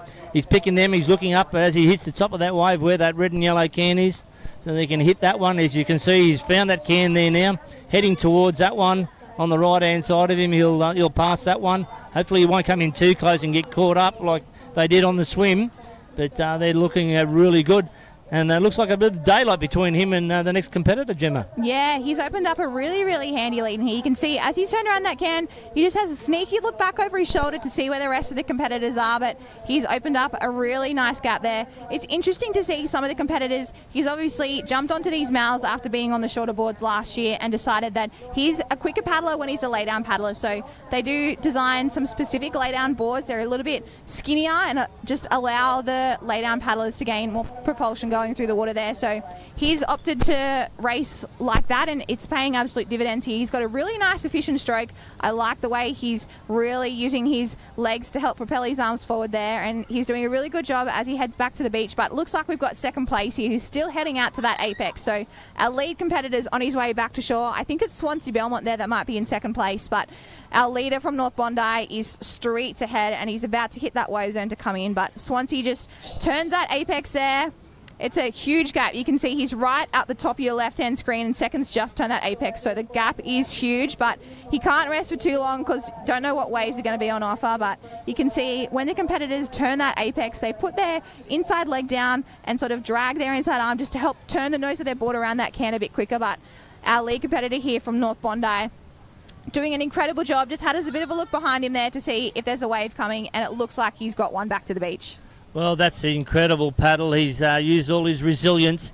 If he's sucking in those big breaths at the moment there, he's holding onto those handles, those back ones, just to make sure that the board doesn't slides a little bit further forward on there, pokes his chest up a little bit. You'll just have to watch that exit from the board on that shore break. It can be a little bit tricky there. That blue arch is not helping us at the moment. But really great lead there, and that we watch him there, just sneak past there, gets off on really clean water as the board chases him up the beach at the end of there, giving him a tap going. Congratulations, young man. Everyone's applauding him. He's done an outstanding job. Under 14 Ironman for the New South Wales. Yeah, big smiles there. The arms are up in the air. He's stoked about that one. That was an amazing race. After getting that body surfing wave in from the swim, that set him up for that board leg, and he takes out the win. Really dominant performance there. But our second competitor from Swansea Belmont, he's happy with that one. He's stoked. He high-fives his handler, little fist pump, and he'll be stoked with that. A silver medal to finish off his Nipper career in the under-14 Ironman.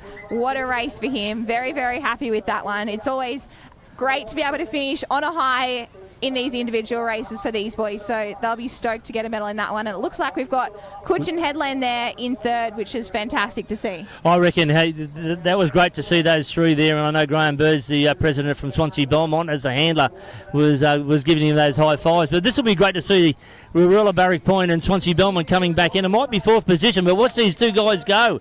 Putting in the hard effort there. Swansea Belmont's going to have the inner line at the moment, but wait and see. But really close running here. This could, Rurella, Barrack Point, I reckon, just in front of Swansea Belmont, but really great effort there by these 5 young men. They've done a really, really good job down there at the moment. Yeah, I think that Warilla Point competitor might have just got his chest across the line in front of the second Swansea competitor there. But these boys are racing for every single position. You can see here they're all running up the beach super hard. They want to make sure that they're along that beach as quick as they can to get back to the across the finish line. So they're doing a really, really awesome job there. They're all staffed. They've finished their Ironman now, but they've left everything out in the water, which is awesome to see. We've got the last couple of competitors coming in now, doing an awesome job, jumping off the board and still running up with that same intent that we saw. So it's awesome. We'll throw it back down to the guys on the beach for an interview with our winner. We have Jack Wilkinson here, the 2023 Under-14 Ironman champion. Jack, how does it feel to have that title? Oh, I've never won an Ironman before, so it was really special. And yeah, it was great. You've got all your team here cheering madly for you. What's your message to everyone at home who is watching here cheering along for you as well? Thanks to everyone who's been cheering me along in that, and thanks to all my coaches and my dad for taking me around. And yeah, thank you so much. That was such a good race. Well done, Jack. I'm sure you have this memory for the rest of your life now. Congratulations. Thank you. A fantastic win there in the under-14 male iron person. So we now move into our team races. So I'm pretty sure that was the last iron person race for our championships here. So we now move into the Camerons, where it's a combination of a club strength. They'll have one competitor go out for the opening swim leg. They'll then tag a runner who'll run around and then tag their board competitor who'll go out around the cans again and then come back to the beach to tag the final runner for a run finish. So you can see there we've got lots of competitors lining up for these races. It's their last race for these state championships, so they'll be wanting to have a good race and finish off their championships well. Yeah, Gemma, and we just had that distance shot and then coming back into the beach, and what a great sight that is there with all those tents in behind there, all those club tents and the colour and what's going on, and it's really fantastic. Then we see in the second area there, we're just finishing off on one of those ones. I'm not sure what that is, but it probably was an Iron Man or an Iron Woman, but really great. And I know that we've got a lot of people down here at the moment. I know that walking up the boardwalk, coming up here to commentary, that it was absolutely jam-packed, and it's great to see all these people here enjoying the New South Wales State Championships. Our sponsors, we've got to really thank them as well. Your local club helping us out. The other one is Oakbury Acai and Allianz, and without these sponsors, and also the support from Sydney, from Northern Beaches Council, which has allowed us to come onto this beach. And in the first few days, where we had a bit of water quality issues, and they helped us out by allowing us to move down the beach there for the under 9s and 10s, and they enjoyed their championships in the first couple of days on the Thursday and Friday. And they were allowed to complete water and then beach, and then vice versa, and it was great to see, and some really good talent coming through there with the 9s and 10s as well. But really good here. It's great conditions heading into the next week, Gemma.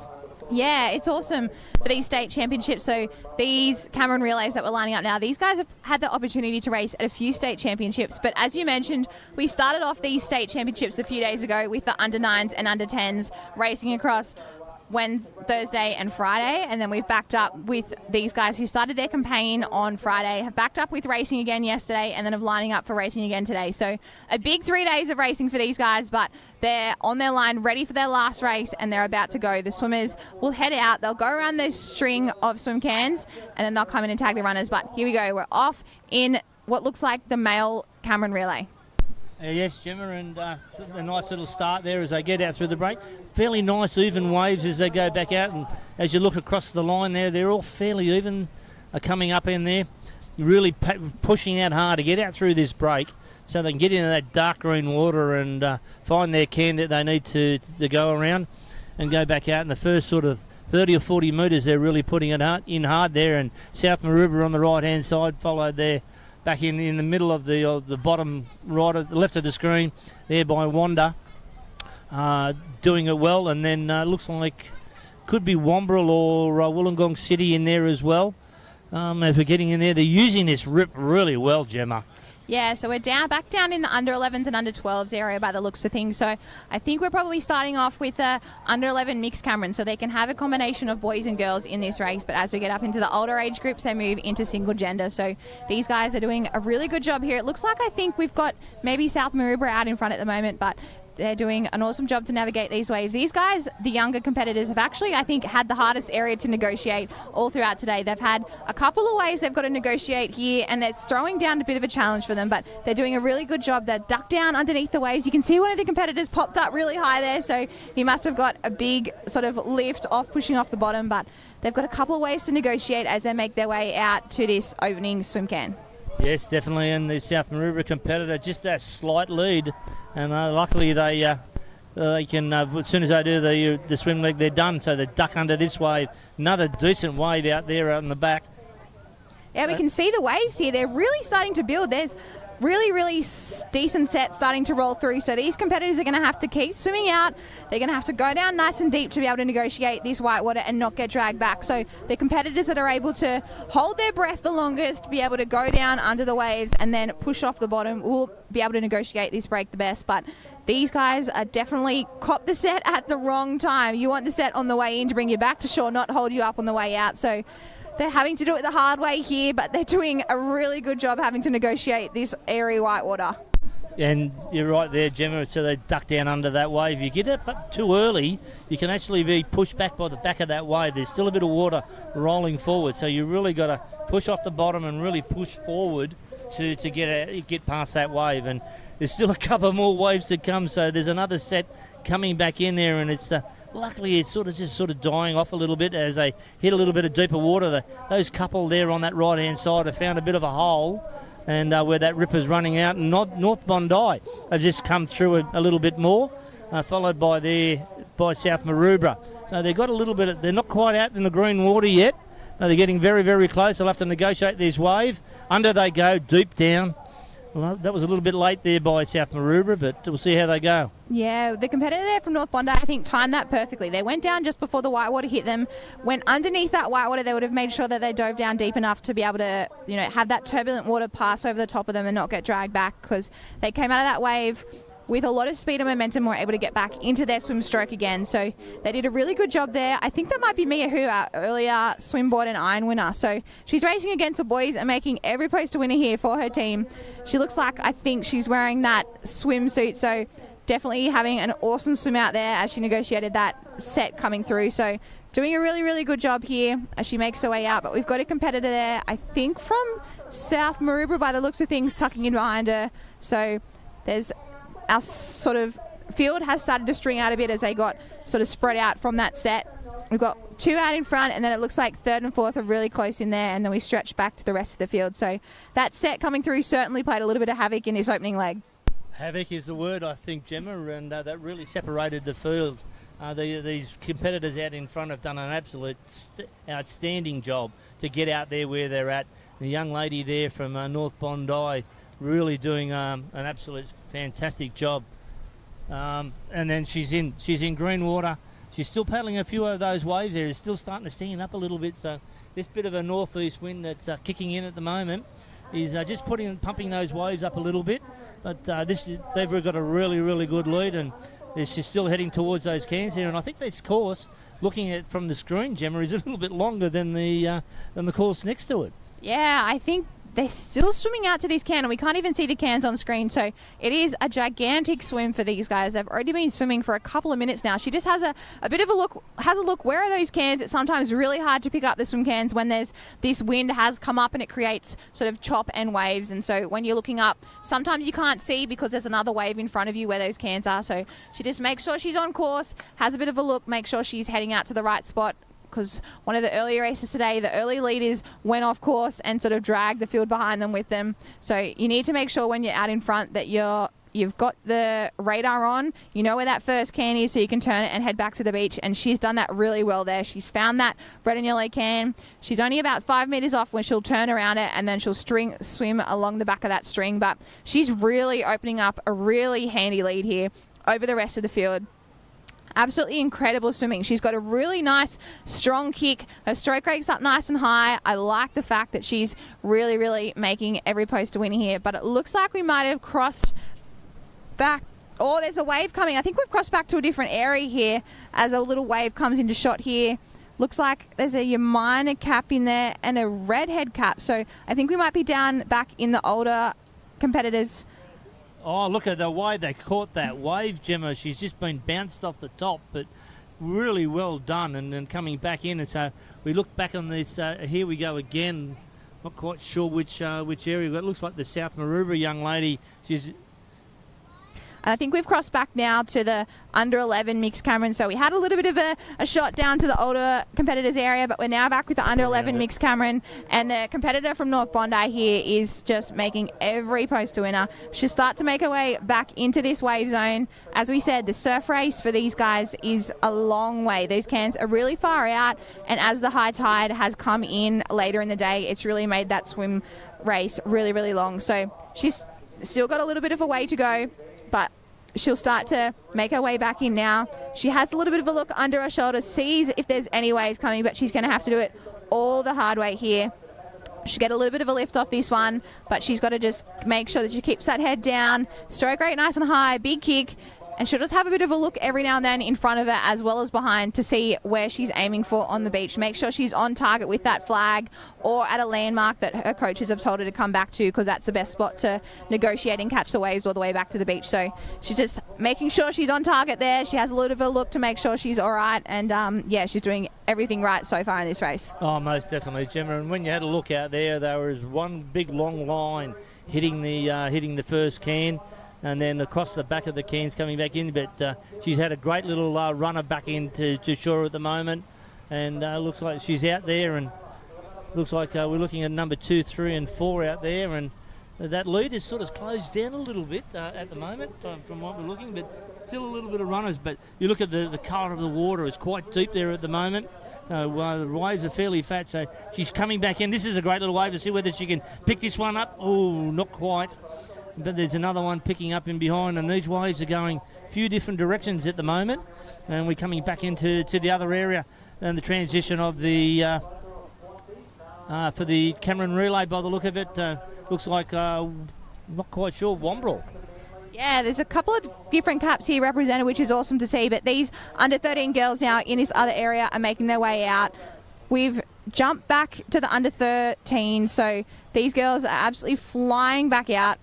But we can see here we're jumping back now to our under 11s area, I think, as our North Bondi competitor is still making her way back to shore. So it's been an absolutely mammoth swim for these guys. They've already had plenty of races across these past 2 days. So to back up now, their last race of these championships, they're having to work really hard for it. But she does an amazing job there to get a bit of a lift off the wave. But she's going to have to keep swimming all the way back to the beach by the looks of things. It doesn't look like there's too much of a wave on offer unless one's about to come through. But she's doing a great job there, trying to get her team as far in front of the other teams as she can, as she picks up a little wave right on the beach. That was fantastic. I think she needed that.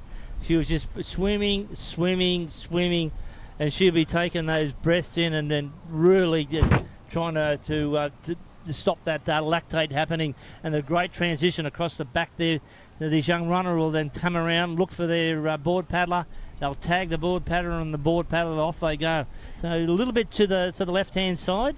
They look like they're going to pick the rip going back out there, and they're doing it well. Waves are quite kind at the moment to them. There's nothing really breaking at the moment. They're getting up there, really putting that hard effort in. You know, that really fast stroke rate, using those legs, bang, punching through that wave. Nothing stopping this one coming back in through. Oh, really good to see. And then Swansea Belmont then coming back out there and tagging the competitor. Young lady's going to then run up around the two flags, putting that hard effort in. And then around that last flag, turn and find their board paddler to go back out. And we're looking around, really good footage there. Everyone's waving to make sure that their competitor can see them. Off there goes the Swansea Belmont board paddler. But I'm thinking, where's... well, we did have South Maroubra in there, and we can't find out where they're at, Gemma. Yeah, well, I think the waves probably played a bit of havoc on the way in. I think we saw our North Bondi competitor having to swim nearly all the way to shore, only picking up one right on the edge. So a lot of the time when there's a lull come through like that and they don't have any waves sort of come through when they're swimming in, that often means there's a set coming behind. So these competitors that were a little bit further behind our leader might have got a bit of assistance and come through. So maybe our South Maroubra early leaders got a bit caught up there. But all these competitors here are doing an absolutely great job as they come around running really hard through the transition to tag their board paddlers who are going to have to go out and negotiate those waves that we saw come through in that swim. So hopefully these guys don't cop as many waves as the swimmers did, because it's a bit harder to negotiate on a board because you've got to go through them rather than under them. But they look like they've got some green water here as we see South Maroubra make their way through the break. But our leaders here, North Bondi, have hit the back. They're in the green water now, and they are so far in front in this Cameron relay. They've had an amazing opening leg with that swim, and now the board paddler is doing an incredible job out there as well. Well, it's her race to lose at the moment. She's doing everything right, and the way she's going at the moment, she's in a fantastic lead at the moment. There, and that's the second and third competitor are just popping that little wave in the break at the moment. You've got a little bit of a wave coming up, and they'll slide over that one. But that's a massive, massive lead that North Bondi are put in front there. They're paddling hard. They've got a decent course here. We have is Newport looking for that bit of a break at the moment. They'll pop over this one, and then they'll go lay back down again, and looking forward. South Maroubra into some really green water, paddling hard, got the head up there, really using those legs to drive them forward. And another one there from North Bondi, the tag on the back, slap them on the back, get going, young lady. It's your turn here to pick up a bit of distance. And looking hard there from South Maroubra to try and find out, where their can is. But she's looking behind there to say, okay, I'm out in second place. You come and catch me at the moment. Yeah, she had a bit of a look once she got out through the break to see where the rest of her competitors are, see how much of a gap she's got or who's chasing her down. So she doesn't want to rest for too long. She wants to make sure that she gets the team out around those cans as quick as she can. But they're heading out here. Opening team from North Bondi, currently in first place, have got a really, really massive lead. They've had an incredible swim and now board. I think this was our board winner from earlier in the day, so they're doing an incredible job. He's about to head out around that can and head back to the beach. As you can see there, he just puts his arm over so he continues straight paddling and doesn't bump into the can. So manoeuvred that really, really well. And now he'll get some assistance coming back to the beach with that little bit of wind chop and then the waves that are on offer. So it'll be a lot quicker around the cans on these boards. They move a lot quicker, get through the water a lot quicker than the swimming. So they'll definitely be a lot quicker. But it looks like some of these back markers might have this set starting to form up, and it looks like those waves are now starting to break out near the can. So these guys are going to cop it on the head, but it won't worry our leaders here. He's already on his way back to the beach. He'll be able to ride these waves and pick them up and ride them back to the beach and catch them all the way to shore. So he needs to pick up one here. It looks like there's a really nice wave. Look at this one coming through. Seeing him back, really laid back on that board. He's done a fantastic job. He'll slide back a little bit more in a minute, push those handles out in front. He's picked a big wave. He could have held back and thought, no, we'll take a smaller wave. But no, I want to win this one by a mile, and doing a fantastic job riding this back in. He's having a ball. I think he's got wave of the day so far. That's one of the biggest waves that we've seen some of our competitors come through. So these waves are really putting on offer for these guys. Our leader there just making the most of what the ocean threw down at him, and he was in the right spot at the right time, caught that really nice set wave back to the beach, showed really, really good skill and technique to be able to pull back at the right time, and he'll just ride it through that gutter there. He had to sort of do a couple of paddle strokes to get through, but as he tags his last runner, they'll be able to round up around the flags. A little bit of correction, of course, because the board paddles have come a bit further down the beach, but no worries for these guys. North Bondi are going to take this one nice and easy. He can run up and around. He's not exactly sure where to go, but he'll cross the finish line and be so stoked there. Arms throw up in the air. What a finish for the North Bondi team. Oh, so excellent to see. That board paddle was absolutely fantastic. It was one of the biggest waves I've seen all day. South Maroubra looking over their right-hand shoulder at the moment. They're paddling hard to get a little bit of speed. They're just going back on the board a little bit. It stands up, bang, off they go forward. Beautifully done, hanging in there. There's still a little bit of a full wave, so they're paddling there just to keep in front of it. And just using that pace there, coming back in, there's just going to die on them at the moment. Ooh, just couldn't get over that wave. Yeah, I think they probably just needed to shuffle up a little bit further on their board. You can see when they'd moved back to account for that white water coming through behind them, they hadn't quite adjusted back up quite far enough, which just meant they didn't have that board momentum to head when that wave sort of reformed. So that won't worry them too much. So they've got enough of a gap on the field. They're having a look around, but they'll tag their runner pretty soon to head up around that finish flag in second place. So well done to South Maroubra there. A very, very good result for their team after a great opening swim leg. And he'll run up around here very, very comfortably.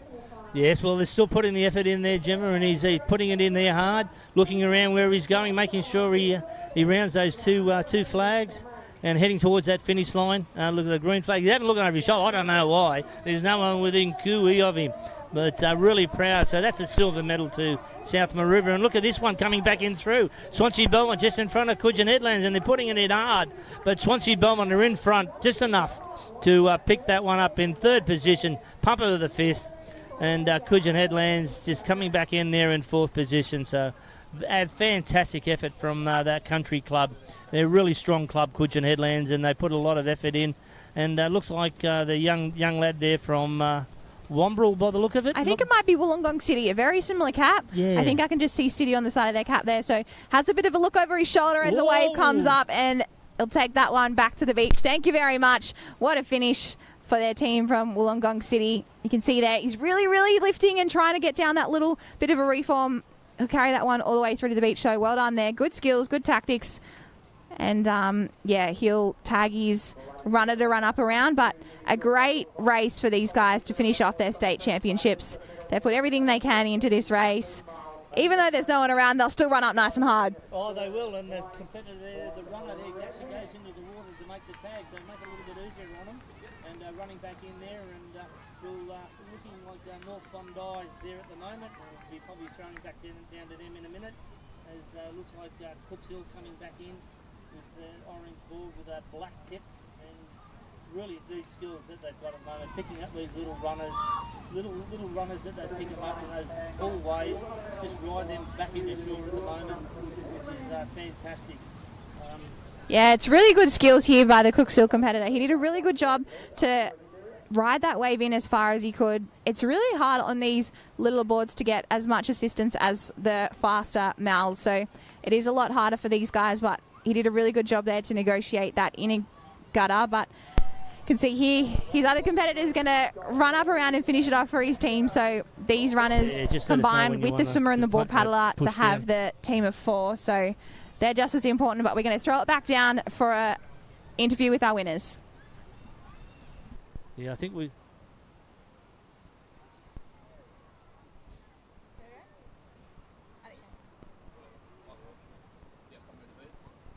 Okay, so we're not going to head down to for an interview just yet. We're going to head over to Water Area 1 Under 13 Male Cameron Relay. So this is, we've got these young lads ready to go. The starter's got his hand up in the air. Starter's eminent. Yep, so unlike what we just saw in that under 11 mixed Cameron Relay, in this race we have males separate to females. So only the boys lining up in this one. So they'll go out and around with their other 3 competitors forming their team. And here they go, they're off. They're running down into the water. You can see they take a dolphin dive straight away because that tide has come up nice and high. So they'll try and negotiate this inner break, get through it as quick as they can. And it looks like we've got another North Bondi team. So they'll be looking to ride off the success of their fellow training partners in that under 11 mixed Cameron Relay. Yes, right. You're right there, Gemma. And really a strong field here. These young lads from different clubs across New South Wales. Really strong swimmers, and they'll use every bit of experience and skill that they've got and they've learned over the years to get out through here in the Cooks Hill. They've been doing some great stuff over the last few years, and some really good coaching there that they've had. They've been a really strong club there in the Hunter, and really getting on the big stage there in New South Wales Championships and Australian Championships. But we look across there, we've got 4 just being hit right in that face there by that wave coming back out. So it looks like they're probably into a bit of green water at the moment, and everyone's quite strong there and really cudging down there, and it looks like on the bottom left-hand side, and right across the field back out to there. But they're using that rip really well at the moment, and we keep going there. It's probably that Manly cap. I thought it might have been probably cudging there at the moment, but Manly competitor just making a little bit of a lead. And the one there on the left-hand side of them, not quite sure, can't see. I think it's a Wanda cap. So Wanda there, they've had some great results across the morning. So putting another great performance so far in this under-13 male Cameron relay out in the water. So you can see the competitors might have just got a little bit drifted off course. You can see that rip's really pulling them out to the right-hand side, but they have to have a bit of a look up, make sure that they're on track with those cans. But in this area, the swim cans probably aren't as far out as what we've seen in that under-11 Cameron relay where they swam. It seemed like they were swimming forever to get around those cans. So these boys are a lot fitter, a lot faster, and so they'll hit those cans and head back to the beach for the rest of their teammates. But they're doing everything right so far, really getting out there. They'll have a look up, make sure that they're on track, but they're pretty close at this stage of the race. We've got probably a pack of what have we got? 5 out in front, and then sort of the rest of the field's following on from there. But they've just got a little wave that just starts to cap there, which might just slow a few of them up. But these boys here are doing a great job so far. Yeah, most definitely, Gemma there, and those 3 out there on that right-hand side sticking close together. And it looks like they're keeping very, very close. That could be Lennox Head there in the on the left-hand side. Not quite sure. A bit hard to see where we're at the moment, but doing an absolute sterling job getting out there. Really, really long, strong strokes. So they're changing course here a little bit. So they went a little bit further to the north. And Cooks Hill just got in front there and really punched through that. Got out a little bit wider, and now swimming in closer to, looks like Wanda there and close to the string line. And they swim across the back of those cans. And the other 3, they're not that far off the mark at the moment. And then there's another pack of 4 in behind that. They're near that green can. So they're doing a really good job. So when they hit that last can, they'll be feeling that little bit of a wave. They'll probably, just before they get that last can, they'll look off to their left-hand side, see whether there's any waves coming back in at the moment. They'll have to find their line, work out where they're at the moment. So there's going to be 5 there, and they're all fairly close at the moment. Little runner there, just pushing them through at the moment. Another wave there coming back in, a little bit too full to do too much at the moment. But when we look head on here at the moment, they're just in that lull and looking for that wave. There's a couple of little runners coming back in. One's on the right-hand side there on that southern side, using that wave to their advantage. And it looks like they're getting a better line, but here he is, another wave picking up again. Nothing major for him to really catch. Now we've got about 6 there across the line at the moment, and one of them down there on that left-hand side there, Gemma, and doing an absolute great job. I reckon they're a little bit, about 2 metres in front. Yeah, you can see the competitors have started to pick a bit of a different line coming back to the beach. So it looks like Cooks Hill on the bottom of the screen there has started to come back to the southern side, where the other competitors have started to come a bit straighter in. So sometimes when you're a little bit further behind, it can just pay to come straight in. You don't swim as far as the other competitors, and it might pay the risk. It might pay the reward if you take that risk. So some of the other competitors there on the top of the screen have just decided to come in straight, and they're catching up a little bit of distance. So it'll be interesting to see when the waves come on play here what'll happen, but they might get a little bit of lift off it, or we might have one, no, just fallen off the back of it. So they're a little bit too far out for that one, but they know that the waves are on offer now. They would have just felt that one, they just missed it, but they'll know that they're now in the wave zone, and they'll be looking under their shoulder to have a look and see if any more waves are coming. But it doesn't look like there's too much there. That wave might have just been a rogue wave by the looks of it, but they're still going to have to keep swimming, keep their heads down, keep their stroke going, their kick nice and big. But it looks like we've got a wave forming up behind them. Yes, Gemma, and that's picking up. There was a little bit of a runner there. That one's a little bit too full for our competitors to catch. But between these 2 in the front, they're keeping an eye on each other. That Cooks Hill is looking on the right-hand side. He's just holding back a little bit. He's going to see this wave. There's a couple of competitors. There's 5 on this one. I reckon there's 4 or 5. Look at them there. They're holding that line. Who's going to hold it the longest? Looks like Wanda. Got their head back down there. Manly then in beside him. One arm out of front. They're stroking with that right arm to keep in front. Looks like Wanda just a fraction in front. They're up into about chest-high water. They're going to do a bit of a dolphin dive and swim in there to catch these waves. Really, really good. So hopefully he'll pick up that little runner a little bit more. That'll give him another metre in front there. He's just tagged his runner in there at the moment, and the runner's off. We can't see that at the moment. There they go. The runner's coming back in there. We're fairly deep water. South Maroubra are coming back in. We'll see what happens here. Well, South Maroubra in front. Really picked that up there at the moment. And looks like that's Manly by the look of it. Not quite sure. It is Wanda, definitely. So first and second at the moment there. Third is being tagged there, which is... Home Club Manly. So they're having an incredible race out there. They want to be making every postal winner for this last race on their own beach. They'll have all their friends and family down here cheering them on, all their club mates here. So they'll be wanting to do everything they can. But it looks like we've got our Cooks Hill team running out into the water there.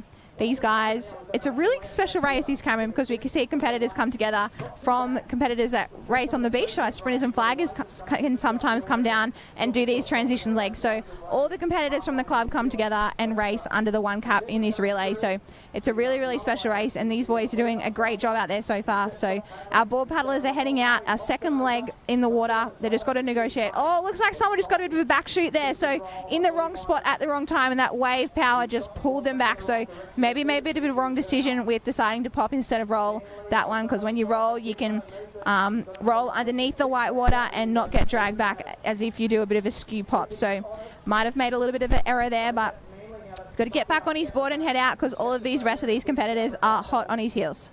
Most definitely, Gemma, as we watch the young North Bondi there, competitor coming back out on that distinctive board there with the dark brown stripe. Coming back out, we've got, looks like Manly out there out in front at the moment, really doing it well. The other one's just got a little bit of a clip there on that right-hand side. But the left-hand side, they've got the better alley.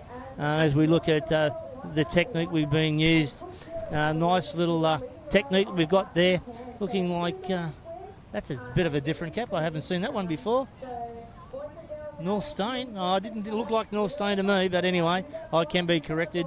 But the nice little lead there that they're opening up there. The first competitor looks like Manly at the moment on the light blue board, really opening up that lead, and the other three really trying hard to pick that competitor up. He's not looking behind him at the moment. He's looking for that first can. Then he'll look for the apex. As soon as he hit that apex, he'll be looking for some waves to bring him back into shore. But at the moment, he's doing it quite comfortably at the moment. They're just getting into a steady rhythm, so they're not going to use too much energy. But they want to just enough to keep their pace going. Hits that red and yellow can nice and wide. Beautifully done, looking for the apex. He's probably got a good probably about a 15-metre lead there at the moment. With the three competitors having to just check back on that left-hand side a little bit more to hit that can on the right. But really, really nice lead at the moment. Doing it comfortably, Gemma. It looks like our competitors there in second, third and fourth just bunched up before that can, and our paddler in second place just got caught up a bit on that can, which allowed the sort of third and fourth place competitors to catch up to him a bit. But our competitor there from Manly doing a really good job. He's a really tall boy by the looks of it. So these guys, it's their last race ever really on these youth, on these little fiberglass boards at a state championships before they move up into the Mals next year. So they'll be doing everything that they can, and you can see here he's got a really nice long stroke. Probably doesn't have as high a stroke rate as some of the other boys, but he's able to catch really good water because he's able to reach out really, really far. And he'll be having a look now. You can see he's just having a look to see if there's any little runners coming as he looks to see where the other competitors are as well. But here comes the rest of the field. They're a bit strung out because we've already had our opening swim leg, so plenty of competitors making their way out around that can. But here we go, our winner's picked up a wave from the back. He'll be stoked with that one. Oh, look at him go. He's using those that wave to the best of his advantage. He's holding on. He grabs that front strap as that wave just gives him a little bit of a push sideways. He shakes a bit of that water off. Looking for his competitor there, the runner, to do that. He's got a nice little smile on his face, just paddling in there. He looks a little bit too big for that board, but he's using it that wave to his advantage. Coming back in there, that's a lovely full wave. Looking back, he's just adjusting himself, so bit of a stand-up tag. There we go. Here we go. The runner there from Manly up around the flag, looking through. He doesn't have to go too hard. Big smile on the face as he takes the flag there. And, oh, look at him. He's so proud. That's a gold medal there from Manly in the under-13 male Cameron relay. So he's wandering around. Dear old media want to grab everybody, don't they? Want to have a chat. So really well done there. And if you look back there on the wave and Wanda, just picking up a bit of a wave there on that right-hand side. I know Greg Pearce from Wanda, their coaching director, is doing an absolute sterling job out there and what they've got at the moment. And as we look around, look at there's another three on the bottom of the screen picking up a wave. He'll keep going there at the moment. So we got there one. He's just dropped off, but beautiful wave there. That'll bring Wanda back into shore. He's going, thank you. Oh, this is what I need. Looking around, he'll find his runner. Bit more of a runner there. He'll be picking it up. He's doing that hard yards. And a beautiful tag there. He goes actually 2 metres past the runner. And the runner's there coming back in through. Nice and settled. There we go. Well done. He can then take it easy there, and that's a medal for him. Yeah, he'll be stoked with that one. It looks like we've got a really close run up here for 3rd and 4th. I think it's Swansea, Belmont and South Maroubra that are going to run up the beach here for the last medal. But, we might have had Cooks Hill cross the line in front. So maybe 4th and 5th place there for us, Swansea. And here comes across South Maroubra. So a great job by these boys. Their last race of the day. And it looks like we've got the rest of the field coming through, catching some waves back to shore. So these guys are getting rewarded for all their hard work. They get to ride back to the shore with those nice waves as they make their tag to their runners there. So the runners can actually stand wherever they want. So you can see there the Bronte competitor was a bit further out into the water, so he can go anywhere and tag them anywhere from when those board paddlers round that last can. So sometimes when the conditions are a little bit different and there's not as much clear cut and easy to make a call as what it is at the moment, because the waves are bringing them all the way to the shore in that deeper water. So sometimes the tactics can come into play a little bit with where the runner stands, and they make that tag for them to run up to the finish line. But at this point, the board paddlers are riding all the way to the shore, tagging their runners on the beach there, and then they'll run up. So they're doing a great job there, these boys. A really close finish with some of these minor places, but these boys are putting everything on the line for their last race of the day. It is, and it's good to see that they're actually continuing that. They're finishing the race off as hard as what they started. That's absolutely great to see. And as we have the broad shot there, we've got the two areas coming back in here. I think we'll be heading back up into the 14, into Area 1. And we're looking at that one, and some great spectacle there. It looks a little bit like the Gold Coast, Gemma, with the apartment buildings in behind there, and the beautiful beaches that we've got here at Manly and Queenscliff and North Stone. So been great here that we've had the conditions, and I know that the Queenscliff Work Party have done an outstanding job presenting this, and they'll pack up a little bit this afternoon, getting ready for Wednesday for our...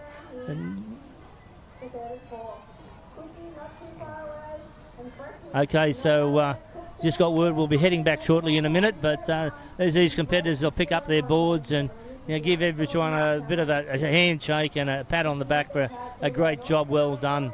And really nice here that we've got that great shot.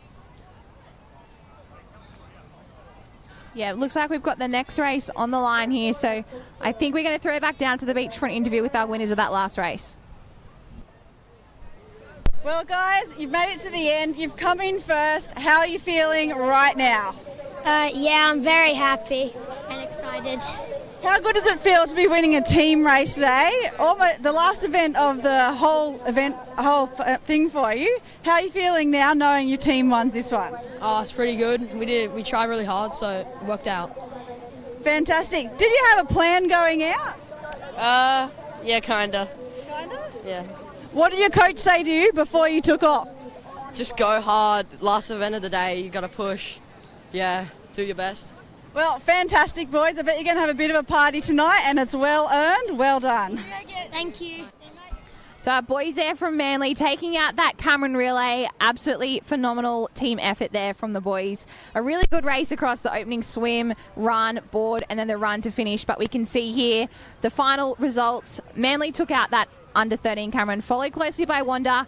Cooks Hill ended up with the bronze medal in 3rd. Swansea Belmont, a very close finish in 4th place with Manly in 5th. South Maroubra rounding out the points in 6th, and the rest of the field after that. So we're now going to move into our under 14 female Camerons. And I tell you what, Jam, the swell is sneaky big out there. Just had a quick walk on the promenade. I don't think the TV screen's giving it the respect that it needs. It's absolutely pumping out there. We're seeing a couple of bombs from out the back, and the start list for the under-14 female Cameron. This is the end of their campaign. Yes, this is the end of their Nipper career here at a state championship. So these girls are going to be putting everything that they've got into this race. So you can see here, they've just got to negotiate that inner break. I think early leader, it looks like our competitor there from Newport is out in front. So they were the winner of the swim earlier today. So they're out in front, but it looks like it's pretty even at this stage as the girls make their way across that bank. So we've seen a couple of good swimmers and board paddlers from the Newport ladies today in the under-14s. Going to be really, really strong in the water. But noting, Jim, that transition's pretty big today. How important is it to have someone fast on that transition? It can make a massive difference having someone absolutely fly across that sand. So transitions, especially in an iron race, so this is pretty much a broken iron because the competitors are doing one leg each. So it can make a massive difference in an iron race, and as it can in these Cameron relays. So you definitely want your runner to be running as quick as they can around that beach because they can make up or lose a lot of ground. So the competitors here are heading out in that swim, but when they come back, they'll tag their runners. But it's their job now to put their heads down and put out as bigger and as good a swim as they can. And being the last event of the day, this is what they do. One effort left. We've probably got a 6-minute swim in it. We're going to leave everything out in the water, and then all we've got to do is basically leave that up to the runners, then the board paddlers, and then what will happen after that. And Wanda looking really strong at the moment. Wanda Team A out there at the moment. Charlotte Baumer, Piper Phillips, Jade Seidel, and Tia Hale. That is your team that's in the lead at the moment, but early stages. Yeah, early stages in this race, but as you said, I think it was our earlier Ironman winner from Wanda, Charlotte Baumer, out in front. But it looks like Cooks Hill there is on the inside as well, so not giving up at this stage, and I think we might have an Avoca Cup up there as well. So there's sort of 3 out in front, Newport closely trailing in 4th, and then we go a long way back to the rest of the field. But these girls are out past the break now. They'll head around to that first red and yellow can and then make their way across the stream back to the beach. But there's a bit of a gap that's opened up here in this early stages of this race. And yeah, really odd. We didn't see too much at that start, but the fact that those 4 have actually put about 15 metres on the rest of the pack, the guys behind are going to have to get some work in to catch that up. But at the moment, lead 2 at the moment, Cooks Hill, Wanda, Avoca, and then Newport, your lead 4 at the moment. Yeah, these girls are doing a really good job in the opening stages of this race. They negotiated that shore break really well, obviously a lot better than the girls at the back. So it looked like there was a couple of waves come through, so they probably dove down under the white water and haven't got dragged back as far and held up in that break. So they're doing everything that they can out here. Their surf skills are on show at the moment, and now they're getting into their swim stroke. So this is where all those hours in the pool of a morning before school start to pay off. So they're getting everything that they've got into this race. It looks like our Wanda competitor might have just put up alongside a Cooks Hill who's sort of stretched out, and I think our Newport competitor that was in 4th has just caught the girl from Avoca there. So really close race for these top 4 positions, but then the rest of the field is chasing. And it's the true strength of the testament of, I guess, of your age group to see how the 4 of you can work together as a team. And this is where we always say, it's the one thing we always love about this being the last event of the state championships, is that everyone always finds that extra level. You think you're doing 100%, and then somehow they find that little bit more than 100%, even though you can't get any better than 100%, but we always see these athletes finding it. Absolutely. So when you're lining up and you're racing for your teammates, you're racing alongside the people that you train against day in, day out, you want to put your best performance forward, and you always do find that little bit extra to give. You're not only racing for yourself in these races, but you've got another 3 people that your result also comes out on the paper alongside them. So you definitely want to be putting everything that you can into this race, which is what these girls are doing in this opening swim leg. So it looks like we've got our 2 leaders there from Wanda and Cooks Hill doing really, really well as they come back to the beach. So might get a little bit of a lift off this one, but it looks like there's one behind. Oh, not a good sign for the ones at the front, Jim. There's nothing on offer at the moment. That only means that set is on its way, and that pack is chasing hard from behind. So Newport clear 3rd at the moment. Avoca just dropped off coming over the top of that one, and you can just see on the top edge of the screen a little bit of white water, which means we're so close to that wave zone. Who is going to be in that right place at the right time? And all it's going to take is one body wave from the back to the start, and we're going to have a new leader. Yeah, it looks like when we look out past those swim cans, there might be a couple of waves that might start coming to play in a couple of seconds' time. But at the moment, these girls out in front are having to keep swimming, keep making their way back to the beach. They're having a little bit of a look, but there doesn't look like there's too much on offer for them at the moment. But even just look at the drive at the front there from Wanda. 6-beat kick. There's still so much water coming from behind, and they're leaving it all out there. Charlotte Boma working hard. Wanda, driver's seat at the moment, trying to take home that elusive Cameron gold medal. Yeah, she's doing a really good job there, Charlotte Bowman. She's had a really full day of racing, not only this morning in her individuals, but across teams and heats over the past 2 days. So they've got one to go. She's in the last quarter of her race here, and then she'll hang up the cap and goggles for this age championships, but is doing everything she can for her Wanda team at the moment. But the Ocean doesn't look like it's giving her too much assistance at the moment. She's still having to swim. There looks like there might be a bit of a lull, so she's going to have to keep that head down. The stroke kick, stroking to come back to shore, and that kick nice and strong. Giving them absolutely nothing at the moment, isn't it? It's absolutely crazy. So what we're going to be looking at, and it's just a bit of white water from behind. Is anyone good enough to pick up that whitewash? Looks like that wave just exploded in the wrong spot for these girls, so our competitors don't get to pick it up. It broke just behind them and they weren't able to hold it, but our competitor from Wanda there, Charlotte Boma, still out in front, but there looks like there's another bit of white water coming through, so she'll have a bit of a look, see that white water coming and really try and lift a stroke rate and then streamline to hold that wave, but she doesn't quite pick it up. It's one of the hardest things you can do to keep on a body surfing wave when it comes through broken, so it sort of brought the rest of the competitors up to her.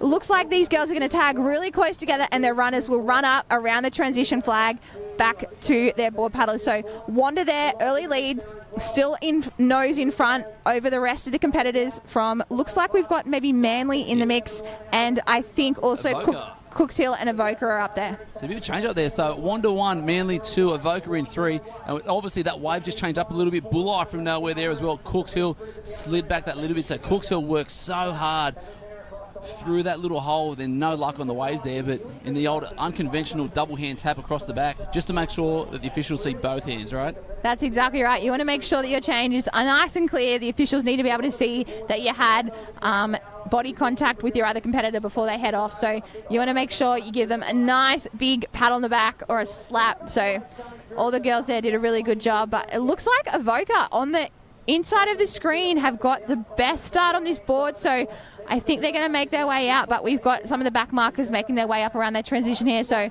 local club Freshie just around the corner on the beautiful northern beaches here, making their way up and around to make their tag for their board paddler. But our leaders are out on the boards and making their way through the back of the break there. You can see, it looks like we've got the girls out the back are in the clear water, not getting caught up by the break anymore. Yeah, just as we just changed the screens there, that was Ella Parker, the board paddler there from Avoca, out in the clear lead at the moment. I did have a quick chat with her board rescue. They were really, I guess, close to getting amongst the medals, and she was fuming. She couldn't believe that she wasn't happy with the performance paddling. She wasn't happy with the finish, and now she's going out there. And you spoke to me earlier, Jeremy, about sometimes when you have a bad race, all it does is fire you up for that next one, and Ella's fired up, and she's out there already. Yeah, exactly right. It can add a bit of fuel to the fire if you don't get the position that you are hoping for in a race or things don't quite go your way in the surf. It can be frustrating, but you've got to be able to channel that frustration into be able to bounce back for your next race, so to be able to turn it on and flick that switch to go again. So it looks like after that earlier frustration yesterday in the teams from Avoca, they're doing a great job here and made their way out through that board break really cleanly. So there are leaders at this stage of the race, but we've got a pack chasing. So Manly in there as well, so too Coogin, and I believe that was a cap of Coogee there as well. So the girls are working hard, pack of 3. They'll be wanting to work together to chase down that club from Wanda just in front. But at the moment, lead paddler Avoca at the moment, clear lead, second, third and fourth now on screen. Yeah, they're really bunched up those minor places there. So it looks like we might have a couple of competitors that are just out in front there. So we've got a Newporter up in the mix as well. We've got another team from Wanda there, but they're just about to round that board can and make their way back to the beach. You can see it's really starting to get super choppy out there. So on these boards, these girls will now turn this can and be able to pick up what the ocean has on offer. So the Avoca competitor there, Ella, just up on her knees and really accelerating back to the beach. So Avoca 1, Swansea Bell 1 and 2. That's his first 2 paddlers. Get around that string of 9. She's hurting there, just a quick little breath there. I'm not too sure if the coaches would be happy with that, but she's working hard. And then look at that, just that rate, getting the elbows nice and deep, pulling the water, having a peek around, and then just trying to feel the water and see what's happening underneath that board. Yeah, you can see here she's going to get a little bit of a lift off this one. She really lifts her rate, and she might just get a bit of assistance off it, but she won't pull down the wave. They're a little bit too far out, and those waves are too full at the moment, but she's not going to be able to rest for too long. The competitor there is making an absolute move and has pulled down her on it and has done really well there to get a lift off it. So it looks like we've got a race in 2 out in front. And I believe that might be, is it still Swansea Belmont out on the outside, or Cook Hill? Really hard to tell, but right place, right time. A little bit of a run around underneath. Paddle in 2 for this gold medal 4, and here we go, outside right, Avoca trying to pull down, and Cooks Hill are going to cruise through on that one. But is that going to fill up, and is it going to be enough to get through to that finish? Now, Cooks Hill there did an absolutely perfect job picking up that little runner that turned into a wave. The Avoca competitor there just sat up, I think, at the wrong time, decided to look behind her, and it just dropped her board speed and she wasn't able to pull down it. But Cooks Hill there did a really good job to pull down that wave. No one else on the wave, so their runner will be able to run up nice and cruisy around the finish. Yeah, and no surprises to see Lily Egan. She won the board earlier and come through and has absolutely had a paddle for the ages to come through and crown the Cooks Hill team of Alexa Sutherland, Keely Hodgson, Lily Egan and Gabby Palmer as the gold medalists in the under-14 Cameron Relay. Minor placing still on. Looks like minor placings are on here. I think we've got Wanda and Newport. It's going to be a sprint finish here, so the girls are absolutely flying across the sand. So we'll have a pan back. See, it looks like it's going to be really close. I think it might be Wanda that just gets their nose in front of Newport, but these girls will both be on the podium there. A second place and a third, so well done to those girls after a tough opening leg and board paddle. Looks like we'll have Manly there round out in 4th place, so a little bit of chaos with the waves for these girls, but they've done an incredible job to finish off their day here at the Age Championships and their Nipper career at State Championships. Yeah, most definitely, Jem, but just be interesting to see whether or not the club of Avoca will still be able to hold on to that second place. We'll wait for them to come through the finish line. Manly, nice little finish. They won't have too much travel to get back home after a long championships. But again, great fun.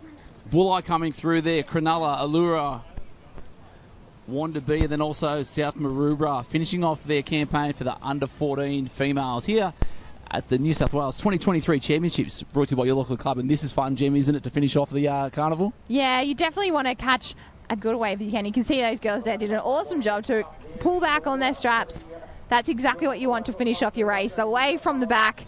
They'll have to negotiate the little double up here, so you can see they've done really well to all pull down over that one.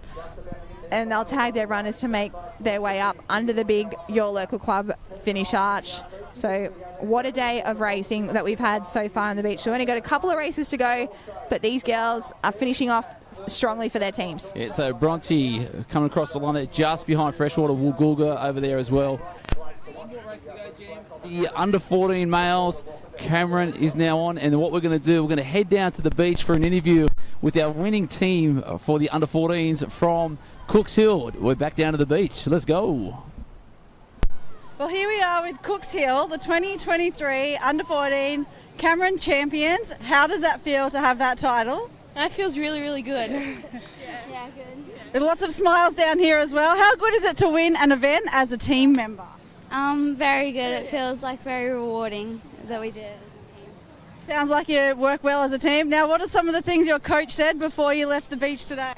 To attack the start and just set it up for a good swim for a board paddler and our runner. Fantastic effort. And what's something that you want to say to everyone, all your fans out there from Cooks Hill and beyond? Thank you, and thanks to all our coaches and stuff for helping us along the way and giving us all the support we need to go out and do this. Congratulations, girls. Enjoy that party tonight. Thank you so much. YTG, yeah, the girls. Awesome race there from the girls from Cooks Hill. They've been so dominant across the past 3 days of racing, and heading over to Perth for the Australian Championships in a couple of weeks, these girls will definitely be ones to look out for. They'll be full of confidence from all these great races that they've had here on the stretch of beach at Queenscliff. So it's definitely what they've wanted. They've got really good indication of how they've been going in training, then coming into racing here at the State Championships. So heading over to Perth for Aussies in a couple of weeks, they'll be on fire. And I can 100% guarantee that every other club that has medalled at their state titles will be watching these back going, who are the ones to beat from New South Wales? What are their strengths? What are their weaknesses? And as we've just seen with Cooks Hill, it is all strength. Yeah, they definitely look like they don't have any weaknesses whatsoever. They put together such a strong race across that camera now. But these boys are heading into the water. Our last race of the day for the under 14 males in the water area. So these boys are making their way out. You can see one of the competitors there, I think it was Hayden McGregor from Terrigal, had a really, really good start. He's a stronger and taller competitor, so you can sometimes negotiate that inner break a little bit easier when you can make your way through the water a bit quicker. But he's doing everything he can for his team out in the middle of the screen as he jumps under that wave and gets into his stroke. And again, we talk about bouncing back from adversity and having been pulled off the line at the start of the under 49, little break, gone, campaign over. Would have been one of the favourites. He'd be out there now. This is my last swim. I want to redeem myself. I want to redeem everything for my club cap, and even for the Central Coast, just to show that Terrigal can get this done. Absolutely. So after that disappointment, you can sometimes you can go two ways. You can either drop your head and get too frustrated and caught up with it, or you can bounce back and make your next race your best one, which is what he looks like he's doing here. He's really, really attacked his start. He's got a nice gap on the rest of the field, although it looks like a real barrack point there is our early second place, jumping onto the feet of Hayden there. So he's doing a really good job to hold on to our earlier surf race winner of today in Hayden McGregor. He's a past Australian champion last year in the surf race and the Ironman, so he's a really, really strong competitor. So he'd know that if he can jump on his feet, he'll drag him out and around nice and quickly and no one will be catching him. So he's doing that there, but there's a couple of little ways that the back markers have got to negotiate, but the leaders are out in that clear water now as they make their way out to that first red and yellow. It's such a long swim, a lot bumpier. There's nothing worse when you're sort of out there, everything's hurting, and then you're copping a mouthful of water every second to third straight with this chop that's coming through. So it's been windy, it's very hot out in the sun, but that breeze is quite nice and cool. And again, just those little white caps out there, probably about another 30 or so metres. Hayden's going to be the first one to have a lead around, and he just actually had to pop his head up to have a proper look, and it just shows how much water is actually moving out there, and just those runners coming in and out. It's really making it hard for these athletes to see out the back. It is. It can be sometimes really hard to find those cans, especially when there's a lot of water movement in that wave zone, sweeping the competitors down the beach. So they've been swept a little bit to the south, so they had to just recorrect themselves and make sure that they're on course with that red and yellow. So they'll have to swim a little bit further back, but Hayden McGregor won't be worried too much about that. The rest of the competitors were trailing him out anyway, so he won't lose any ground on the rest of the field, but he's doing a really good job there as he's about to hit this red and yellow and then turn around to go around the back of the string. But the rest of the field are in close pursuit. And he'll be flying across there too. So that's coming across with the wind chop and then also the current across there. So Hayden solidly at the moment. We're Barrack Point doing an unbelievable job just to stay on his toes. He'll be trying to touch him every now and then just to remind him, I'm here on your toes and I'm coming for you. Absolutely. So you can see them. They start to fan out, go in behind each other. The competitor there from Wirral is doing an absolutely awesome job to hang on to the speedy feet of Hayden McGregor. But the rest of the field there are making their way now around the back of the swim can. So you can see some of the competitors there choose for a bit of a closer line so they don't have to swim as far, and some go a little bit wider. So you definitely want to try and make sure you're swimming the least distance possible because it's the quickest. So any extra ground you've got to cover just means more swimming, more effort, more energy. So you can see, though, the boys are making their way back to the beach.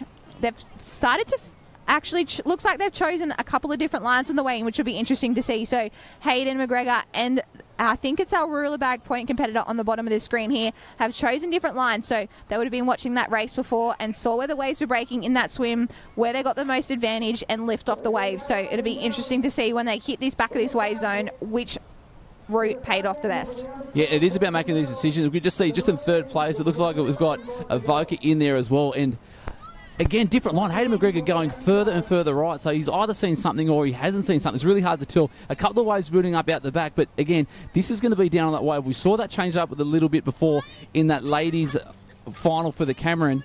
We had the girls at the front, Wanda looking really strong. And then all of a sudden we come back in after the waves and then nowhere to be seen. Yeah, so choosing where you want to come in on the way in can definitely play a really big part in this race, but there doesn't look like there's too many waves coming in just yet for these boys. They'll be trying to make sure that they get as far in as possible to get the most assistance off these waves, but they're having to do it all the hard way at the moment. It looks like most of the field has followed the same line as our Wirral Point competitor. So the competitor there from Terrigal that chose to swim sort of back further to the north went out on his own, so it'll be interesting to see what he thought and what he saw out there. you think you might have remembered what happened in the surf race final, Jem? We questioned what he was doing. He had the really hard line coming out straight through the hole, was so far behind, and all of a sudden he's popped up on that inside left edge. So is he trying to get back to where it is? But he's actually squared up a little bit there. So he's only a couple of body lengths outside the lead pack at the moment. So it looks like we've got North Curl, Rillibarrick Point, Terrigal, and Avoca just in that top 4 at the moment. Little bit of a wave, and again, still nothing on offer for everyone out there. Yeah, that was interesting. Hayden McGregor looks like he sort of recorrected his line on the way back in to come back and see where those other boys were. But it looks like he's just picked up a wave, or he might just fall off the back of it there. But he swam a long way to the inside and then has definitely come back to sort of form with these other boys. So he swam a lot further, but they're going to pick up one here. And it looks like, not quite enough. But there's a wave on offer for the back markers. And this is going to be diabolical for the guys at the front. They're putting all the work. Can they get their chest and arms up big enough, get that wave through? It looks like Will Josling's been able to pick that up. Can he stick that through to the beach? Not so much for Hayden McGregor. No harm, no foul. So it looks he's in 1 and 2. It's going to be Terrigal. And then is it North Curl just through underneath. So North Curl ready for that tag in 1. Terrigal in 2. And they're off and away. Yeah, North Curl competitor there, absolutely flying up the beach, but Terrigal is in very close pursuit. With a little bit of a stumble around that flag, so a Terrigal competitor hit the deck and had a bit of a stumble, which can sometimes happen, but doing everything they can here as they make their way around to tag their ball paddlers, who will head back out into the water and around the cans again. But really close race at these stages. Anything can happen. The boys are really, really close, so I think we're going to be in for an exciting finish. Yeah, we saw it's all about clean water. So we had in that last race, Ella Parker from Avoca was able to get that nice line out and through, and she had an absolutely monstrous lead. But then it was that extreme pace of Lily Egan that came through, throwing that back end around the apex to ensure that they took the gold medal. So that at the moment, Terrigal in 2, and then we've got the leaders out there now. Yeah, so the boys are doing a really awesome job there. We've got team from Redhead coming up and around there, which is awesome to see. Plenty of clubs on offer in this final, putting their toe on the line. So the Hunter Club there, really, really strong. So they'll be going out on the board. But we've got our boys now. I think the leaders are about to hit the back of the break. So they'll be getting out through those waves unhit, which is always a great thing on the board to get out into that clean water nice and quick. So they're making their way out and doing everything that they can for the leaders here. So it looks like we've picked up with Avoca. They're up there in the mix after that girls race earlier, just before. They were up there and then got a little bit lucky with the waves on the way in. So they'll be leaving nothing to chance, trying to make sure that they get their team out and around as quick as they can. North Curl prime position at the moment. Terrigal there in 2, but North Curl looking strong. Big, long, heavy arms trying to pull as much water as possible their Gem as they make their way out to the cans. And again, just so much water moving. So North Curl 1, Terrigal 2, Cooks Hill in 3. They're in the medal placings at the moment as they get to the last few strokes around the red and yellow. Apex coming up shortly, heading for home for the last efforts for the 2023 New South Wales Age Championships. Yep, so last race of these championships out in the water now, and North Curl, after a great body surfing wave in by their swimmer, has hit the front in the board, closely followed by Terrigal. I think it might be Rillibarrick Point there, still in 3rd. And we've got the rest of the pack in contention here as well. So I think there's a Manly cap in there, the local club. We've got some Swansea Belmont, another Coogin cap, and then I think it might be another a Cooks Hill cap there. So plenty of different clubs there on offer as these boys make their way out to that last board cam. But these leaders are on their way back now. Oh, looks like the Rillibarrick Point competitor at the top of the screen just was up on his knees and got a bit of a lift. That's caught him up to that second place Terrigal competitor. But North Curl there out in front. There looks like there might be a little bit of a wave here that'll give them a little bit of a lift. They'll really have to try and lift their stroke rate, get a bit of a lift down it, and it looks like these 3 boys have got a bit of a lift. So we've got North Curl there, just runs into the back of the runner in front, so nose dives a little bit. Just has to readjust and make sure that his board is getting the correct trim, but we're in for a close race here at the finish. It is on here. Terrigal working hard, just picking that right up a little bit, just trying to get the nose over it. Outside left is where we saw a couple more runners. Swansea Belmont, 1, 2, 3, 4, getting some more out of that, but nothing yet on offer from start to finish. And again, just these little runners, James, a little bit awkward for them, isn't it? So much adjusting, keeping that cadence of the board up at the moment. Terrigal in 1, and then it looks like on that inside, Rillibarrick Point. Yeah, it looks like we've got Terrigal that's on the wave. Rillibarrick Point just looked like they've fallen off the back there. So the competitor from Terrigal did an awesome job there on his stomach to pull down that wave, but he can't rest for too long. It looks like this wave might bring some competitors up just behind him. So it'll be interesting to see if this doubles up on the shore, but I think he'll be home and hose with enough ground to spare there. He'll tag his last runner, he'll run up and through the finish. So it looks like Terrigal there, followed closely by Warilla Barrack Point, and he'll get the gold medal. The Terrigal team of Hayden McGregor, Tom Barry, Max McCartney and Tasman Holiday going to take out the gold medal. Unbelievable. North Curl 2, Warilla Barrack Point in 3. Awesome race for these boys to finish off the day, finish off these last 3 days of racing here at Queenscliff and Northstein for their state age championships. And as we said before with the girls, they'll be full of confidence now heading over to the Australian Championships. But we have some of the minor placings there with Manly, North Bondi coming through. Looks like Avoca there coming up as well as South Maroubra. A really nice technique there for the runners. So it's awesome to see some of the beach competitors come together with the water competitors in this Cameron Relay. You can always tell the beaches apart from the waterings or the ones that, you know, just get out and around. And Avoca, Manly, Wollongong City finishing off their age campaign. But again, what a win from Terrigal. They led early with Hayden McGregor, the surf race champion from earlier today. He got out in front after a little bit of a disappointment after getting disqualified in his Ironman, but he put everything on the line for his team, had a really good opening swim leg. They came together on the way in with those waves, but their board paddler there had an incredible run out through the surf, and that made all the difference on the way in as well. He was in close contention with North Curl there, but just managed to pull down that wave at the end, and that made all the difference. Yeah, a great result there. So Tom Barry with a really strong paddle there for Terrigal. Previously with the North Entrance Club, and, you know, we talk about engagement retention. You know, unfortunately, squad a little bit too small. There are not enough teams there for him. Come down to Terrigal, bigger squad, and then that's what's going to happen. So, you know, an unbelievable swimming and board paddling, and they're taking out the gold medal for the under-14 male Cameron. Results on screen now for the females. Cooks Hill, what a win. Yeah, Cooks Hill had an absolutely incredible performance there, taking out the gold medal. In second place, ended up Avoca Beach after leading on the way in and just not managing to pull down that wave. In third place, we ended up with Wanda. They've had a great championships. Fourth was Newport. Fifth was Manly, the local club as well. And sixth, getting up one club point, was Bulli from down south. So fantastic spread of clubs there. We had Coogee as well, ended up in 7th, Allura in 8th, another Wanda team showing the depth in these under 14 girls in 9th, as well as South Maroubra in 10th. So plenty of clubs represented there in the top 10 of this under 14 female Cameron Relay. Great day racing, Jim. Have you had a highlight so far of what we've been able to witness here in this amazing morning down at Queenscliff and Northstein? I think finishing off with the Cameron Relays is always so exciting. I love the team races, so it's fantastic to see the clubs put together all of their competitors. So these have definitely been the highlight for me.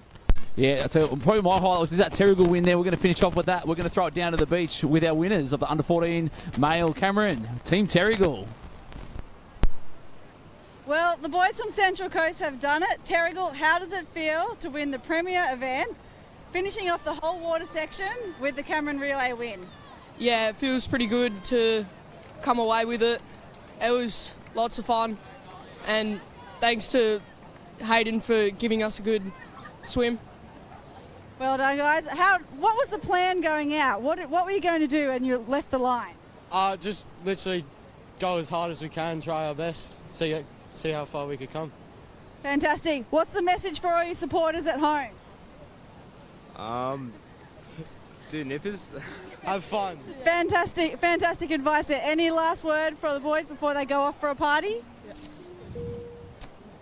Congratulations. Well done, boys. Quickly. Subscribe to K Monty Vlogs. Enjoy your party tonight, guys. Well done.